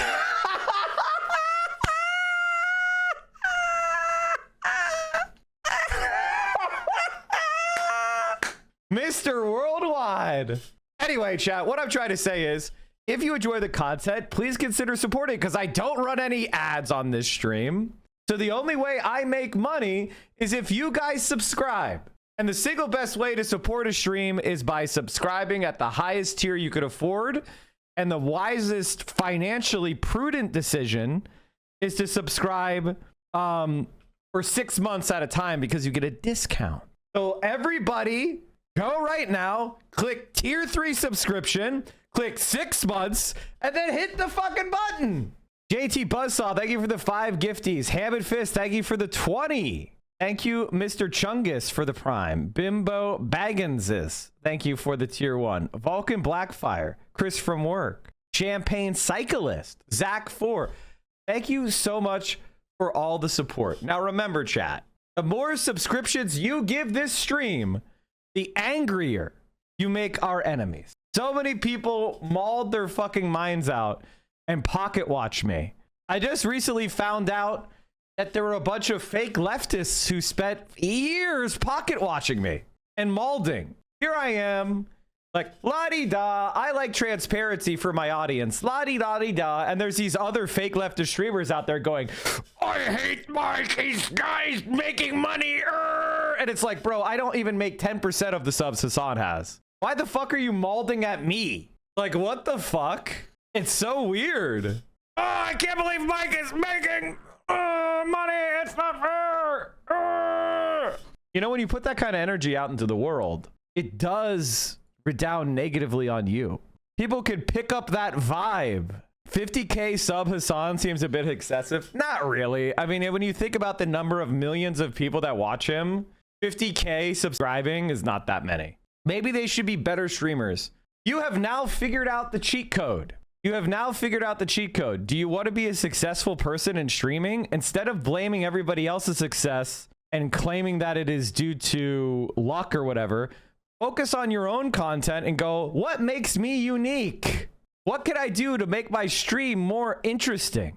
I want to bring in Illinois Democratic Congressman Raja Krishnamurthy, okay, member back to the of the Epstein House shit. Oversight Committee. Thank you for being here, Congressman. Knowing what you know, and I don't know how much you or your staff have gone through, how would you characterize the importance of these emails and where they fit into your larger investigation? It's really sad that this is the reason why you think people don't like you. You're in my chat waiting to post? This is your first post? How long have you been in here? You've been hate watching since 2024? Did you feel called out? Did you feel called out? No, not November got hate watchers going crazy. Well, no, the thing that's funny about hate watchers in general is notice that they don't actually state the reason. You know what I mean? Like they don't actually say, well, it's actually Mike because blah, blah, blah, blah, blah, blah, blah. They just do these kind of illusions because they're cowardly, pompous, arrogant. Was seeing if you got less annoying because no one else is on. What makes me pompous? Is it confidence? By the way, these are just subjective. These are not actual objective facts. These are not things that I actually did. These are just really just meaningless signifiers and insults. They don't actually contain any content. Sort of like your favorite streamer streams. And now that I say I don't like them, their careers are going to get a lot worse. Don't worry.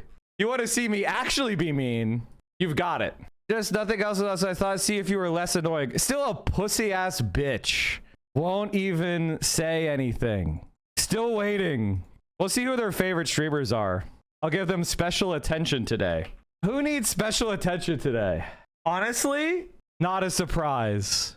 I got a special one for this guy. Don't worry. Don't worry. You have motive. I was going to let it go, but I want you to know, Kelly, you've re-motivated me. I was going to let him go, but you personally have re-motivated me. Thank you for that. You personally. You did it. Sometimes I dream that he is me. You got to see that's how I dream to be. By the way, imagine you had the opportunity to tell me something particular, like, hey, Mike, I don't like the way that you talk about this. You know, it's kind of, you're not taking it seriously enough. I appreciate you bringing me on and giving me this opportunity to criticize you in a good faith way. And all you do is go, he's mean and annoying. And then you puss out in front of everyone. You're cowardly in front of everyone. It's such a Gremlo chatter, like absolutely Gremlo chatter. Embarrassing move. All right, let's get back to news that's actually important. I waited till they find out how mean and annoying the president is. I think people, like, one of the things that is a common refrain that you're going to experience in life is a lot of people misunderstand benign neglect or just kind of general kindness, but inattentiveness as weakness. Like the fact that I didn't answer every slight that a certain streamer's made toward me means that I can't ever respond to anything. That would be incorrect. And I'm changing my policy. I allowed benign neglect, and it was the wrong decision. A lot of misogyny was allowed to go unchecked on this platform. And I, as a male streamer, fucked up by not calling it out every time it happened. I let a lot of shit go because I thought, you know what? I don't need to pay attention to all this shit. It is what it is. I'm not this online. But I've changed my mind. So I'm going to be calling out misogyny very, very strictly. And I'm not just going to like let people hang around me as like my orbiters who have ill intent toward me. I'm not going to let people be around me and women on this platform who are fucking misogynistic. So that shit, that tolerate. And I want to apologize to the chatters for letting that go on for so long. I want to apologize. I thought conversations behind the scenes would help people out, and that was a different strat, and that it was better to be a mentor and be kind. I've changed my mind. Have you considered removing the B word for vocabulary? Honestly, good question, and something that I should do. I don't mean it. I get why people consider it. It is kind of a it has misogynistic undertones, no doubt about it. First was general dislike due to jealousy and personality clash that Vio got harassed over emotes. Well, I mean, it's a one-sided beef. You've had these weird pocket watching former Voshites who kind of hung around, like when Vosh got banned off this platform, when Destiny got banned on this platform, a lot of the like Destiny, Vosh, like Orbiter, like panel going streamers, they eventually worked their way into becoming, Hassan Orbiters, right? And I just let those people go. I didn't care. I was like, let them change. But instead, they've been harboring really hostile energy towards Hassan's community and my community and other people's communities. And I'm not going to tolerate that anymore. Like, if you are hostile towards Hassan and me, and I'm going to call it out. And I'm not saying I'm going to, like, you're not allowed to criticize us. I want you to know you're allowed to criticize me. You're allowed to criticize Hassan. I want people to give us feedback. If we do something that could be harmful, I want you to come to us in good faith as comrades and be like, hey, Mike, you said this, you did this, Hassan said this. But from a place of, our hearts are in the right place. And if we make a mistake, it's not because of animus. It's not because of hatred. It's not because we're trying to uphold patriarchy or white supremacy or anything. But you understand that we just made a slip up. We made a mistake. We're fallible human beings. We're not people that you put on a pedestal as perfect. That's the culture I want to live in. I want to live in a culture of friendliness and good faith criticism. I do not want to create a bunch of people that are doing. Actually, let's watch a video on it. I want to explain what they're doing. And this is, it's called Ship of Theseus. Basically, it's a strategy of maligning people and slandering them by changing what they said and turn it into some broad category. Like, say Hassan made a joke that might have had a misogynistic undertone, right? You could go from, hey, when you said this joke, you said bitch, which people could interpret as you saying something misogynistic, and that could be a problem. And you going, you know what? You're right. Sorry about that. Versus like, Hassan is constantly making misogynistic screeds. Hassan doesn't care about misogyny. That's Ship of Theseus, right? You go from describing a very specific instance where you might have a criticism to Hassan is this thing. This video is really good on it. Let's watch it. Not very long. Say for the sake of argument, there's this guy, Theseus. We'll get to him in a minute. People who know this story, please don't spoil the ending. Imagine you're bouncing around Twitter, a damn fool thing to do, but who am I to judge? And you come across someone claiming public figure X doxed me. You're thinking, oh no, I'm a fan of public figure X. I find their work very inspiring. So you look a little deeper into the story and you come to understand a few things. First, it turns out by public figure X, they mean an employee of public figure X. Well, employees are often acting on behalf of their employers. If your campaign staff meets with Russians, it's reasonable to say that you are in contact with Russia, so maybe this is something like that. Also, it turns out that by employee, they mean a contractor that public figure X hired several years ago. Well, okay, if a contractor does something on behalf of a client, that's basically the same as an employee doing it. And apparently by doxed, they don't mean public figure X or public figure X's contractor personally hacked anyone's computer. They mean public figure X's people shared information that had been acquired by someone else. Well, that's fair. If someone posts your home address on a forum and then the forum spreads it all over the internet, it's reasonable to say the forum doxed you. Oh, but it wasn't a home address or a private email, it was the person's name. Well, if you're anonymous for safety reasons, having your name revealed can lead to threats or silencing, so depending on why you're anonymous, having your name leaked can be a kind of doxing. Oh, and by leaked my name, they mean liked a tweet that had the name in it. Okay, now say you're bumming around Facebook, which maybe you shouldn't, but I do it too. This is what people do to me and Hassan in general all the time. Where it'll be like, we're racist, we support terrorism, we did blah, blah, blah, blah, blah. But that's, and then you actually look into it, it is not that at all. It's 8 layers deeper, and that is why, but they use the you support terrorism as a strategy. And someone posts an article saying, all pornography is coercive. You're thinking, wow, that's a pretty sweeping statement. I gotta investigate this. So you read the article, and it seems there's a school of thought that since in porn the product is usually images of women's bodies, women tend to be socially pressured or financially incentivized to do things with their bodies that people like to see but they aren't necessarily comfortable with. Since that consent is not freely given, all pornography is coercive. And you think, well, what about worker-owned porn collectives or amateur porn that's just exhibitionists who don't monetize their videos? And after digging around the author's work, you find buried in a footnote in another article that, in their opinion, if it's worker-owned or unmonetized, it isn't porn, it's erotica. Okay. Now say you've ambled into the wildlands of Tumblr, woe betide the ones who travel too far from their dashboards, and you come across the claim that activist Y is a bigot. You're thinking, geez, first public figure X and now this? So you read a number of other posts on the subject and eventually piece together that by bigot... This is the type of behavior I'm specifically calling out right now. Hassan is a racist. Mike is a racist. Blah, blah, blah, blah. Bro, really? Said something racially insensitive. Or believe something that I disagree with. No, we are racist. We are transphobic. What the fuck are you on, dude? Come on.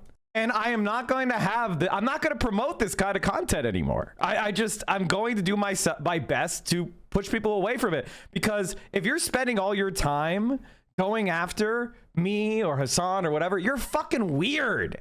You're a fucking weirdo. The people making this claim mean anti-sex worker, which, no question, that is a bigotry. And by anti-sex worker, they mean anti-sex, which, okay, that's kind of a stretch. And by anti-sex, they mean prudish, which is definitely a stretch, and by prudish, they mean is critical of the sexual objectification of women in fantasy imagery because they believe it drives women away from the community. Let's bring back our buddy Theseus. So Theseus, or more specifically his boat, is the subject of a famous thought experiment, the Ship of Theseus. It goes like this. If you were in possession of the Ship of Theseus, and one day you were to replace a single board with a fresh one, and the next day you replaced another, and the next day another, and the next day another, one by one until not a single stick of the original remained, would it still be the same boat? If so, what is the essence of boatness that remains even when all the materials have changed? If not, when did it become a different boat? When the last board was replaced? When half were replaced? 3/4? Now don't worry, it's a thought experiment. There's no right answer, just a lot of philosophy. But the corollary I'm making here is, what happens when you ship of Theseus a statement? These are arguments where words and bits of rhetoric have been replaced piece by piece until very little of the original sentence remains. How many words can you change in an argument until it's not the same argument anymore? There are a few different aims when somebody does this. One is making the unacceptable acceptable. The statement, activist Y is against sexual objectification, is not controversial among progressives. If you go after activist Y for that belief, you're going to make progressive enemies. But if you redefine this as anti-sex and anti-sex as bigot, now it's activist Y who has the enemies, and you've just smuggled an anti-feminist argument into feminist language. 2 is making the unremarkable remarkable. Some pornography is coercive is not the kind of take that sells magazine subscriptions. But if you've got a private definition of pornography that excludes sexually explicit material that isn't coercive, well, that's a provocative headline, especially since at first glance, nobody knows you're using a non-standard definition of the word. Now, it is true that at its worst, the porn industry is a misogynist hellscape of unregulated capitalism, but there are a lot of people ready to blame that on this bit, rather than this bit, and are hungry for articles that tell them being anti-porn is progressive rather than anti-woman and anti-worker. Any acknowledgement that ethical porn exists would make that perception fail, so, of course, it's transmuted out of the conversation. 3 is cutting people off from their communities. The statement, "someone who used to work with public figure X liked a tweet that had my name in it," gets converted into "public figure X doxed me" for the purpose of... And that's what I see a lot. People trying to, like, for example, exclude me from Hassan's community, or exclude Hassan from leftist communities by saying what? We're misogynistic, we're racist, we're bigoted, and put everybody who's a supporter of mine on the back foot because, you know, I don't expect you to know my entire history. Maybe somewhere along the line I did something sussy you don't know about, right? And if somebody comes at you with a really strong opinion that I'm bad, you're gonna take a step back and go, well, maybe Mike did do something I didn't know. I don't know his whole history. Well, I want you to know that this type of behavior I am going to see and I'm going to deal with it because it is not okay. There's so much slander happening. Destiny just said he just slandered Hassan. He just made up a story about Hassan sleeping with a 15-year-old in Berlin. He just made it up, whole cloth, slander, defamation. This type of shit is what their strategy is now. Just slander us. Just lie about us. And hide behind the fact that it's on the internet. Hide behind the fact that they're anonymous. Hide behind the fact it's expensive to go after people when you're a public figure. And this type of shit, if you're on the left, if you're on Twitch, if you're in these communities, I'm not tolerating it anymore. I'm not tolerating this shit anymore. I'm not tolerating the defamation. I'm not tolerating the attacks. I'm not tolerating the attempt to separate us from each other and anti-solidaristic bullshit. I'm tired of the sweeping statements targeting entire groups of people. We're not doing it. It's not okay. And I'm going to deal with it. And there's not going to be bullying people anymore. There's not going to be harassing people anymore. Of turning public figure X's community against them, with the added benefit of gaining favor with anyone who already hates them. It's a standard abusive boyfriend tactic. If you want to mistreat someone, first you cut them off from their friends. In the case of someone who is embraced by the progressive community, you slander them using something that community cares about. A lot of progressives are acclimated to getting burned, to finding out the gay activist harasses his employees, that the race activist exploits the labor of women, and that puts a lot of people on edge, and frankly, it's warranted. But when folks feel like they're just waiting to be betrayed again, they can be a little too willing to believe horror stories about their allies. I wouldn't say this is chronic, but it does happen, more than a little, and people will take advantage of it.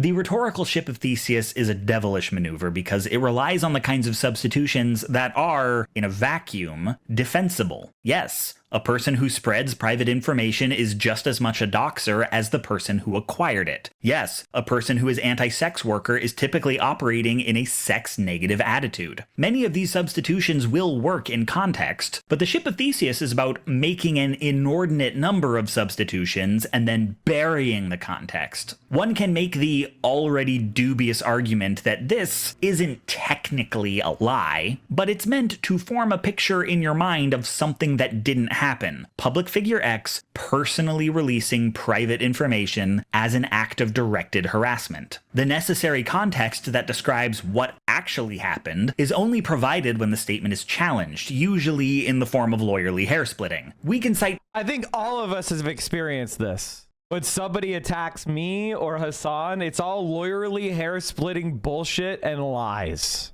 And I've had it. And that chatter is a person that is engaged in that kind of behavior. Or they just make statements about how, as she said, arrogant, annoying, whatever. And I said, well, what did I do? What was I doing? What was I doing is I was asking my community to support me. And I was doing so by making fun of Jeff Bezos. What is wrong? And then I said, people pocket watched me for years, which is all true. And I was thinking of Ethan Klein. I was thinking about how Ethan Klein went on his show and said, Mike's subs are going down. He said this and then they went up, but you get my point. That's what I was thinking. And this person came in to call me arrogant. What the fuck are you talking about, man? Precedent that in the case of Twitter personality Q versus NeoGAF, the leaking of Twitter personality Q's name was considered doxing, so it stands to reason.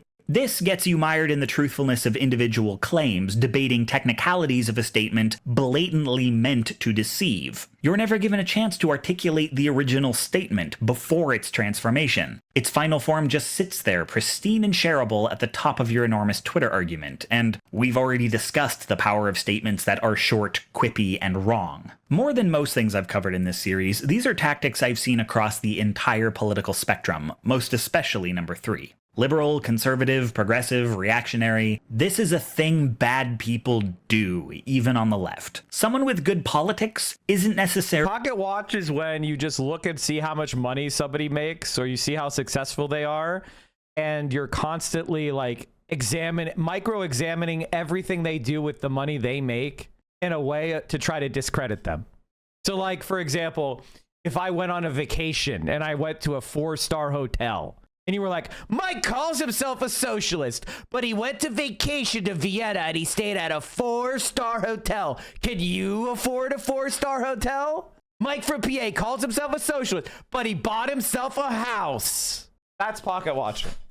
It's like, me buying a house is a completely normal thing to do with my own money. Me going on vacation is not that important. There are some people in my community that cannot afford a vacation and have no chance of ever buying a home. And so you're triggering in them feelings of envy, feelings of resentment. That's what it's about. It's about undermining you with your community, because some people in your community might feel a certain type of way about their own, financial troubles. And I understand it. I've been there. That's why I fight every day for a more just society, right? Like, I want my taxes to go up. I want to fund housing program. I want you to be able to get paid vacation at every job. That's my entire goal. But I'm sorry, I'm not going to live like a monk until we get there, right? I'm going to still live my life, and that may involve getting a place to live or going on a vacation once in a while. And if you don't like that, go fuck yourself. Really a good person who won't use the rhetoric of social justice to rationalize shitty behavior. The rhetoric is specifically designed to combat this, but it's not airtight, and there's nothing so special about progressivism that makes us immune to abusers and opportunists. The main difference is that when the right does this, it does it to the left, and when the left does this, it does it to itself. The far right is perfectly happy converting an attack or a bad argument into whatever they think progressive language sounds like, and bigots on the left are perfectly happy sneaking transphobic arguments into feminism, but the left by and large will not touch conservative language. We don't try to isolate a member of the alt-right by telling his community he's a race traitor or secretly gay. We don't often smuggle environmental messages into militaristic language, though some people who are not me think we should. The closest we come is when we run centrist candidates who present themselves as the best of the right and the left, but the right doesn't buy it. Even when we call someone on the right racist, homophobe, anti-Semite, which the right will claim is a ship of Theseus, it doesn't serve the same purpose. People can disagree with me on whether the left is disingenuous when it talks like this, but they can't argue this is hurting the right. I mean, when's the last time a Republican lost a job for being too homophobic? They're more likely to lose the job for being queer. And we can call Republicans racist until the castle rises above the clouds, but their constituency is made up of people who either cannot be convinced that one of their own is a racist, or can, but don't care. Or they prefer it that way. Discussing bigotry on the right is mostly so the left knows what it's up against. There's no real solution to the ship of Theseus other than to memorize what the dummy words are. To know when a TERF says child abuse, they mean calling trans kids by the correct pronouns. When a SWERF says rape, they mean consensual sex work. I can't give you a comprehensive list because I don't know all the words that would be on it, and it would be outdated as soon as I gave it to you. But with practice, you can get a sense of when an argument sounds fishy, and which people tend to give fishy arguments. Usually with a bit of Googling, you can find all the buried context has already been dug up by someone. People tend to be pretty quick about this. Learning to spot the ship of Theseus when you come across it is useful not just so you don't repeat hearsay you haven't verified, but because it tells you something about the person using it. The ship of Theseus is a kind of elaborate euphemism. What language they use reveals what they think we care about. What language they won't use reveals what they can and can't say. It's a temperature check for where we are as a society. What things do horrible people feel they can get away with, and what things do they have to disguise? But no disguise is perfect, and if you do the fact-checking, it will show you where they're weak. People will try to contort the truth, but the truth leaves an essence behind.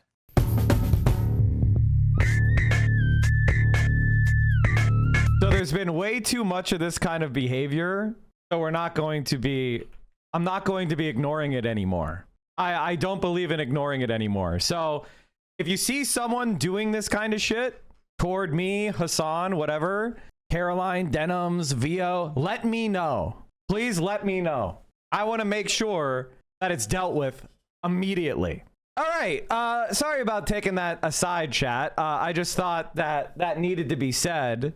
It needed to be said. Sorry for taking us off of talk about Donald Trump as a fucking rapist pedophile. So as a mind wipe, we could all relax, join each other in solidarity once again. Have a piece of positive vibes. How Shanghai has changed since 1978.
Very cute.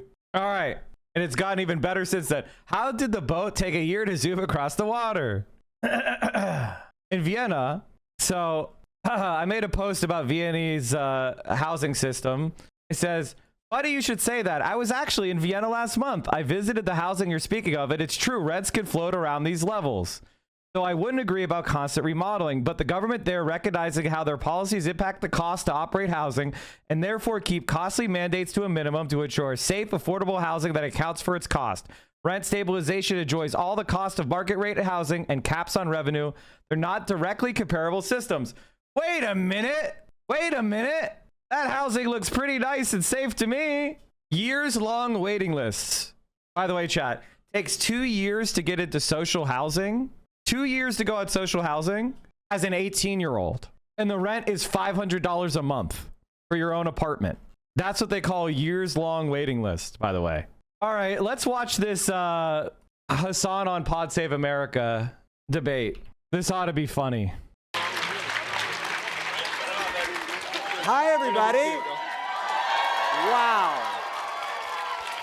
I'm Right's John gone. Mullet. Nice. We're live at Cricket Con. I love how, see, this is how the Democratic Party works, by the way. They get people to watch this group by bringing in Hassan, and then they smuggle in a bunch of right-wing Democrats that bring no one. He's got people. Everybody here has got people everywhere, you know? We're in the Reagan building, baby. I've co-opted your ass. Can't lose control just yet. I mean, he's not wrong. He did. He's not wrong. You watching Bulwark, you fucking loser? In his 1992 convention speech, Bill Clinton, who is perfect, said of Republicans who were at the time angry about Murphy Brown being a single mom on television, if other politicians make you feel like you are not part of their family, come on and be part of ours. Republicans were the hall monitors, we were welcoming. 3 decades later, Trump found an audience among pretty apolitical comedians and media personalities and their fans who see Democrats as pious and scolding. The Democratic Party is widely reviled. A broad survey of working class voters described Democrats as, quote, woke, weak, and out of touch. Coming out of Tuesday, which was awesome. Semaphores Dave Woke Sharia. What? Yeah. Woke Sharia, baby. We're all living in Mumdanistan now. Semaphores Dave Weigel put it best in summarizing the exit polls. What do you think of the Democrats? They stink. Who did you vote for? As many Democrats as possible. So where do we go from here? Joining me, our streamer and political... They actually love that. The centrist Democrats love that. That's their ideal. Because they win, but then you don't want anything to do with them, and they don't have any responsibilities, and you don't have any expectations. Commentator Hassan Piker, MS Now's Simone Sanders, the Bulwark's Tim Miller, and the co-host of The Five, Fox News' Jessica Tarlov. Tim, I want to start with you, and I want to just concede that this is like a big topic, and it can be hard to tease out style from substance, strategy, ideology, but I want to start with that 2024 dynamic. You have Trump and his allies on Rogan and a whole bunch of apolitical shows and media. In hindsight, Democrats say, oh, we need Democrats that can go everywhere. They have to go everywhere just like Trump did. But then we look around and we say, well, who are the Democrats that can do that? And as a former Republican, as a pilgrim in an unholy land, who's gone from viewing Democrats being annoying as an asset to a liability, like, where is your head at? Well, I was happy about the woke Sharia in New York, but you do have to remember that the CIA has taken over in Virginia across the river, so the deep state establishment is also on the rise. Big tent. Big tent. You know what, love it. You guys are kind of annoying, and it is something that we're dealing with. And I think that it's important to just accept it and think about it. And the fundamental question that you got to, which was, okay, well, we need a Rogan of our own, or we got to be able to go hang out with these, folks. We got to be appealing more to the comedian set. And then it's like, well, who would go on the podcast? And then it's like, well, are you available? Are you? Like the list is kind of short, right? And so, we can't create people from scratch, but I think that it's important, when I look back at the mistakes the Democrats made that got us to this place, it's like, Biden wins in 20 when everybody's inside, right? So you didn't have to be out there. And then in 22, it's like, well, we didn't have a red wave. So it's like things are going pretty well, right? And so I just think that there was a lot of just inertia and status quo happening. And a lot of the problems that were undergirding that, a lot of things people were frustrated with about COVID or about, the not as fun parts of woke Sharia, right? Like, there wasn't a lot of reflection on that. And I think that it's good to reflect on it now. And I think that Tuesday was awesome, but just because we did really well on Tuesday because Trump is fucking everything up does not mean that we shouldn't also think about how we can continue to kind of expand out and appeal to more people. Now, I don't care about appealing to people. I don't care. If you told me that I could win every election from now on with one more vote than I needed, I would take that every fucking time if it meant I got to implement my agenda. I don't need 80%. I need power. And anybody telling you that you need more, the moment that they're talking about, well, we need to have more than 50 or blah, blah, blah, that's nonsensical. You want power to accomplish policy. That is the difference between my politics and this. And the reason why these people are like this is because they are parasites. And they are trying to make money from politics. And they make money from politics by selling shit.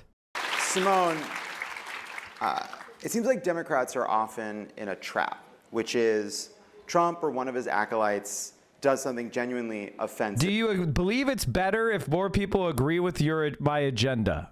Generically, yes. But that's not the goal of politics. The goal of my politics is to implement my agenda.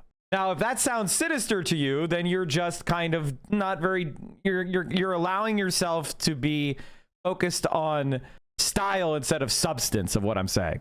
What I'm saying is, I don't care if 90% of people agree with me on Medicare for all. I want 100% of them to have Medicare for all.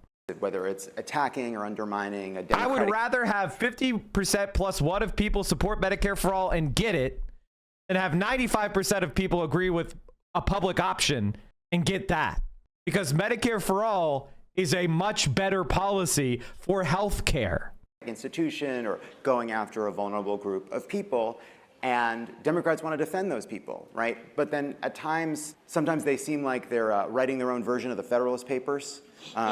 Or they are doing what is then described as identity politics. And so how do you fight back against Trump when he's attacking people, when he's making an issue of marginalized groups, without then being seen by a broader group of being focused less on, say, the economy? Square that circle. Well, you know, I'm from North Omaha, Nebraska. Shout out to the Midwest people in the room. Yes, there are black people.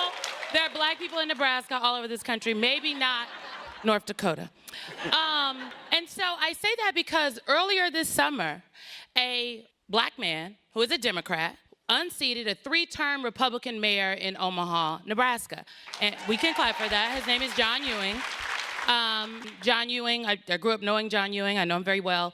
But in that race, like in many other races across this country that have happened since 2024, one of the issues that the Republican candidate tried to pull to the forefront were bathrooms and trans issues. And you know what John Ewing's answer was? Well, first of all, he had an answer. He put up an ad to answer the attacks, which I think is really important. You cannot let attacks, you cannot allow your opponent, as a former strategist, you cannot have your opponent defining you and you not answering. So that's part of it. I think specifically coming out of 2024, a lot of candidates did not answer the attacks. And some people were just like, oh, no, that's not me. And it's like, well, who are you? John Ewing put up ads and went out there and did speeches and was on the streets talking to folks during interviews and whatnot and campaigning and saying, she's doing this because she don't want to talk about the potholes. She doesn't want to talk about the issues that are affecting you. She want to make up this issue I'm not talking about. She doesn't want to talk about the potholes. And so I think the answer is not to run away from the confrontation. Like, you're not about to make me, as I used to always tell candidates, don't allow these folks, anybody, any of your opponents, to make you believe that you're for an issue that you've never taken up. Like, I don't know what the hesitancy is from some of the campaigns and the strategists over the last, couple of cycles to just not be clear about what folks are for and what they're not for. Because in 2024, that they-them ad was seen everywhere. And black people in Philadelphia told me, the organizers in Philadelphia said that everybody had saw that ad. There was no counter, and they believed it. So I do think that, I don't think Democrats need to do a wholesale, you need a full brand rebrand, because I think, frankly, the Democratic Party brand, it might never be popular. But what may be, and that's okay, what you need are candidates who people like and they want to vote for and who they believe in. And if the brand is popular or not, I think that Democrats need to be less concerned about rehabilitating the brand of the Democratic Party apparatus and more concerned about running candidates that are close to the issues in the districts and places that they're trying to win. Tim don't agree. Tim don't agree. I know. I mean, the brand is boned. Is I agree with but that. The brand was poo-poo, and people voted for Democrats anyway. Yeah, so to me, that says people are willing to support candidates even if they think your brand is shitty. I think that. I don't know. I think that's an important part of what I think the dynamic we see, right? Which is, there was just a report that came out that said, here's a set of policies that are broadly popular that Democrats should embrace going into the midterms, and they're pretty moderate and sort of. Oh, a bunch of these people that lost some races and hadn't won recently put this report out. Yeah, it was shocking. I for one was shocked when I saw that report. I was like, wow. So do the exact same thing that the Democrats have been doing that caused them a sequence of failures. That's good. I like that. I knew there was no way. Moderate enough. That was what the issue was. There was no way I was going to get to the end of that sentence. I don't even know why I considered starting it. But taken. When I hear what you're saying there, when I see a report like that, I see a group of people struggling against a brand that is in the toilet and a bunch of people trying to win despite that, which is another way of saying we're in a ravine. Let's find the highest spot we can here in this trench that we're stuck in. But there's the reason I think this question is important, even if you're right, like people win despite disliking the Democratic Party, people hate Congress like their congressman. I do think it's worth asking to what it is like to imagine a world in which Democrats are broadly popular. How many gummies you? Democrats are broadly popular in a world where Democrats are delivering objectively material gains that could be traced directly to the programs they're implementing. It's not that complicated. There's a reason why FDR won 4 presidential elections. It's because he did bold, persistent experimentation that people could see in their lives. They had jobs, they got Social Security, they got housing. They saw parks and schools and post offices being built. They saw their world, homeless people being taken off the streets. They saw their lives improve, and they could say FDR did that. That's why he was popular. And until the Democrats are willing to get their hands dirty and have the confidence to believe that government can deliver services for people and will go after our class enemies, when that happens, they'll be popular. Take before coming out here. God, he's such a fucking worthless dipshit. These centrist Republicans are so useless. Which is, John, Tommy, and I share an office perfectly. And we often, if not more often than not now, switch over to Fox News during the day. And we do because we want to see what's happening over there. But also, it's entertaining. It is. They're having fun over there. True story. And Jessica, I want you to talk about what it is like to be in that environment. Because part of what is so fun is their just collective appreciation. Do we have to keep watching this part where she's talking? Because I'm not really interested. I gotta be honest. Okay. This kind of uniform policy of stay in line, it's joyless because you can't feel free to criticize somebody that you disagree with, or you're gonna get scolded by this person and that person. And the Republicans, generally speaking, live free of that amongst themselves. I mean, criticizing Trump is a whole other thing, but they go about their business in a way that we don't, and that I think that we're adapting. And the reason why we don't is because the Democratic Party is ideologically right-wing, and they know their voters aren't. So if you were to have media that was freewheeling and critical of someone like Chuck Schumer and Hakeem Jeffries, they would never be in positions of leadership in the first place. It would be people like Bernie Sanders and AOC. If we created an ecosystem where I was one of the people or Hassan was one of the people, we would be pushing the party to the left. So the reason why there's a constant disciplining of the Democratic base is because the politicians are all far to the right of Democratic base voters on the issues.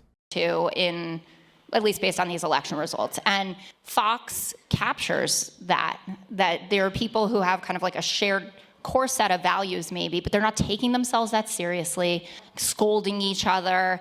It also matters in the quality of the programming. It looks great. Our graphics are beautiful. Our lighting is fantastic. Are you making a face? Look, I'm your Fedayeen. I'm your biggest diehard fan, okay? But no, I don't think the Fox News graphics are beautiful. Look, I respect what you do, especially because, like, if I had to sit next to Jesse Waters and Greg Buttfeld the entire time, I would kill myself.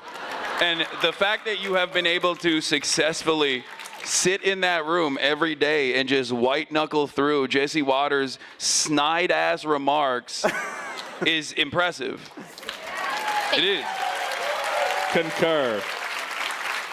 Thank you. And it is nice to be amongst my people, which I'm usually not, like cautiously weaving through here. But my point in bringing it up, and you don't have to love our graphics, even though they're copied in every movie and things like that. It's like the official look of it.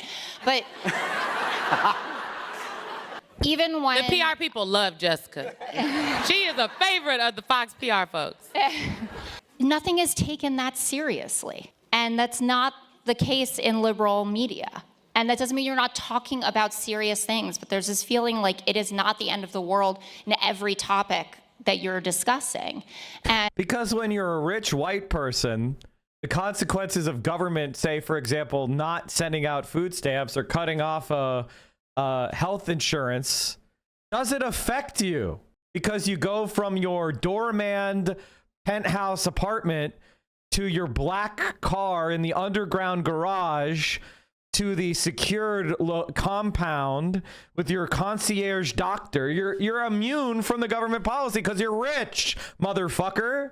And this idea that we can just go and show up in conservative spaces or, you know, come for an hour and you have to be open to those kinds of things, like, doesn't capture how hard it is for people who vote like me and some of the things that I think to genuinely form bonds and interact on an ongoing basis with people who you disagree with.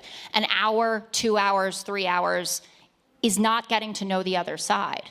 Living amongst them and spending time with them is. And I think that's why I'm able to do my job and have a reasonable therapy bill, like not insane, but we know each other like the family that it looks like, which is dysfunctional, but it's still a family. And people who watch the show, and you know, we have 20% Democratic viewership, like still get that. Hassan, I'm sorry, I know it's not maybe not the answer you guys wanted, but You're not getting a lot of claps because you're defending Fox News in this room. Well, I think, let me speak. I want to talk to Hassan about what you just said. But before, I heard something from the crowd, and I think it reflects what they're feeling, which is they're not taking it seriously because these are people that are not appreciating the consequences or are ignoring or telling themselves a story about the consequences. And I know you know that. But that's a challenge for the left. I think sometimes we are seen as upset or scolding because we're motivated by like a deep set of values. And when you watch Fox, there's a frivolousness to it, but maybe that's a kind of carelessness about what's happening to the country.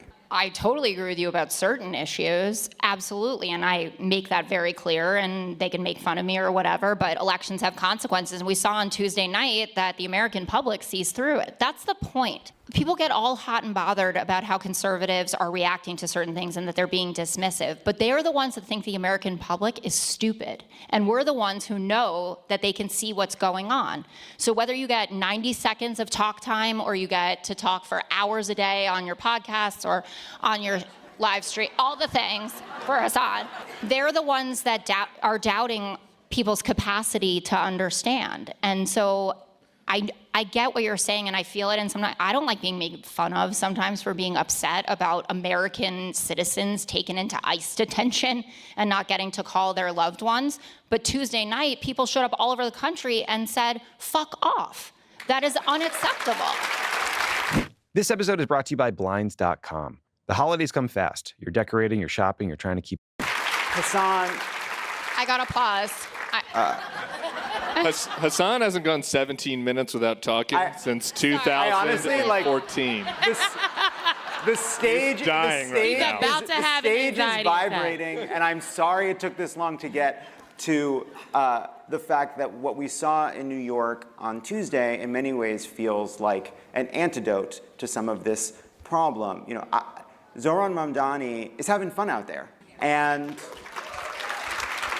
he's also representing a incredibly enthusiastic base of people who are finding community in being part of politics. And that does seem like something now more easily formed on the left. I can think of all the candidates and campaigns that have been left-driven, that have built that energy and enthusiasm and sense of fun. Brad Summer was an exception. There was a moment where, look, we can all look back and be like, I went full Brad. I mean, I was there. We were, yeah. And as someone who was there to the DNC before I got kicked out, but on the last day, I actually found myself feeling a sense of anxiety over the course of every single day that passed, where I was like, why is everybody just like celebrating like we're at the end zone here when it is not a guarantee that Kamala Harris is going to win? And I kept warning over and over again. Oh, what? What, bitch? That was me. I think he predicted she would win, didn't he? I'm the only fucking one. Show the clip. Show the motherfucking clip. Show the clip. Show the fucking clip. Bro had editor Mentum on all day coping. I was on for half an hour. The liberals were going fucking feral because I told you she's gonna fucking lose Pennsylvania. The numbers are not good. Because Hassan, you were doubting yourself a little bit. The only thing that made me doubt myself a little bit was the Iowa poll. But I thought she was toast. I said, if the Iowa poll is correct, she has a chance. If the Iowa poll, and I said, there's no way it's correct. I said, there's no fucking way it's correct. If it is correct, then, and that's what, that Iowa poll is the only reason I picked Wisconsin was going to go for Kamala, because I thought it might indicate she had a good strength among white, college-educated people in the upper Midwest. And that turned out not to be the case. Somebody put the clip of me giving Hassan my map. Give the clip of me giving me... Okay, thank you, Non-Gloria. You are the best. That's not it. I guess we'll see. I guess we'll see. And here's the thing. Here's the thing. Funnily enough, Kamala Harris could win this. That wouldn't be surprising. I just so happen to think that it's not going to happen. The Alan Lichtman map. I'm excited. Okay. So he's giving North Carolina and Georgia. That's not my prediction. This was my prediction. Jesus Christ. Michael from Pennsylvania's prediction is and I almost Nevada, got it Arizona. Right. My only thing I got wrong is I thought she might hold Wisconsin, and she got fucking destroyed. I also thought that Tim Walz might help her Wisconsin. That was the closest swing state, but she got destroyed. She lost it too. Done deal. North Carolina, Georgia, done deal. PA and Michigan also goes to... I think this is like literally... This is basically the reverse of this. Yes, I said she's going to lose horribly, and she lost horribly. He said she was going to win really well, and she did not. I said I could be convinced she pulls out a surprise win in North Carolina. Those are the only places I said. I looked at Nevada, and I said it's a done deal. I had a debate with Austin's show about it, where I said Nevada's a done deal. She's toast. And that means she's losing Arizona for sure. He makes PA red. This shocks me. This is Duber. Omega lol. He gives me depression. Fake news, folks. Black pilled. I wasn't black pilled. I was truth pilled, bitch. How do you take him seriously? Oh, wait. User not a real artist was the name. User not a real artist. Hey, Mike. This motherfucker said...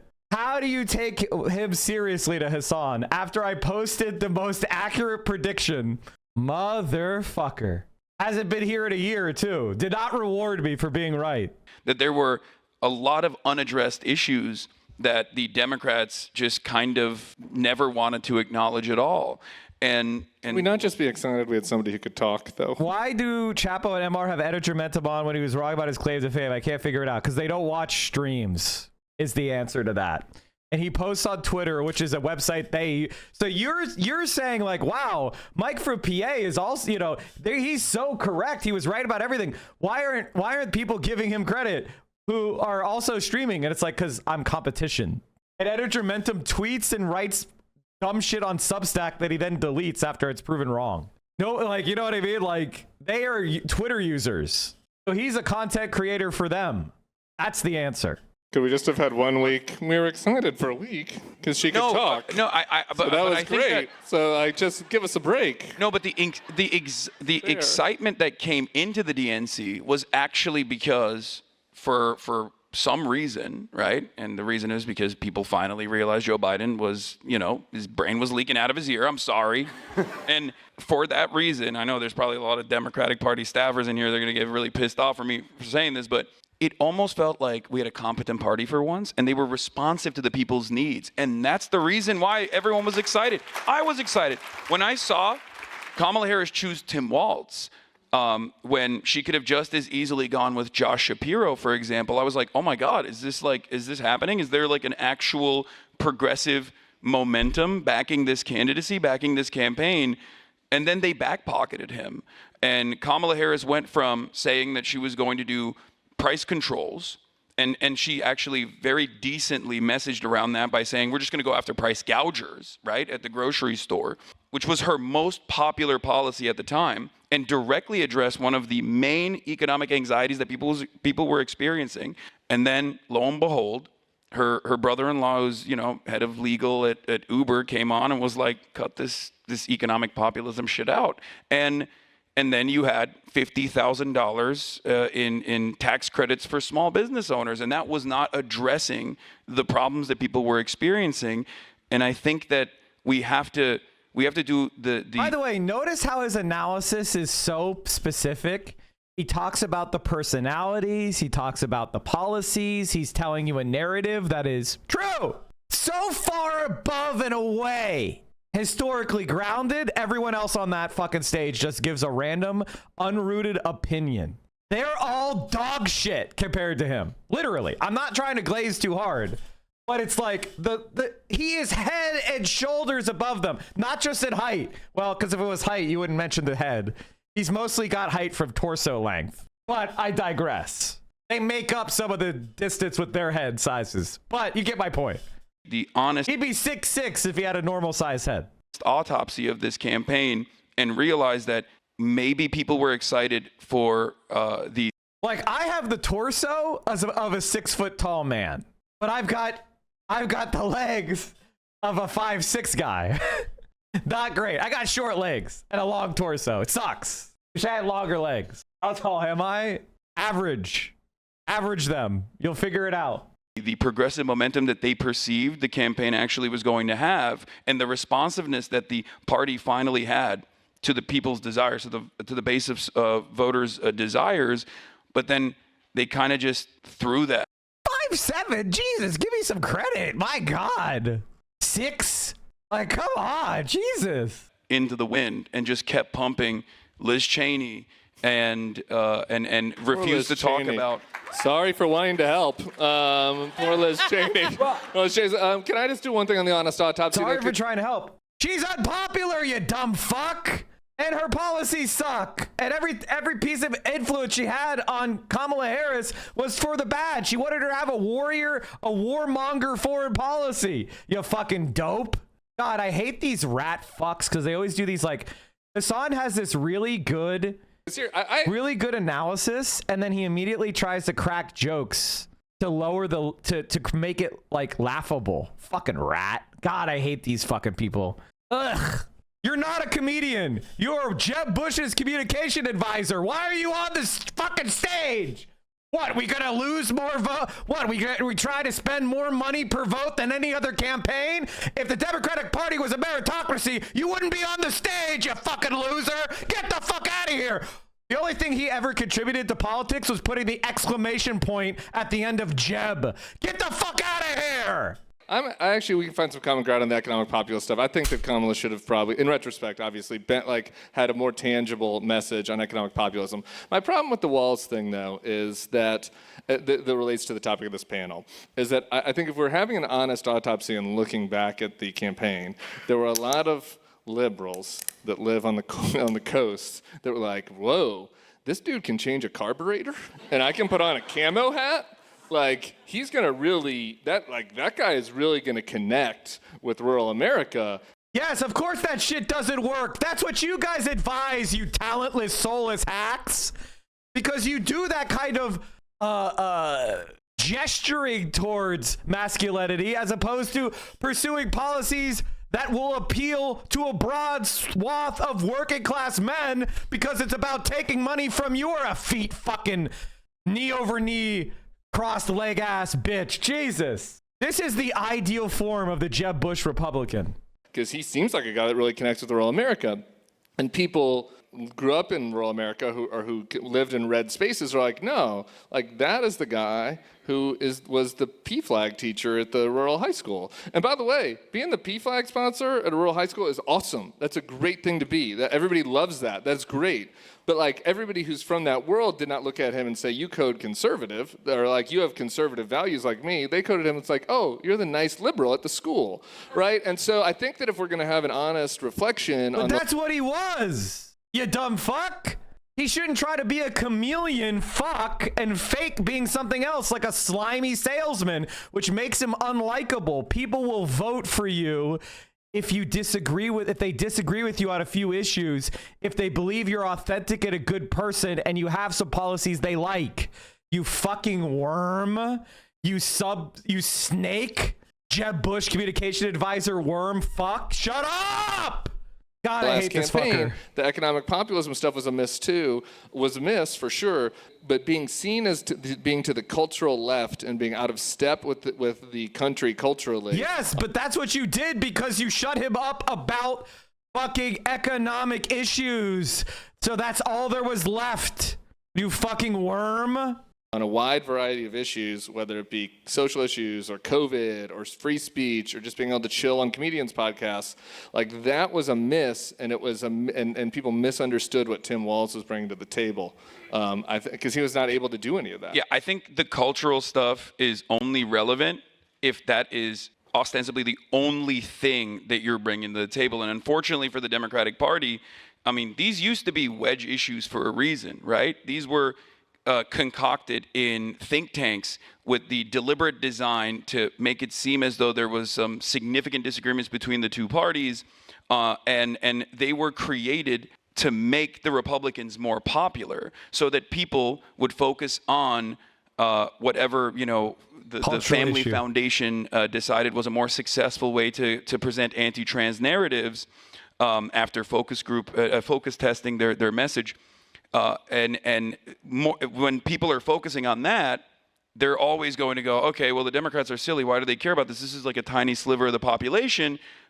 Instead, like every moment that they're talking about that is a moment where they're not talking about like affordability, where they're not talking about like a working class centered party. Where are the Democrats that ran on trans issues? Show them to me, people. Where are they? They didn't. No, that's the point, dumb fuck. They didn't run on anything, so the opponent filled in the blanks. And trans people are part of the Democratic Party. So what are you gonna do? Throw them under the fucking bus? Zoran had an extremely robust trans policy, but it wasn't what he talked about, you fucking dumbass. Bernie Sanders had a very robust trans policy, but he didn't run on that. He didn't throw them under the bus. They didn't. I agree. They did It was not. the Republicans. But you actually brought that up, and I 100% agree with you. Where Okay, you said, good. Sorry, I jumped out my seat. Yeah. No, I 100% agree with you because you said the potholes, right? Yeah. Like, if you're talking about the potholes and your opponent is constantly being like, well, what about trans people? Then they look insincere. Then they look weird, which was the successful strategy. The strategy of, by the way, she mentioned the Omaha mayor. He basically ran on the Republicans are weird strategy. They shut up Walz from the weird shit.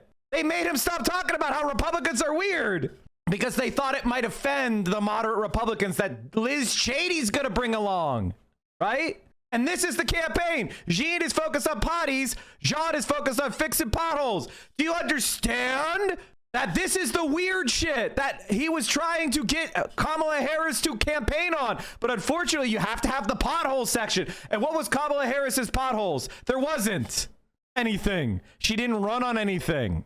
And they look silly. And there is no reason to betray marginalized groups and decide that we're going to actively write them out of the equation because they're working class as well. And this is something that I have never compromised on, and yet seemingly I've been able to find like a very populist and robust movement in my own audience that does not compromise on these issues, but also is always in the affirmative, making the argument that we have to focus on kitchen table issues, if you want to use that kind of language around it, but like center the working class and try to seek out what their problems are, address them, and also make this. By the way, it's not even just the quote working class anymore. It's all of America. If you're not in the top 10%, you are falling behind in this country. If you're in the 10 to 5%, you're treading water. Only the people that are in the top 5% and above are actually making gains in this country. Like, our society is upside down. Earnest attempt and show that we are honest about actually fighting for them. And I think Zoran's campaign and its success was a fantastic example of this. I know people say it's in New York, but that's precisely what he did. 5 key issues. He went out, he asked people, what's your problem? I'm going to solve it. And he centered his campaign around 5 key issues of affordability in New York. And lo and behold, in spite of 22 billionaires spending hundreds of millions of dollars trying to take him out, in spite of a very hostile media environment, especially leading up to the primary, or certainly after the primary, they genuflected a little bit by the end. And all of these attack ads, he still... I want to tease out. No, it's your show. I want to hear what you I am your guest. God, this is going great. Are we having fun yet? I'm having. Are we having fun yet? No, Jessica, I want you to respond, and then I want to kind of tease 2 things out here. I I agree. I totally agree. I just exist in a world where we can't behave that way. Not everybody who's going to run for office or who wants to have a voice can build the platform that you have. You're ridiculously talented and... Damn, thank you. No. Oh my God. We're just small, untalented weenies. We could never run a campaign on caring about humanity. We just have to we have to make Trump's tax cuts permanent, ooh-woo. We have to uphold the filibuster, ooh-woo. Shut the fuck up. I'm completely uncharismatic. And I'm one of the biggest politics streamers. Who gives a fuck about charisma? It's about ideas. It's about authenticity. It's about passion. No, but even being able to talk that long it's a skill set that I don't have. God, I hate these people. They don't offer anything. They're only up there because they serve the billionaire class. But when you say we don't need to deal with this, and I agree with you about the ad, and I remember when that happened, there are people who are running in races where you need to do more than that. Like we were talking earlier, I was over doing Tim's pod with him. We're talking about Jared Golden not running in Maine. And Jared Golden can't afford to not talk about the issues that his constituents genuinely care about because they also vote for Donald Trump. And for some of them, they just want to hear someone say, listen, I want to protect everybody. I'm an inclusive guy, but whatever happened with Leah Thomas, or that's always like the lightning rod, trans athlete issue. I understand your concern about, trans women in women's sports. That doesn't mean Jared Golden needs to say, I want a ban on this. It means Jared Golden says, like the head of the NCAA did when they testified, you're talking about 10 athletes out of 500,000. So it is a small fraction of the population, but I'm not going to dismiss your concerns. And this big tent and a winning coalition across this country has to be compromising about what people need to do to win their races. I'm not talking about being bigoted. By the way, chat, I want you to understand something here. This consultant brain blather that she's saying is directly opposed to the left. I want you to understand that. Again, they can never make an affirmative case for their positions that is persuasive on the merits. So they have to do a second order removed argument, which is, I'm not talking about what I think, because that would require evidence, right? They're saying, well, we should just support like people having whatever position they can to win their race. Do you understand how many assumptions are in that statement that are not right? For example, do you think that people actually like fully understand every single position that every politician on the ballot holds? Do you actually think that's real? Do you think when people voted for Barack Obama in Indiana in 2008, they were going, it's because he appealed to my conservatism? What the fuck are you talking about? This is just blather. It's blather, and it's intended to trick people that are morally compromised. I want to be completely honest with you, chat. I am a ruthless pragmatist. If I thought compromising on this issue or that issue would get us socialism, then I would do it. And then I would work. After I had socialism, I would immediately put all those people that had the bad position into a nice, gentle education program so we could all see together the wisdom of anti-racism and anti-homophobia and but you get my point, okay? But it's not true. What this is really about is putting a bunch of dyed-in-the-wool reactionaries at positions of power to block progressive policymaking when the time comes, but using progressive energy to get those people elected, and then prevent criticism of those people by saying, well, they need to be right-wing in order to win, even though there's absolutely no evidence that that's true. None. For example, who was the top overperformer in the Senate races in 2024? His name is Sherrod Brown. Sherrod Brown was one of the more left-wing senators in the entire Senate. He outperformed Harris by what, 6-7 points? He was the original author of the Medicare for All bill. So, see, he actually appealed to the conservative voters by actually, but we don't actually look at the evidence. That's all just bullshit they weave. All the more conservative Democrats underperformed. They're underperforming. AOC outperformed Kamala Harris. This is the reality. Is she's just saying shit and it's blather. It doesn't mean anything. It's unfalsifiable and it's there to justify right-wing Democrats and that we have to leave them alone. And I want you to understand something, chat, that if they try to nominate a right-wing Democrat, I'm going to do everything I can to sabotage them. I'm going to go harder against them than I went against Kamala Harris, and I'm going to try to make sure they fucking lose again. I'm going to make every opportunity to defeat centrist Democrats I can for the rest of my life. I'm never going to help them. That's my solemn promise. They are just as much of an ideological enemy of mine as the Republicans are. And if you want to know why I say that, look at the caving they just did to Donald Trump that's going to kill people when they lose their health insurance. Talking about being Did nasty. Sherrod Brown lose? Yes, because Kamala Harris was so unpopular, she got fucking demolished. He can only outperform by so fucking much. She got fucking demolished.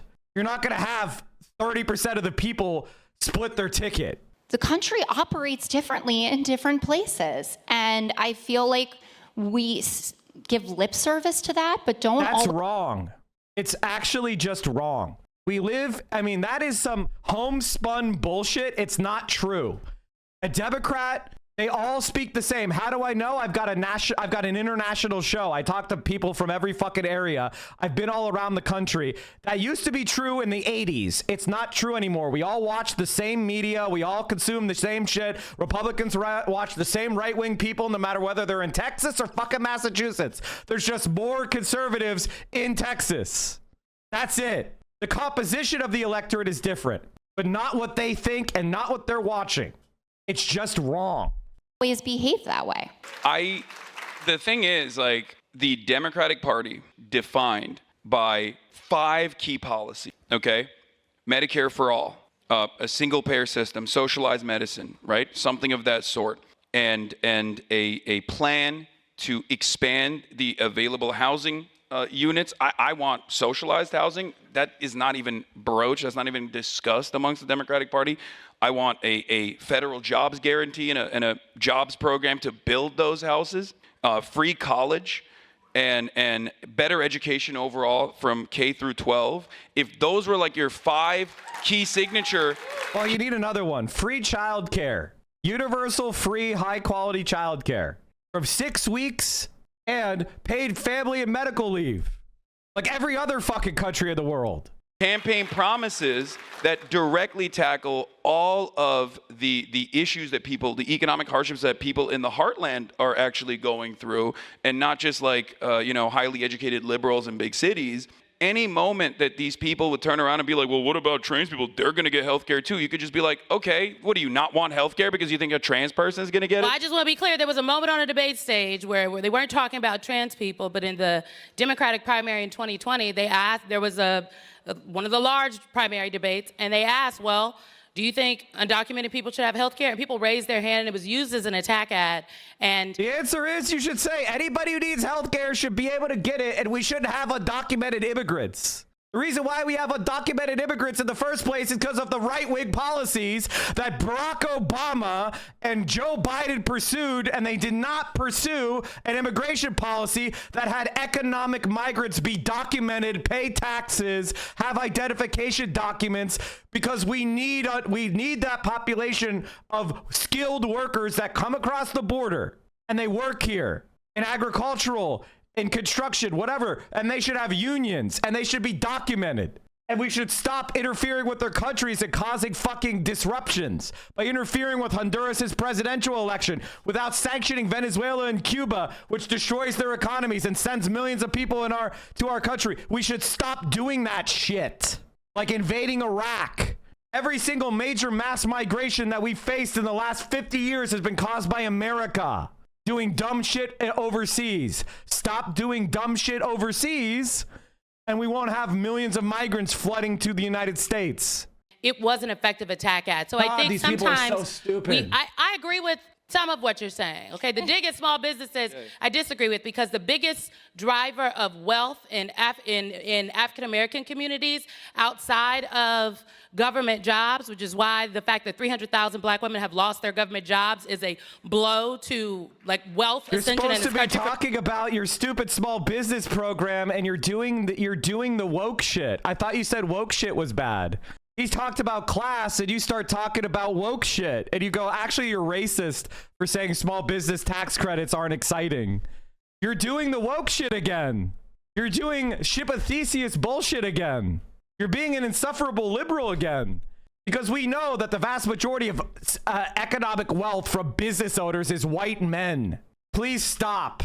Black women is small businesses. And so the small business plan was a plan that spoke to working class black and brown people in this country who do not work at large corporations but had an idea, wanted entrepreneurship, and then they saw a plan for them. And so it was a wide... Except they didn't. That's why they voted against Kamala Harris, and she did terrible with working class people of color. What are you compared to Hillary Clinton? You're just saying shit that's not true.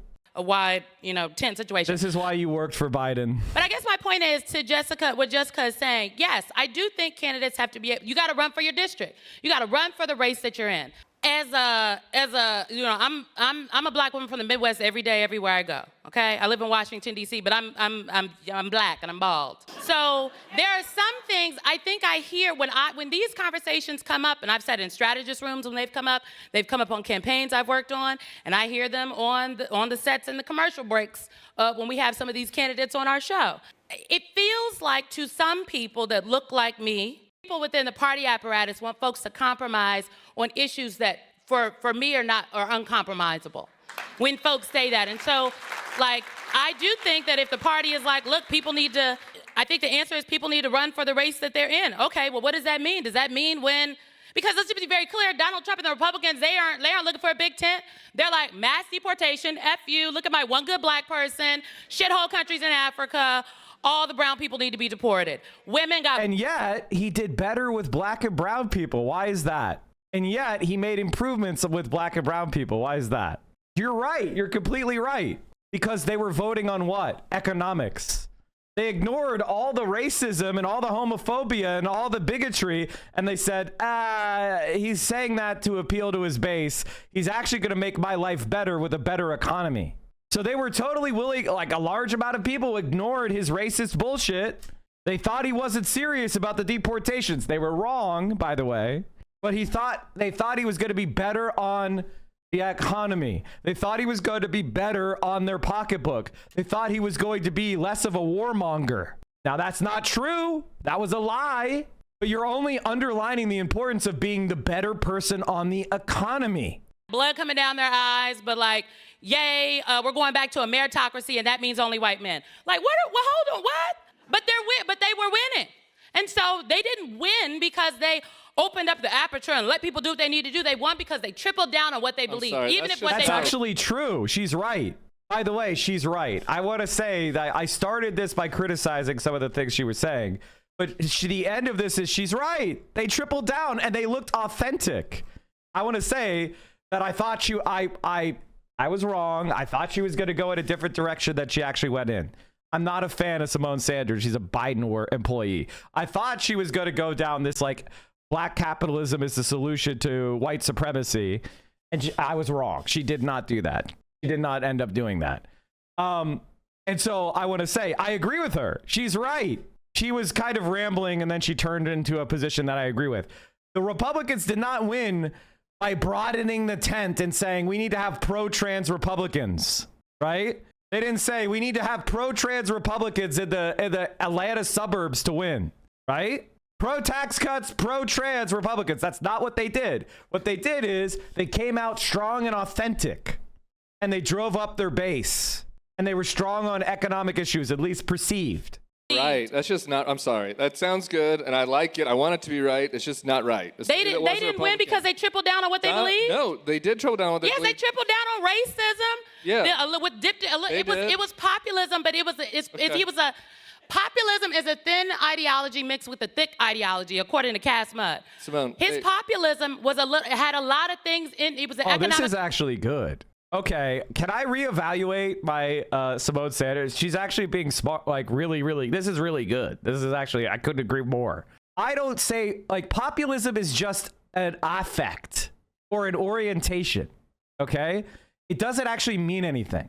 Left-wing populists are attacking the elites because they're attacking economic elites, whereas right-wing populists are attacking perceived elites. They're attacking affectations. They're attacking, like, rich, annoying, cultured, the teachers, the professors, the economic, the racial and economic minorities, and they are saying that, the elites are queer people or whatever because they live in cities. Okay, populism is an orientation toward perception of an elite status.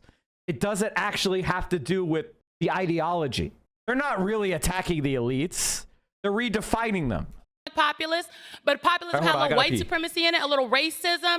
Like Bernie Sanders is a populist in a different way than Donald Trump. Yeah, here's the thing. So I don't understand.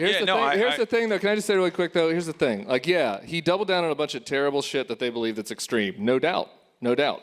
He also was seen as left of Kamala on foreign policy. He was seen as an anti-war candidate. He was seen as anti the Republican establishment on war. He cut to the middle on that. Yeah, he lied about that for sure. He's a liar. He lied. Yeah. He lied. But then maybe our guy should lie about some things that are popular too. Okay. Now you sound like me during the campaign where I was like, what the fuck are you guys doing when you're not like addressing this stuff where Donald Trump can present himself as the peace candidate? That was insane to me. But obviously, sending Bill Clinton to Dearborn to talk about Judea and Samaria, as most people were seeing. All right. Most people were seeing. I want to bring us back. Children on their timeline every day. It was like they didn't moderate on things. That's all I'm saying. I'm having so much fun. No. Let me back this up. The Republican establishment. Big tent. They're like mass deportation. F you. Look at my one good black person. Shithole countries in Africa. All the brown people need to be deported. Women got blood coming down their eyes, but like, yay, we're going back to a meritocracy, and that means only white men. Like, hold on, what? But they were winning. And so they didn't win because they opened up the aperture and let people do what they need to do. They won because they tripled down on what they believe, even if what they believe. Right. That's just not. I'm sorry. That sounds good, and I like it. I want to. Okay. By the way, he doesn't like it. He doesn't agree with it. He doesn't want a strong Democratic Party that's talking about economic redistributionism. He's lying. He is a warmongering neocon who likes that Kamala Harris was a warmonger and wants American exceptionalism abroad. He's a liar. That's what he supports Kamala Harris for, because she went out there and said we're going to have the most lethal military, and he wants an American exceptionalist, capitalist foreign policy, so he's willing to pay a little bit more in taxes to get it. To be right, it's just not right. They didn't win because they tripled down on what they believe? No, they did triple down on what they believe. Yes, they tripled down on racism. Yeah. It was populism, but he was a populism is a thin ideology mixed with a thick ideology, according to Cass Mudd. Simone, his populism had a lot of things in. It was an economic populist, but populism had a little white supremacy in it, a little racism. Like Bernie Sanders is a populist in a different way than Donald Trump. Yeah, here's the thing. So I don't understand. Here's the thing, though. Can I just say really quick, though? Here's the thing. Like, yeah, he doubled down on a bunch of terrible shit that they believe that's extreme. No doubt. No doubt. He also was seen as left of Kamala on foreign policy. He was seen as an anti-war candidate. He was seen as anti the Republican establishment on war. He cut to the middle on that. Yeah, he lied about that for sure. He's a liar. He lied. Yeah. He lied. But then maybe our guy should lie about some things that are popular too. Okay. How about they support popular things, you dumb fuck? Like maybe not Israel. Now you sound like me during the campaign where I was like, what the fuck are you guys doing when you're not like addressing this stuff where Donald Trump can present himself as the peace candidate? That was insane to me. But obviously, sending Bill Clinton to Dearborn to talk about Judea and Samaria, as most people were seeing. All right. Most people were seeing. I want to bring us back. Children on their timeline every day. Quiet. Oh no, you might criticize Israel. Everyone be quiet. The Zionist money is going to pull their money from Crooked Con.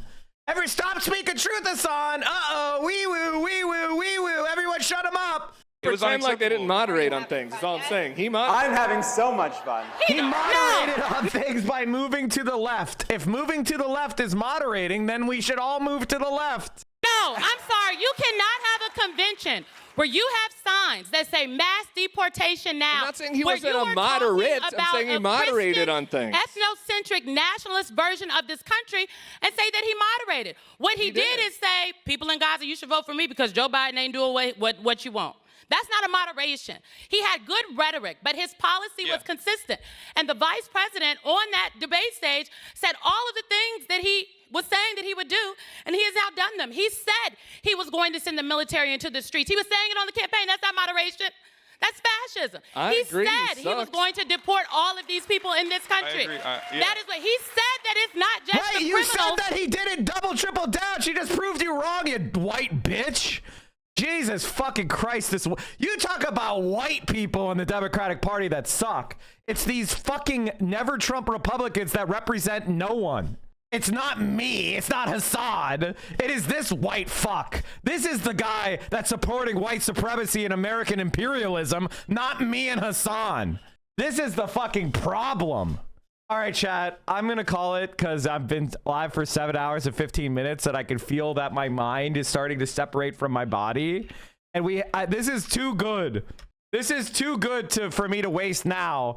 I can feel this is the time for me not to have this conversation because I'm feeling my 7 hours and 20 minutes of politics. That's too much. I'm going to get rage baited and I'm going to say something out of pocket. So I'm going to call it here. This is very good content. We'll pick it up tomorrow. I'm going to send you over to VO chat because VO is doing a normal stream and we need to fight against the misogyny. VO has been a target of misogyny in the so-called leftist spaces, so we're going to support VO. You're goddamn right we're going to. And I have more to say about misogyny on Twitch. The dragon has been awoken. The sleeping giant has been roused. I'm not done talking about misogyny on Twitch. I'm not done holding people accountable. That chatter from earlier who was pocket watching and saying I was arrogant. Oh, I have been roused. I have been roused. We are going after the misogynists on Twitch who style themselves woke. We're not done. Stop everything a man has to take a misogyny. Yes. And by the way, it's not a... I will see you all tomorrow. Peace. Whoops. Anyway, we'll see it soon. Peace out, everybody. I love you. Say hi to VO.